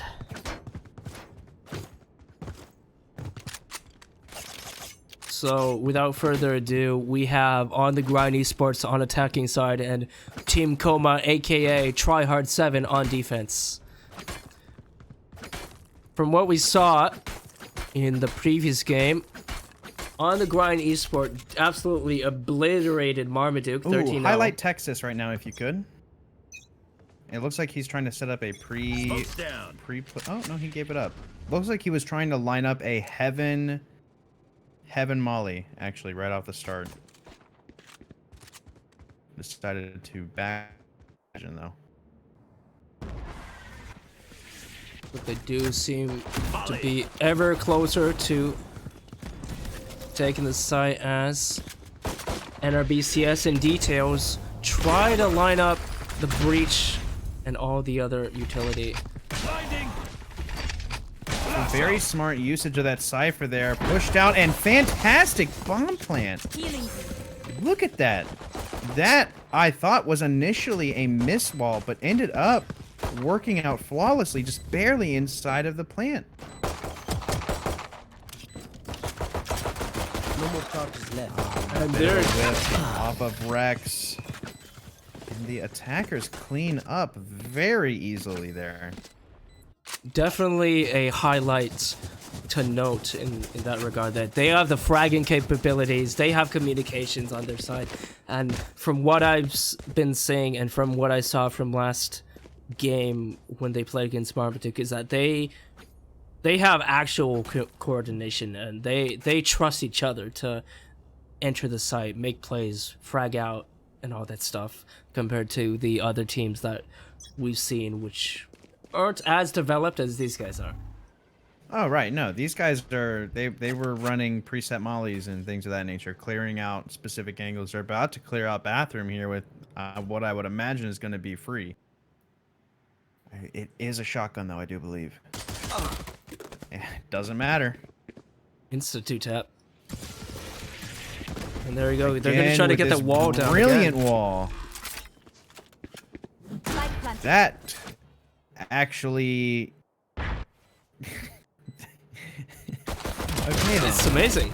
And Details might find another after finding one at 50 HP, though. At Rex this point, why even peek? You have it for free.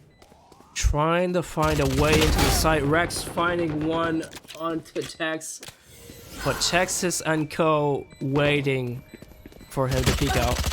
And there we go. As soon as he gets the gun, NRBCS gets Rex. And there we go. Round 2 goes to. I'm not on the sure there's grind. anything that you can do to counter that plant other than stuff 3 people inside a bathroom early on. No, you can. Yeah, I mean you can use. Or to flank. I mean, you're gonna have to push down a short or heavy hold bathroom there. Any is gonna result in a plant that you just can't defend from when combined with the brimstone. That's gonna go down. It's 100%. That's going down. And one way you could try to counter is Brimstone's Molly, but I don't think that's gonna be as effective. Yeah, compared to he others. would need to have that molly perfectly positioned and have it going down before the actual site gets pushed. Now they did a bit of a weird split here, completely Revealing area. going off of their original strategy here.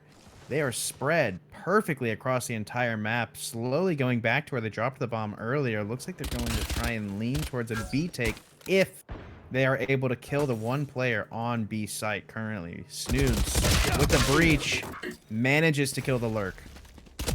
Looks like it's most likely going to be an A site. Very Jastra. weird play here. Jastra caught out by Coma, and it's all on Tex with that bullpup. Arguably the worst rifle there is so far. Yeah, caught out was definitely the theme of this round here. Every single player got pinched in a 1v1 and lost the gunfight.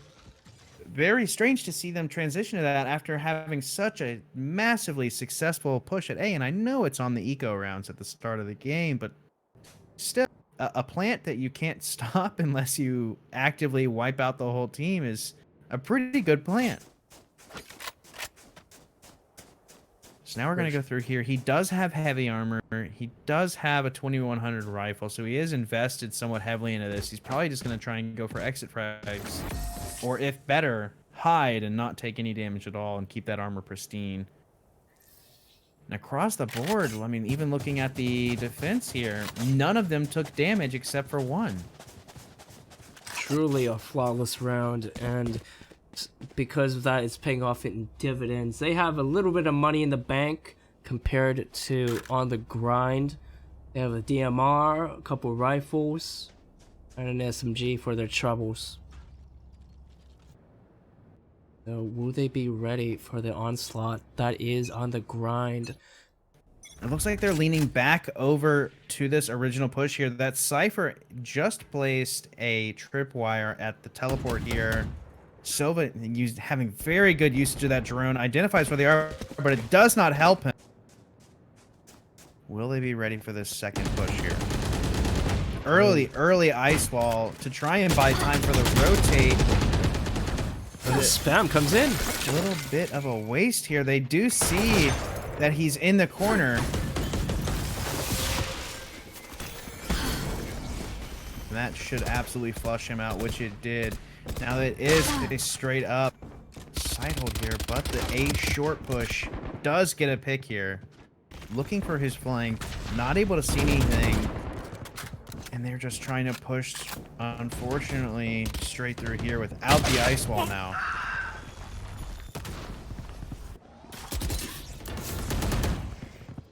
Kombat taking down one. Now it's a 2-on-2. Still committed at this point. But how much more committed will they be as the time runs out? 25 seconds on the clock. And Kombat on the prime position to get a kill at the very least. Snoobs almost caught out there again. But I still... Very unfortunate. Yeah. It seems somewhat questionable with the amount of utility they still had on their characters there. Viper still had her wall. She still had some of her smokes. And yet, they didn't use any of that to actually try and block vision from heaven or block vision from the left side there. They did decide to instead go for a straight-up gunfight, which unfortunately they lost and cost them the round there. And what's also more unfortunate is that they've been relegated to pistols, but the silver lining is that 4 out of the 5 are the revolvers, so they can easy one-tap if the defenders misposition themselves. But Sova should grab a... Oh, never mind. His teammate grabbed the kill. Off of the Sova bolt. Kill is a kill. Kill is a kill.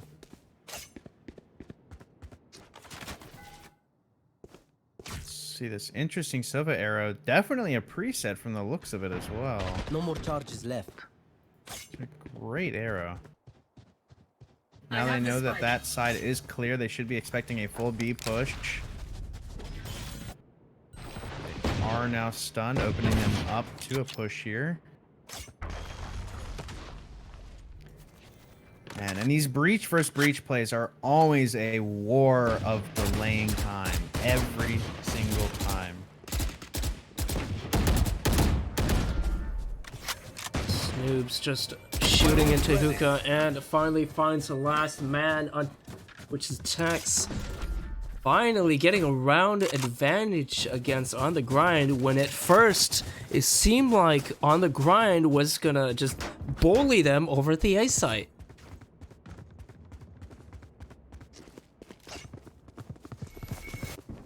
But 4 out of the 5 players on The Grind have ults ready, whereas Tryhard 7 only has 3, soon to be 4.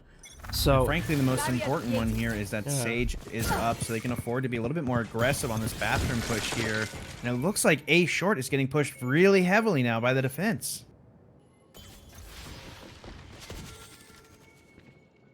Bit of a miss throw on that ice orb on A short. They are backing off now that that missed. Still now in a holding pattern.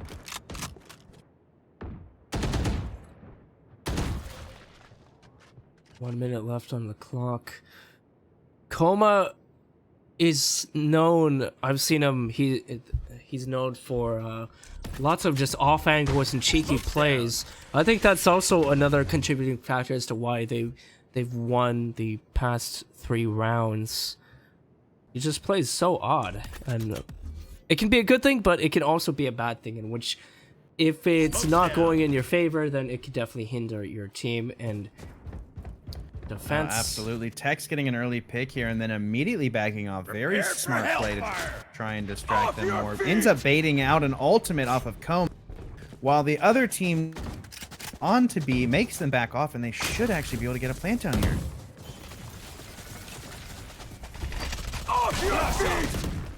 Spike's going down, but is interrupted by the opposing breach ult. back down for another plant. Oh, NRBCS with a 2K. Fantastic double kill off of the Viper. Snoobs gets 2K as 2v2. well. Koma now in a 1v2 situation, not quick enough to rotate to help his teammate here, and is absolutely in a split off position here. Breach versus Breach Breach versus Brimstone having the fight here.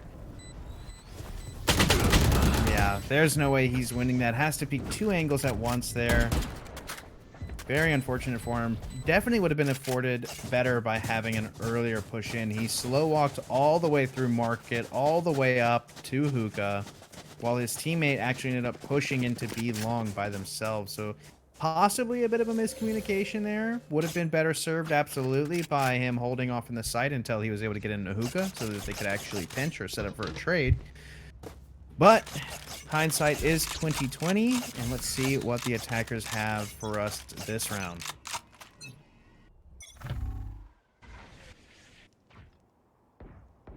They have the guns at the ready, 5 AKs, but Snoobs goes aggressive, takes down Texas, and that's a Brimstone down. J-Star responds in kind with Rex. That's the Sage, and now they're trying to worm their way over to A.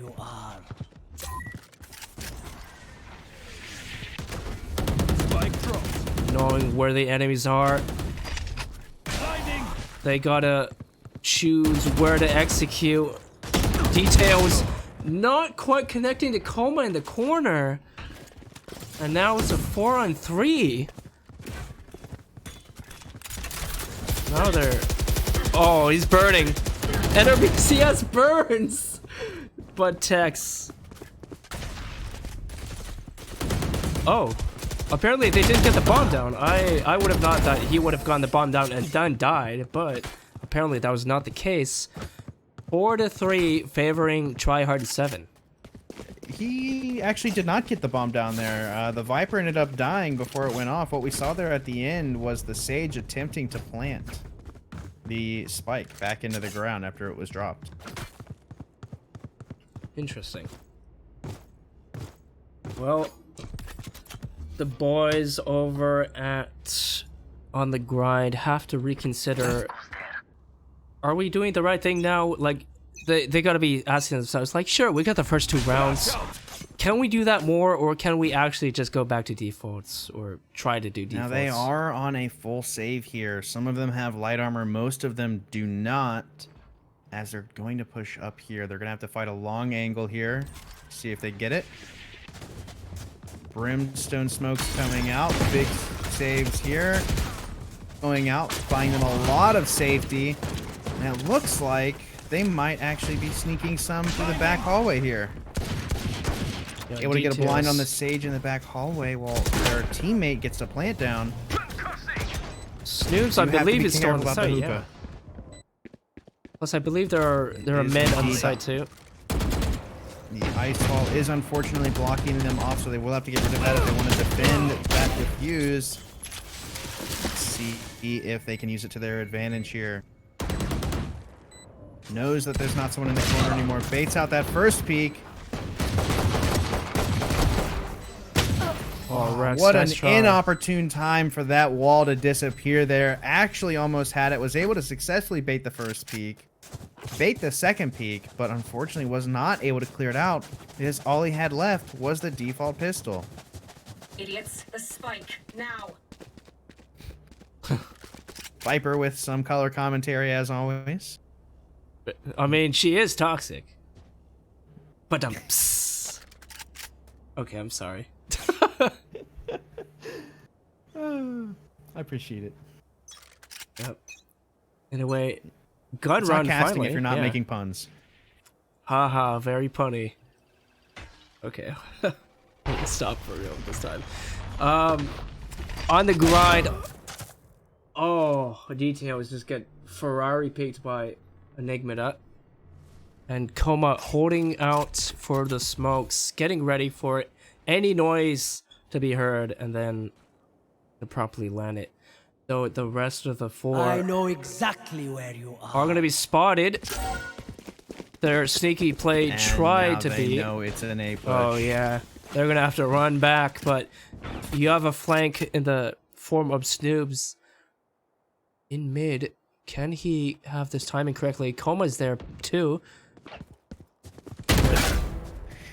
Koma. They identified Koma, ended up trading him back, and the flank from Snoobs did get picked up on the tripwire.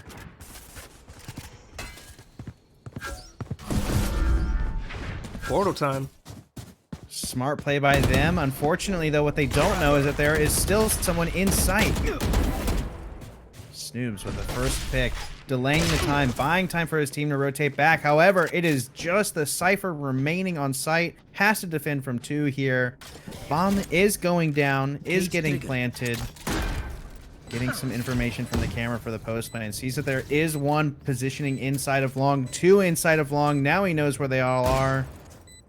Should be able to take them out one by one if he positions correctly here. Checks to see if he can defuse through the wall. I can appreciate that. Gets the first kill on the Sniper and almost gets the second onto the Viper there. Very close call. Manages to land 1 shot upper chest. Not enough to kill though. Viper being full HP, managed to make it through the round. I think he would have actually gotten the kill if he would have pulled down a little bit more, because from what I saw is that he was aiming neck, head level, which is sure great, but the recoil causes the bullets to go up and over the head. So, Yep, he did not compensate enough for that last shot there. Managed to just get 1 on target, and it looks like now they're setting up for a B push, and no one is on B. If they realize this early enough, this could be the round for the attackers. With this early 3-man flank up through mid going into hookah is identified, and now they're going for the flank. The big rotate. Overcommitting by the defenders. The attackers play very well off of that and get the Cypher ult. Going in for the plant now on site with only 1 person to defend it. 2 people inside of short, and 1 looks like maybe setting up for heaven here in just a bit. Every single team member now inside of the bathroom. ooh, This actually could end up... Never mind. Great play from the Brimstone ultimate there to shut it down. And I think that was Texas to TK his teammate. Oh wait, that was... And what just happened? What just happened? You have to question the decision making here of putting your entire team inside of a small hallway. After you've successfully taken over control of the majority of the site, rather than having those players that went bathroom rotate up through short A, which they absolutely had the time to do, they decided to, every single one of them, stay in position. And you are right, that was actually the defending Brimstone. Or was that the defending Brimstone? No, that was the attacking Brimstone. That was the offense. He TK'd the Viper. That TK'd his own Viper. Misplay after misplay there for the attackers. They had that round. That was unfortunately theirs to lose. Definitely, and I think early B clear. Oh, I think Detail is got off a little bit lucky. He's on 13 HP by though. The skin of his teeth there. If he's lucky, we might be able to get a Sage Heal before he gets back in. Yep, he did. And the bomb plant too. So there should be an easy 6th round for on the grind. 2v4. I do not see how the defenders come back from this with no ults. All abilities now gone. Manages to take 1 out from Koma. Now in a 2v3 here. Knows that there's got to be someone long. Has a teammate with him now in sight, but doesn't know where the other 2 are. Tex is clearing it out. Now going to be in a 1v3 for Koma. Koma gets 1. Now there's 2 remaining. 1 is long. 1 is on his close right, but does he know? Has to peek through the Viper. Does not kill him. Gets traded out by the Sage. Great play from the attackers there. Managed to get out of the range with the explosion. Great move by them all. Breach barely making it out alive from there. Getting a full heal.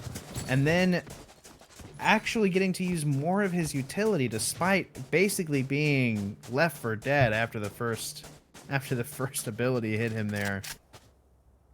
And now the attackers are set up with 3 ults on the last round of the half. They worry we should be expecting some crazy antics from them here. For sure, and working, still prodding that A site. Details probably has a lineup, but Tex has bullets to send. Amazon Prime delivery of bullets over towards Doctor, and that is a man down for the defense. There goes the first flash from the breach. There goes the damage into the corner, expecting Koma to be there. Not there this time. And now, after committing this resource here, they are sneakily trying to go back through over to B. Sage managing to bring it back to 5-5, erasing the earlier advantage that Tex gained the team there. And now, it's 1 man on B. They have all of their ults. Details going into Hookah here should be at the ready with his ultimate to bounce all of them out of the way and take the site. Let's see when he uses it here. And now reinforcements have arrived for Tryhard 7, and all the portals, they decided to go back to A. Kill. No portals yet coming in from the A players. And very interesting, I guess that would be why he didn't ult. Still no ult from the breach. Oh no! Very unfortunate play here with Koma and Rex both cleaning up, getting a quad kill between the two of them. And timer going out. Again, look at these resources not being used. 3 ultimates on the attacker's side that weren't able to be utilized before the round ended. Very unfortunate play. They just couldn't pick where they needed to go. They tried to rotate one too many times. Too obsessed with the bind teleporters, which is somewhat of an issue that some teams run into. They just can't help themselves but to do those quick rotates without realizing it really only takes about 3 to 5 seconds for the A players to get to B and vice versa.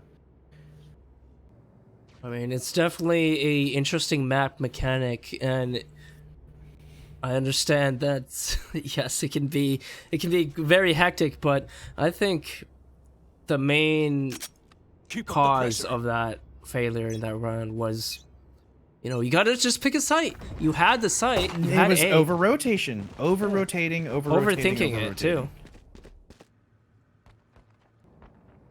Oh, great usage of utility from Details, hitting every single one of them in short A with his slow. Still has a flashbang. Let's see how he goes. Poison's off. Gets another flash down, gets 1 kill, backs off into the site. One is planting at U-Haul right now behind the ice wall, not able to stop this plant. The attacker's now just down to 1 versus 5. The breach hiding in a corner, Details cleaning him up and securing the defuse for this round. Defenders, 5-man up. Flawless round for them. And where that ice wall is placed, I think that's going to be the meta as to how you approach that bomb site, especially when you have a Sage. And granted that there's definitely lots of opportunities to get the bomb planted, but I think right there it is the easiest and the closest place to get. But as we've been seeing from previous attempts and executes on the site, there are definitely other ways you can go about planting the bomb. And here we have Details again with now a judge. Going for some cheeky plays here, trying to peek early into mid if he can get some kills here, if they'll let him have it. Meanwhile, the attackers slowly sneaking up B. Now it looks like the defenders are aware of it. They've seen a Sova arrow. They've seen the Cypher camera. Tex with the and 2 are kick now in the fully smoke. rotating over. Tex, fantastic double kill. Full information on the enemy team. Should get another one here. There you go. Great plays from 4K, Tex. actually. Great plays from Tex. That was fantastic usage of Cypher there. Gaining information, slowing down the enemy team. I mean, there's nothing else to say on that. Everything he did with Cypher there was done right. And definitely that's why Cypher is S tier. Because, as I just said before, the ability to get so much information and to capitalize off of that is just too good. Like, Look at why that camera not? spot. Fantastic. And he could do, like you said, cheeky things with his camera. Trying to get a glimpse of that B long to see if you can see anyone peeking along that outer edge wall. If they hug it, they will be seen. If they hug close, he may be giving some unreliable information to his team. Sitting on there, the attackers kind of accumulating around A short right now inside of Marketplace. Getting delayed by the breach. Details still with the shotgun. Holding a very tight angle. It only has his flashbangs remaining now. I mean, he could make something work with it. Oh, absolutely. Four people here. First flashbang goes out. Nothing seen. Second flashbang. Not able to make a play off of it. Somehow Sova survives not being blinded. Unfortunate. Just bad timing on the peaks. Team going for another U-Haul plant. Ice walled off. Attackers have full control over short A. But J-Stra gets 2 for his trouble, and now makes it a 3-on-2. Very doable, but they're gonna have to check every single angle. Absolutely. In between the two of them, they are both full HP and full armor. This is winnable.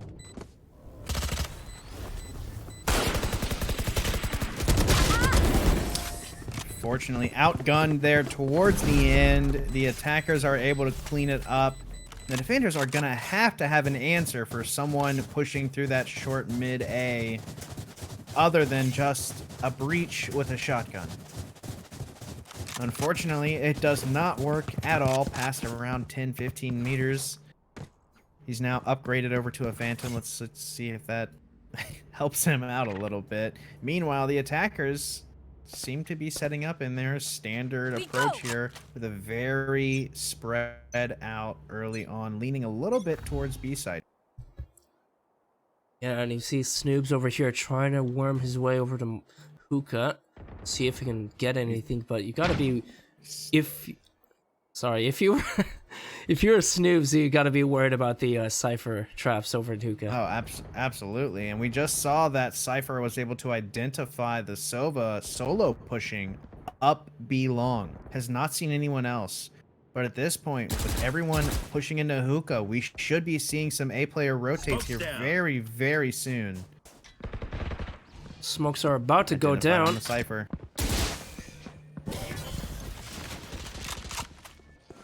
The exit is coming in. Cypher getting pushed back, but no, he reaggresses. Takes down Rex. DK will take down Enigmity, and it's just going back and forth. Bomb planted. Or 2.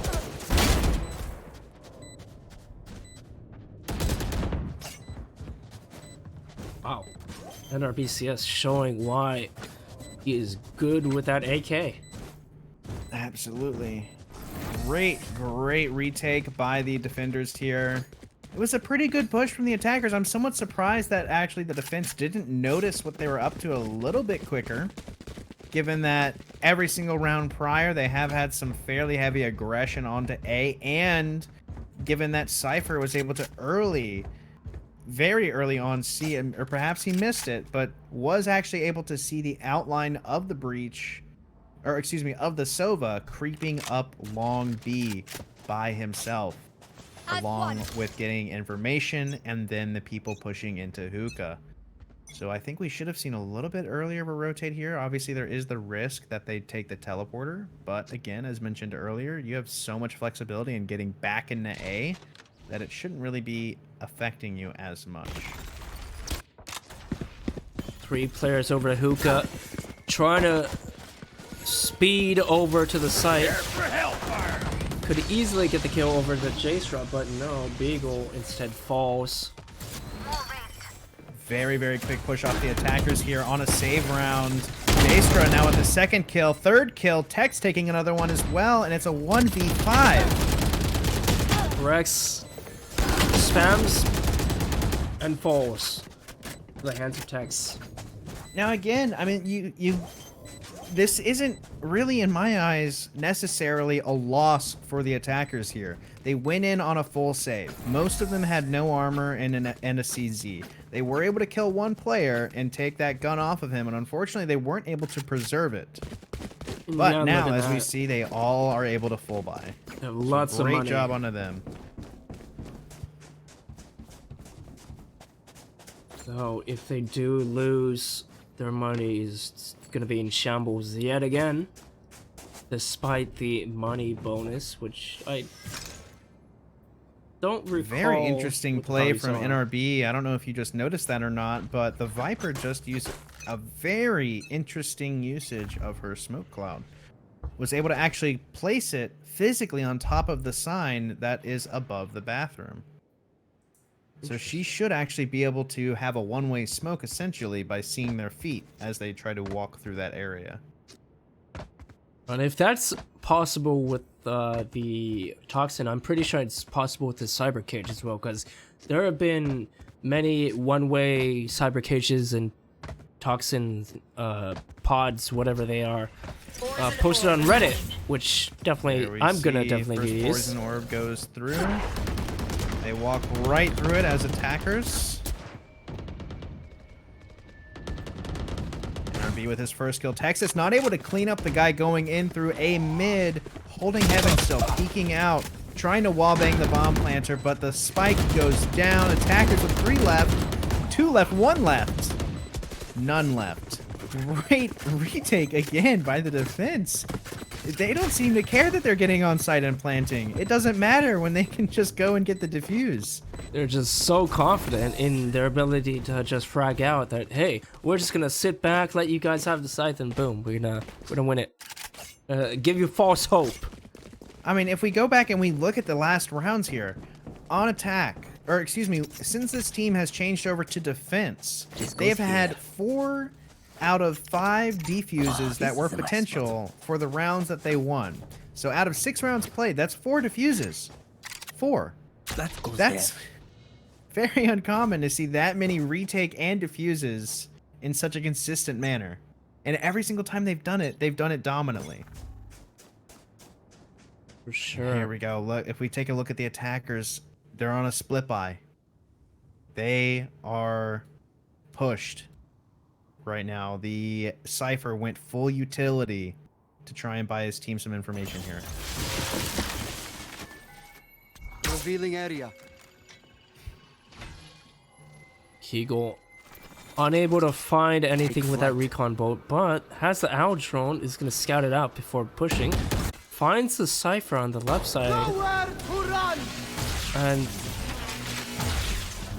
uses his arrow to no effect yet again to try to flush the Cypher out. Very unfortunate for them. On top of the fact that the defense has 5 ultimates up right now, a single brimstone will absolutely devastate them, and honestly, that's what I think we're about to see inside a bathroom. Oh man, get your clips ready. Once, there it is. Is he gonna get anyone? Not with the ult, but does with the gun. 1v4. Sova literally shaking in a corner right now. Manages to get 2 inside of the little connector. Will he clutch this? The power of the DMR. Out of charges. Sova in the 1v2 situation here needs to clean off this guy off of the bomb site here. Meanwhile, the Sage is in spawn? What?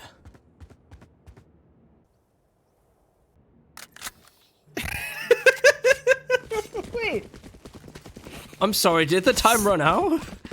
the Sage supremely confident in her teammates' capabilities to burn the timer down to prevent the plant, decided to go to the enemy spawn, placed a spray, and dance. I mean, If that's not confidence, I don't know what is. I mean, when you're at match and maps point, then you know you gotta live it up a little bit. But it was Jastra lining up a great slow orb here. This should go all the way over and get Market if he goes for it. Decides to back off. I've noticed that he's always gone for that every single round. I don't know if he's actually, executing that, but it's definitely very interesting that he knows that lineup. Multiple Looks like he knows something's up. enemies over at Hookah. If they break that trap, Cypher's gonna know that, hey, we're all in here, and decide to push out. No There they are. visibility whatsoever, but they're slow. They gotta get some kills in. Kegel. I'm just waiting for that ult from Details. Once that goes down, they should be able to clean up the entire team. There it goes. Spike does go down. But they get 1, 2. One more remaining for the game, and there it is. And that is... Another flawless retake. That's one way to end it. That is incredibly impressive. GG's. Wow, on the grind, just when they were They're on the down, grind. yeah, they were down but not out. They brought it back in spectacular fashion, even though they were losing a bunch of rounds to Coma. Like, sure, they had the advantage there, but at the beginning, but oh my lord, that was great. That was a great game. That was a great game to watch. I thoroughly enjoyed that. Being able to see a game with two teams that relatively have strats down and one team that's lining up smokes, lining up slow orbs from across the map is just something that you just have to appreciate. That is just great to see already in this game. A few weeks into this game being released, and people are lining things up like that, working in custom games, going through, finding out, and learning these angles to utilize them in a team environment. That is very impressive. all right. And with that, we have Randos or Randy's, I don't know, versus On the Grind for what might be the best of one there is in Valorant ever. For a grand final $250 in your pocket. Loads of money. So we should get those guys in fairly shortly. But with how high of a caliber both teams who have made it to this grand final are, I want to see it go to the distance. I after seeing that kind of performance, now, I mean, keep in mind, I haven't seen the other team, but after just witnessing that, I just can't help but to, like, I don't know. I just have to assume that they're gonna take another win. When I see a team running preset strats in a beta, it's just impressive. I mean, it is. You can't beat that. Yeah. If I was the opposing team, I would be very concerned right now. I for sure would not be going to bind. I know that. Yeah, I know that for certain. I would be banning bind as my first. I would be pressing my luck on a map like Haven, on a map like Split, which for some reason everyone seems to vehemently hate. So I would really expect to see Haven here.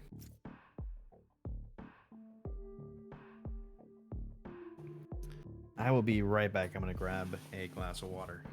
All right. And if you guys are just tuning in, this is the grand final of the Valorant tourney. We had On The Grind Esports just dominate their way, and we also had Ruble Randalls, also a very talented team. And now we're about to see who is the best out of these two.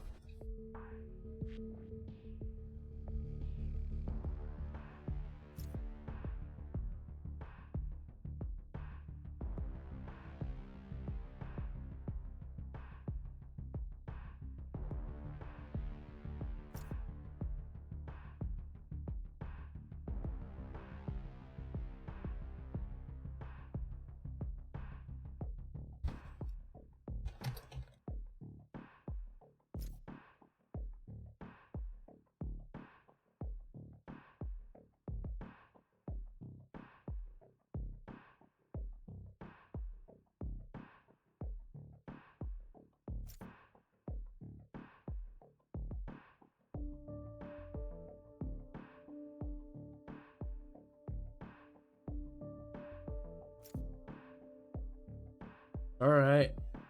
Oh man, it has been a long day today. We've seen teams rise and fall, but finally we are at the end.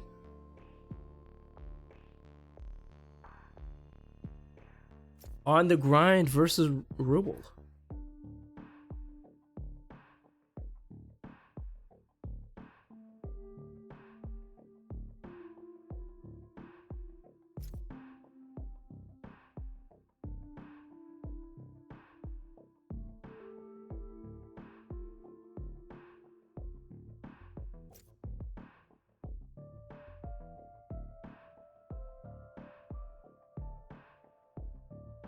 All right. You back? Yeah. Goodness. But this is... Oh my goodness. Oh, my heart. But yeah, if you guys are just tuning in, this is VanQuish Gaming's Valorant tourney. This has been a best of one series for the entirety of the series. And this is the grand final. On the Grind Esports versus Ruble. Now, Remorse, if you were to hazard a guess, which of these two teams would walk home with a $250 prize? Well, you see, I'm really split on this. So we have Details, Texas, J-Straw, NRBCS, and Tex, who we just saw some fantastic gameplay from. Very coordinated, actual strats, actual pre-placed smokes, doing across the map things, utilizing the skybox to its fullest. And then on the other hand, we have Snappo, Arzen, Papa Deadpool, White 69 Eagle, and Puba, who all have the exact same player card. So really, I'm torn on which of these two teams is more coordinated. I just, you know, I mean, on one side, you know, all have the same picture, and that just shows, you know, an element of unity that, you know, you just don't see very often. And then on the other side, you have strats. So I think I might lean a little bit more towards the team of Tex, NRBCS, J-Stra, Texas, and Details. Personally. Mostly it's because I'm still kind of awed by what they just did in the last game. Definitely the battle of the titans here. On a map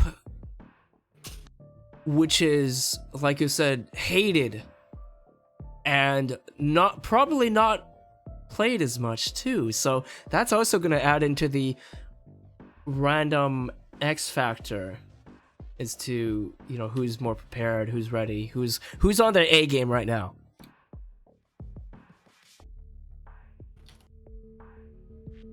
And as you see, everybody's ready.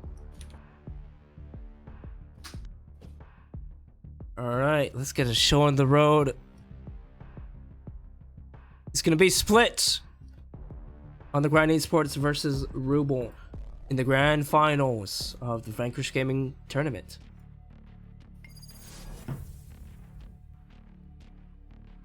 I'm hyped. I'm pumped. I can't wait.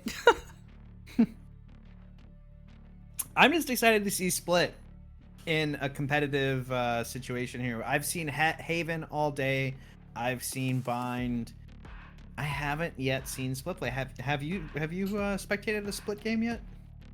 The Split one is when On the Grind got that 13-0. The 13. I mean, I wouldn't really count that then. You know, I feel like they were probably trolling half the game there. Oh yeah, they were just running around getting headshots left and right. They didn't even care. They're just overly confident. Nice, man. All right. Well, hopefully we'll see them pressured a little bit more here. With them starting out on attacking here. Now, unfortunately, despite them saying that they were already, oh my God, Tex is not AFK, but he is actually setting up a pre-placed Molotov to mid rope room. Volley.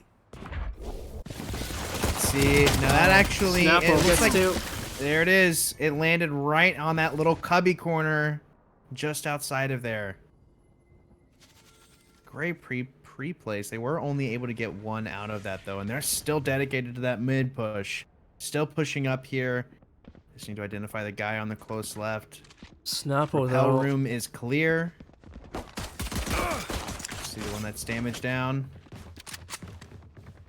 Brimstone leading the charge here. One directly into the repel rope, and he sees him, takes him out on his way down, and now the site is theirs for the taking. The defenders have to rotate over. Phoenix has 1 HP and needs to heal, and it looks like they're going to attempt to go through not at all heaven. Every single one of the defenders is going through CT short, through B.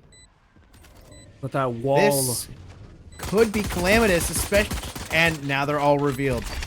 That was 3 sets of gunfire. The attacker should know. That's 1 down, 2 down, and he runs out of ammo for the last, but is traded back by his teammate. Great play from the attackers there. Very good decision making with how they decided to stick with their original push, despite the fact that they had been taken out a little bit early on.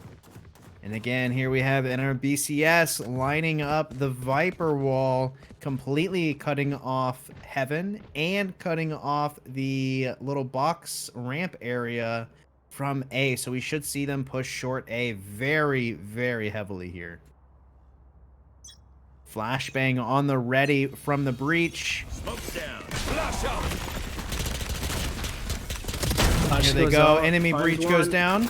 Viper wall goes out. A little bit off-centered from what it should be if it's to block off Heaven. Actually, it doesn't look like that's the intent at all. They used Brimstone to cover Heaven. But still, like, look at that. It's, even though that wall might have missed, it's still a perfect walk-in execution by... Well, I think By they the grind. used the Brimstone for the Heaven, and they used the Viper wall to cut off the CT push. They had that completely covered. Truly a 2 million IQ play. Absolutely. And look at this, a 5-man hold from them, and they're just alternating things to slow the enemy team down now. Now their real concern is just getting out of the bomb site without dying to the bomb going off. That's all they have to worry about. Oh my goodness, it's just too funny. I have this giant smile on my face right now. It's, what more can they bring to this? Like, what hidden strats do they have up their sleeve that they haven't shown us yet? Like, holy. I'm just waiting for a player boost at this point. Oh, sadly you can't really boost in this game, but I'm pretty sure there are That we ways. know of. Yeah. But these guys, they might know. I mean, they're like the Astralis of Valorant, dude. They know all the util spots. And again, we're coming out with this pre-placed Molotov here. Now, he did readjust. This one is a little bit further down. And there it goes. Molotov to cut off the repel room rotate out, which we should see here. It's in that little cubby. If we go to Puba, we can see where that actually got placed. Yep. Completely clears that out. Great move by them. Flashbangs. Fantastic job. So it's not to say that the defending side is lacking whatsoever. No, they're trying their darndest to actually hold this. They're holding strong, but it's just that on the grind is way stronger. On the grind too.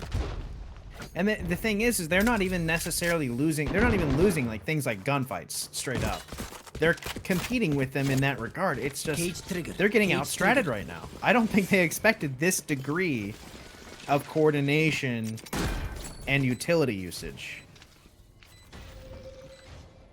Well, hopefully. Again, White Eagle making the bet that someone's close right, and it does not pay off. He's on the left, and Details takes him. And again, look at this execution. Now, the defense has a measly 3K to go across the board for them. They're gonna have to go on a full save here and possibly buy a pistol, maybe light armor, but nothing more. If they go harder, oh, I see 3 shotguns now. I mean, hey, when in doubt, shotgun it out. I guess. Let's see where these players are playing. We got Snappo, we got Papa Deadpool, and Arzen, all of who are lined up mid and A. So the defenders are in, or the attackers are in for quite a surprise if they go to push in on this quickly.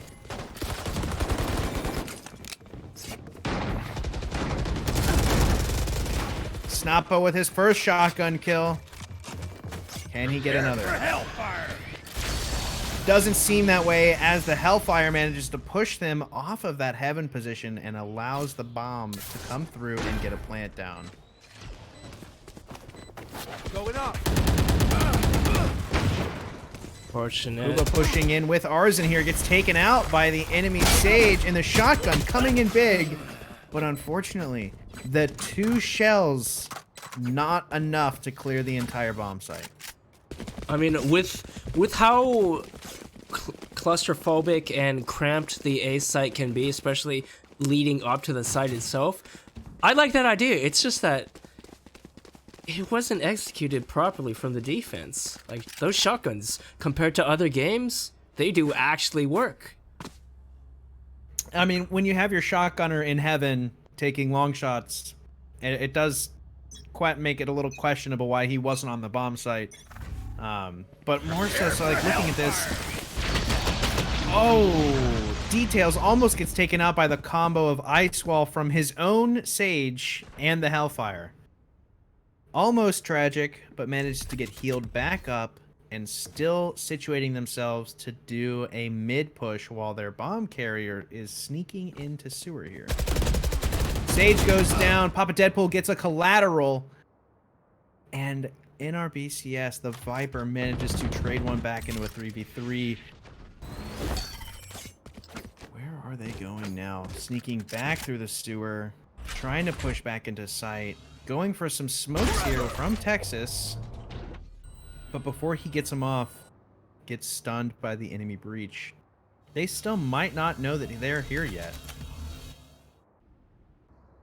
Yeah, judging Enemy breach by looking at heaven.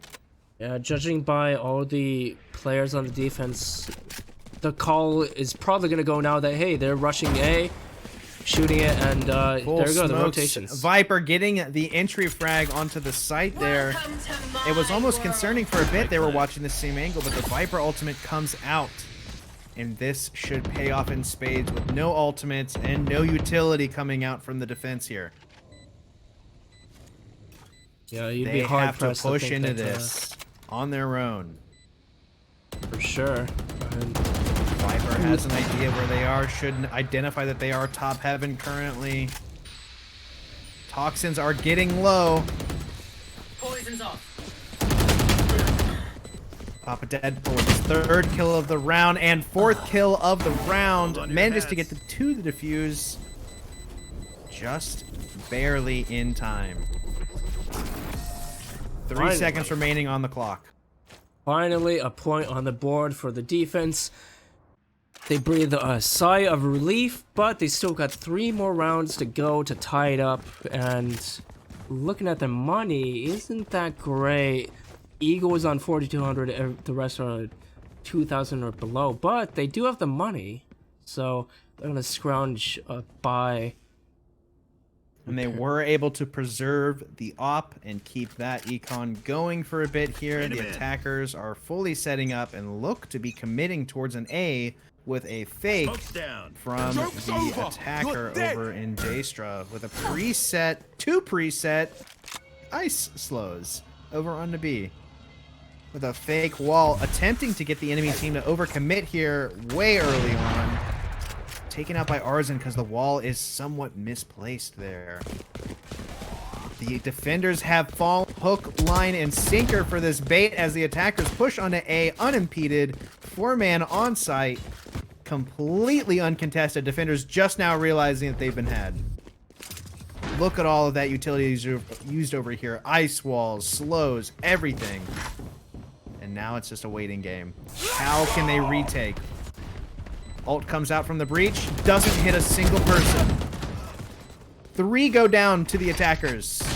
They've identified where the op is upside in heaven.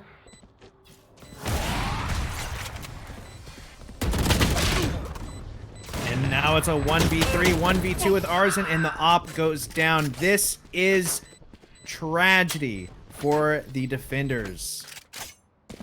No way to get that op back. They are all completely broken cash-wise. Only one of them could full buy, and even then, that would mean no utility on a Cypher, no less. One of the most demanding in terms of utility costs per round. For sure, they're gonna allow on the grind at least 2, possibly 3 rounds ish for free because of their money. I might be calculating that wrong, but still, they do seem to want to rush mid, try to get something to work, but Details and Co are there to pick up the pieces. And a great read by them. They saw the money too. They knew what they were doing. They see the boost here in the corner, but didn't quite react on it from Details. It looks like maybe his teammate had to call that out for him, because his teammate came around swinging on that corner. Now it's all down to a Cypher hiding inside a B garage. Not yet seen. They have to know he's in there due to that camera. As he sits there, Arzen with just a ghost and a dream.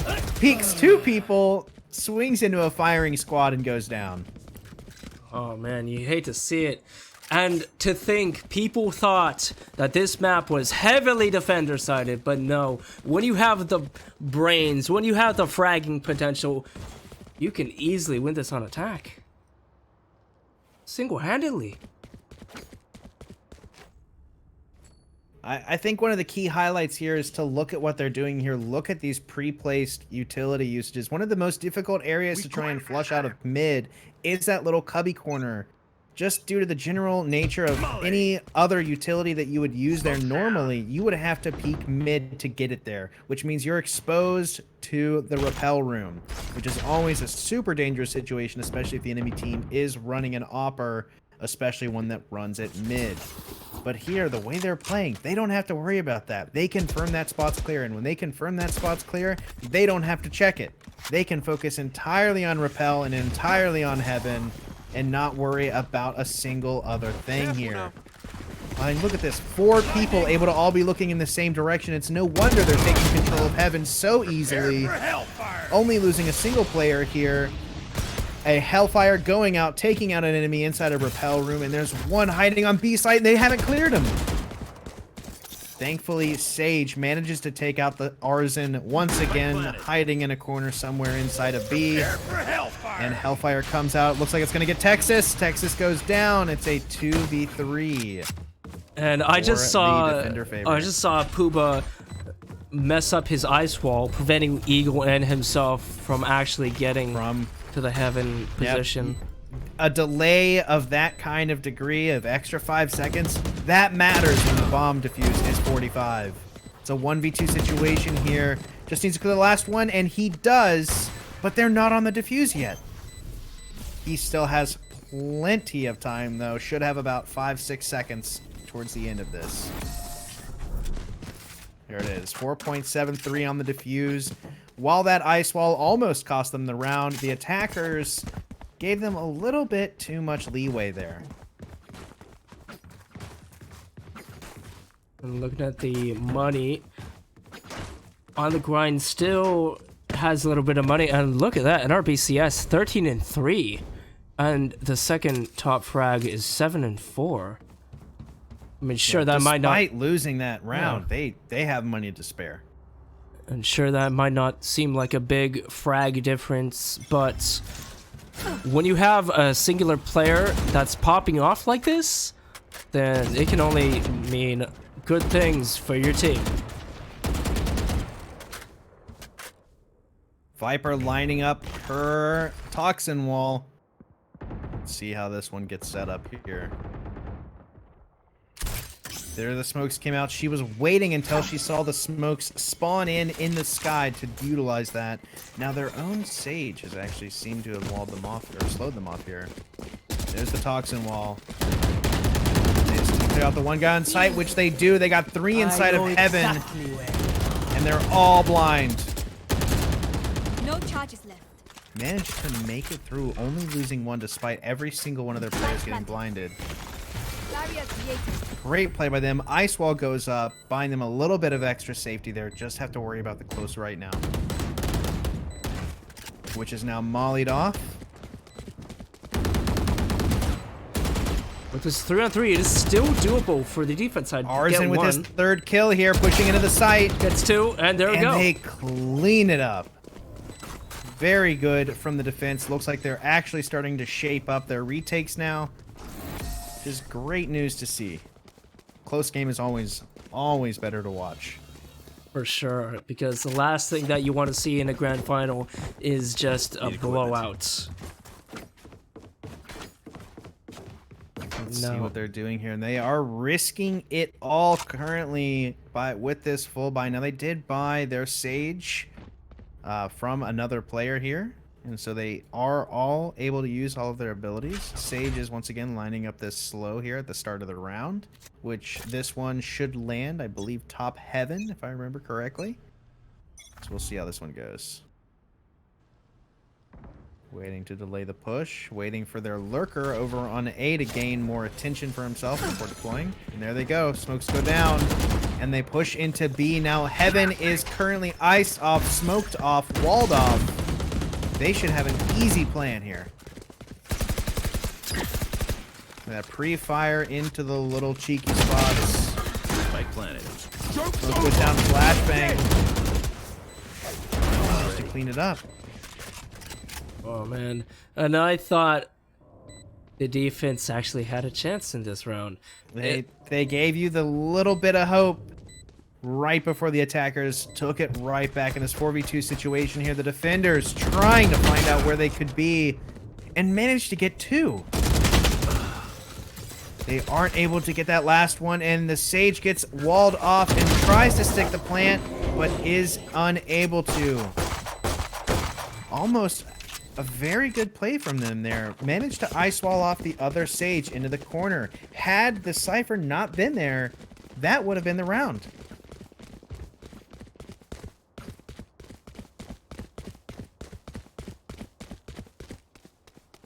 While the defense is starting to catch up a little bit, I have to say the attackers are getting a little bit sloppier with how they're approaching this. Every round that there's been a defuse so far, they've had a man advantage initially, only to give it up by over-peaking early in the round. There we go. There goes the spray down through the smoke. Traded right back by the Brimstone. One in the close left. Will they see him? Currently walled off, and they're not checking. White takes out 2. Gets traded back by Tex, and the enemy Sage manages to revive one of the defenders. Wait, what? Let's go and take another look at the defenders over here as they're pushing through. Snappo creeping in through CT. Doesn't see the Sage until it's too late and gets walled off for any further approaches. Defenders in a 2v3 situation here. Arzen coming in through the back, sees the camera. He is exposed in his position here, and he needs to take the long angle and the left, which he doesn't see from his teammate inside of heaven, assuming it was clear. Deadpool all Last alone. Player spotted out on site. 3 people to peek. And he's just getting picked apart. The best thing he can do here is guarantee they all die. Which they could, but they're leaving from the other exit. So, all three players Looks like they all live. got out. Plus, they have guns and they have economy too. They have it all. Defenders now once again on the back step here with only one of their players not even having well, actually now having armor after purchasing, but he's the only one with a proper gun. Snappo taking out the shotgun here. Where is he going to be positioning that? Looks like he's currently inside of Rappel Room, and he's might be holding A here. Now, hopefully he'll hold it on the site this time. We did see him have a good effect here. Looks like he's going to actually hold close up on the mid push through A. Good play, but unfortunately, they're not going A. Clearing out. Default worming his way over towards mid, trying to make his presence known, seeing as there's 4 players over at the mid. But on the grind, looks like that they're going back to A, or at least attempting Big to. fake out. Viper wall ready to be deployed. All of the defense, except for one, is on A, so they are ready for this. If the mid goes to the attackers, then I think they're going to have the round. Mid gets taken out by the defense. It's a 4-on-4 here. They have control over heaven. They have control over mid. And the bomb is getting planted. They have to push through heaven, through the ramp, with pistols and with shotguns. One goes down to Viper. Will the Viper get another? She's in a position to get 3 potentially here. Gets 1 and gets immediately traded back in a 2v3 situation for the defenders now as they approach heaven and A short here. Need to clear the guy CT. Need to clear 2 inside of sight. Arzen sees the 1 over in CT long, who could potentially sneak up behind his teammate here. Ult goes out from the breach. Texas takes him out, and the last one gets taken out as well. Again, great positioning from the attackers here. There wasn't a single peek that they could take that didn't expose them to multiple angles at once. They did not allow the defense to get a 1v1. And that's what you want to do. You do not want to ever put yourself into a fair fight. That's like one of the biggest things that you want to avoid in general. If you can make it so that you're always 2v1ing the enemy, you should, because it's a free kill. And they have done exceptionally well at this so far. And now seeing them on the defense here, I'm kind of curious to see how their rotations are going to be. Probably a lot more organized than the other team, because you got that sheer communication, you got that sheer team power that the other team does not have, really. Just the trust in general that On the Grind has with each of their teammates is unmatched, in my opinion. Absolutely, and it looks like the attackers are going for a classic rush mid, possibly push into heaven here. They take out the 1 person inside of Rappel Room and then get walled off. Now stalling out here as they wait to see what else happens. Slowly creeping back into their spawn, going into B garage and checking behind them for flanks. Nope, actually committing over to an A. Now, they do have 1 minute in the round left. If they walk all the way there, they will only have 30 seconds to execute. But they do seem to go walking back to A, trying to possibly confuse the defending side. But Texas, he has an inkling of a feeling. He's waiting. He knows. There he goes, the spam goes They're out. pushing the site. If Viper can delay here, this can buy them vital time to stop the plant. Viper takes 1 out. Bomb. Look at this. Look at the spike. The spike still has not left mid. Or still not left A mid. Poison's off. Only just now pushing through. Going into heaven with the spike. 10 seconds remaining. They've taken so long to actually commit that the defense thought they went the other side. I don't even know what to say to that. It looks like they got confused in their comms because the spike planter actually went up into heaven, which usually you would never do. You would always put the spike planter to go. Well, I mean, you know. Yeah, because if you have the bomb and take it over the heaven, you die there. There are multiple angles that there's no way to take it back, not effectively Exactly. at least. You're gonna have to sacrifice util, your health, your ammo, even your life to even get it back. It's a round squad. Look at this, J-Straw. Again, with the dry run, Sage slows through the crane scaffolding. My mind is blown. You know, I'm gonna say it now. This team, Great timing. this lineup has to, you know, is going places. It's gonna be going somewhere in the near future. I have a good feeling. This lineup tweets LFT. Yeah. LFO. For sure. And maybe we'll see them in the big stages whenever Valorant tournaments will actually be tier 1. But until then, we have little tournaments like these. And to segue, this is just a VanQuish one. Tiny, small, 250 prize pool. But we're having fun posting these. Look at that. Third kill with the judge. J-Straw gets his... Takes away the ace. Takes my away the goodness. ace. So this is the one thing that puzzles me.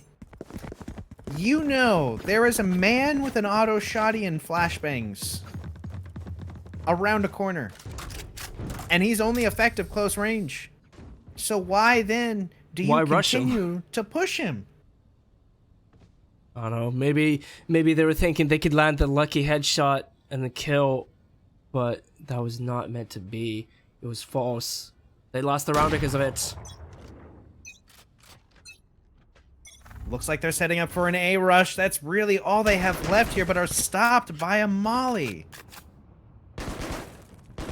They are on a partial save here. They all have pistols, at least. Some of them have SMG armor for in the case that they have a little bit more money. But actually, those two players that bought SMG armor are the brokest of the batch currently. Snappo trying to find a opening frag over to mid, but no. That wall and slow combo, you do not want to be near it. You really don't. And the smoke on top of it, oh boy. That's just adding insult to injury. They're setting up for A or trying to creep towards A, only just now backing off a minute into the round, attempting to do a rotate. But once again, slow walking, despite the fact that they have players mid. That would be preventing that kind of information from getting transported over. No charges left.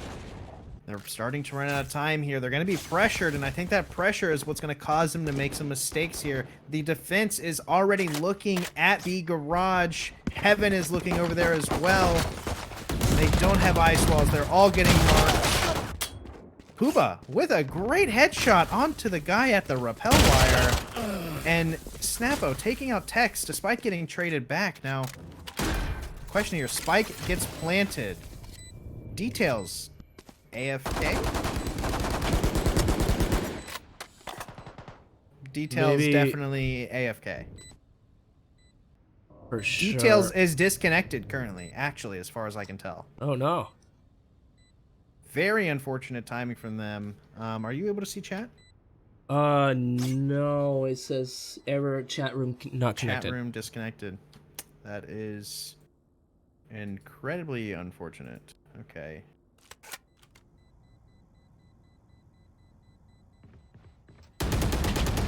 But I guess we could just chalk it up to Valorant being in a beta, and there are many problems we as an org or tournament organizers cannot really fix because it is not on our end. Very unfortunate timing for that. It did, I guess, somewhat contribute, or not contribute, but rather explain why we saw such a delayed rotate from A over to B. If that heaven pressure was there early on, I don't think that they would have gotten into the site like they did. Let's see if he ends up reconnecting, though. I have added him as a friend. We'll see if we can get him back into the game.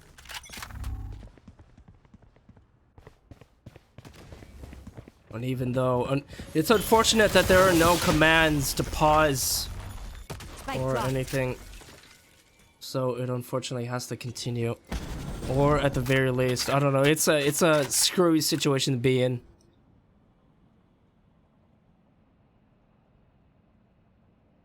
Arzen trying to peek, trying to jiggle over to the B site. Locked up by Cyber Cage, though. But it does seem like Definitely they're gonna are work setting their up way for over the another B push here. They Yeah. need to rotate over here. They have the smokes prepped and ready. Once these go out, I expect a full push directly into B from garage. Looks like we finally got one over in the rappel room. Smokes are out, and they are actually backing off. This late rotate might actually be paying off in spades. Oh, and they're back. Back to B. They've given them plenty of time to rotate, but J-Straw with an early pick onto the attacker.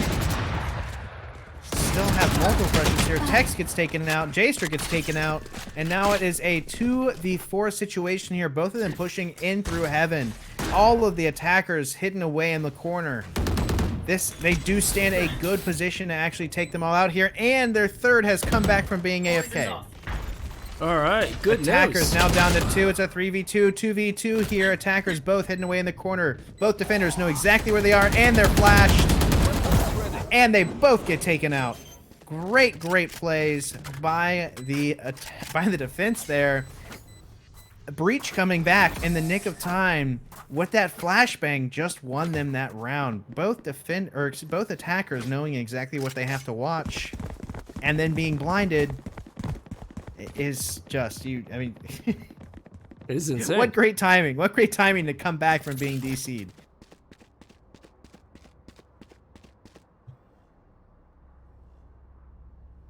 On the grind, though, just they're hungry for that win. They're just.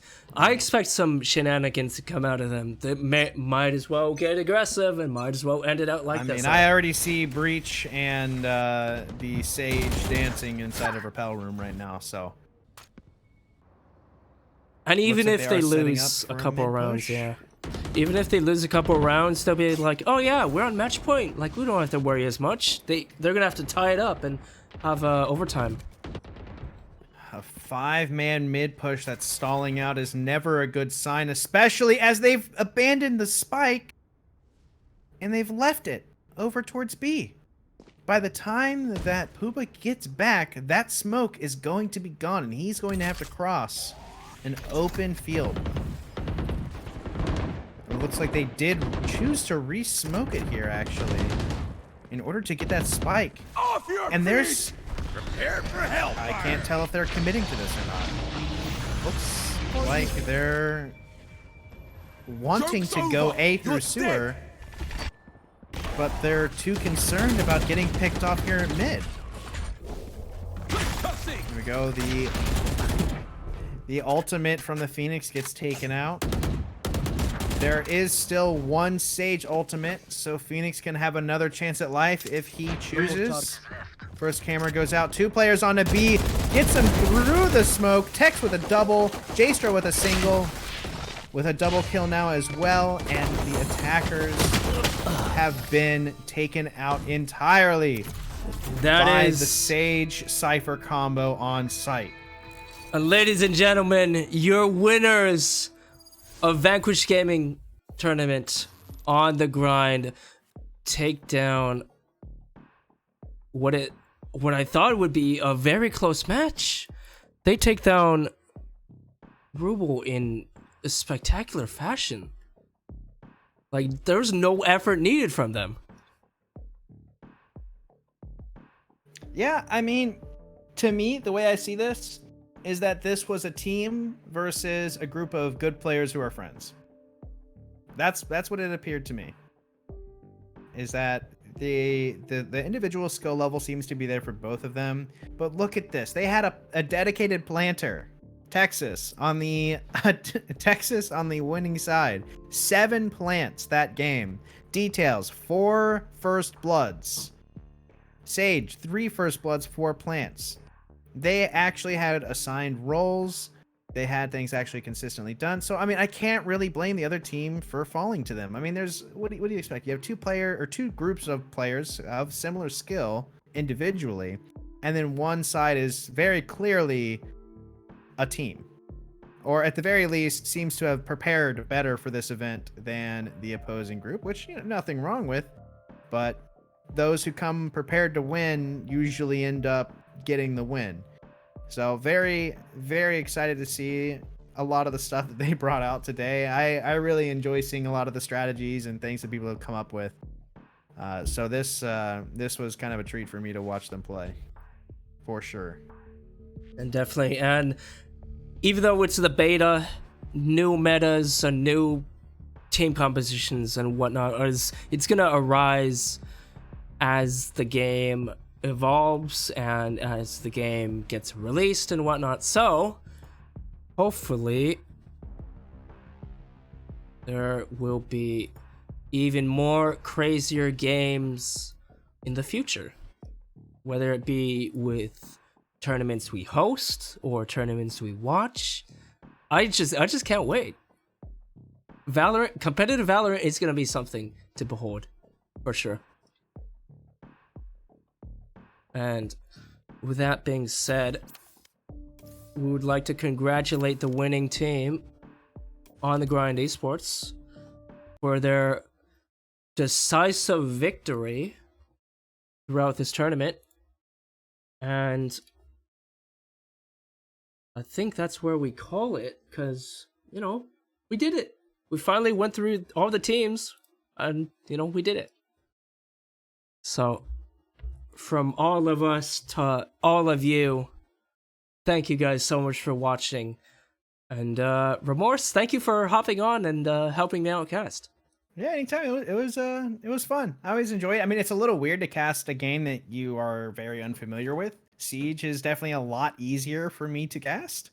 I mean, I guess unsurprisingly, or I guess maybe hopefully rather, but this is fun. I love doing this kind of stuff. It was really enjoyable for me, and so thank you for inviting me to come over today. All right, and perhaps whenever or if ever we create more tournaments, would you like to co-cast? Like to what? Sorry, you cut out. Would you like to co-cast? I mean, I might like to play. Ooh, even better. Show off your skills and just win it with your team. But like I said, hope you guys have enjoyed the tournament. Congratulations to On The Grind Esports again for their wondrous victory, and hope you guys have enjoyed the tournament. We might do more of these in the future, but we're gonna see. We definitely have lots of plans for Valorant and for lots of other games. And I also ask of you guys to follow the Twitter account at VQ Gaming, where you can see all the org updates, all the team announcements, and whatever else we got planned. So also join our Discord, discord.gg/VQGaming. And Remorse, do you have any closing statements that you'd like to say? Not really. I mean, that was a ton of fun. I mean, at least as far as the Siege team's considered, we have our last game of the season this Friday, so make sure to come tune in for that. We are currently in position for second place. Unfortunately, we were not able to secure first this season, but hopefully we should finish it out with a strong second. And yeah, that's what we're hoping for. And there's also, our Gears 5 Pro League team is also having their last week, so I think they're also going to go to the major as well, a Gears 5 major or whatever. I don't know. I'm not really familiar with Gears 5 scene, but we got those two magnificent teams, R6 and Gears 5, plus the Apex team that we have. They're doing the Apex Legend Global Series. So if you guys want to see more VanQuish, go check out those wonderful teams. And, like I said, follow our Twitter, join our Discord, and hope you guys enjoyed. Have a good night, and adios.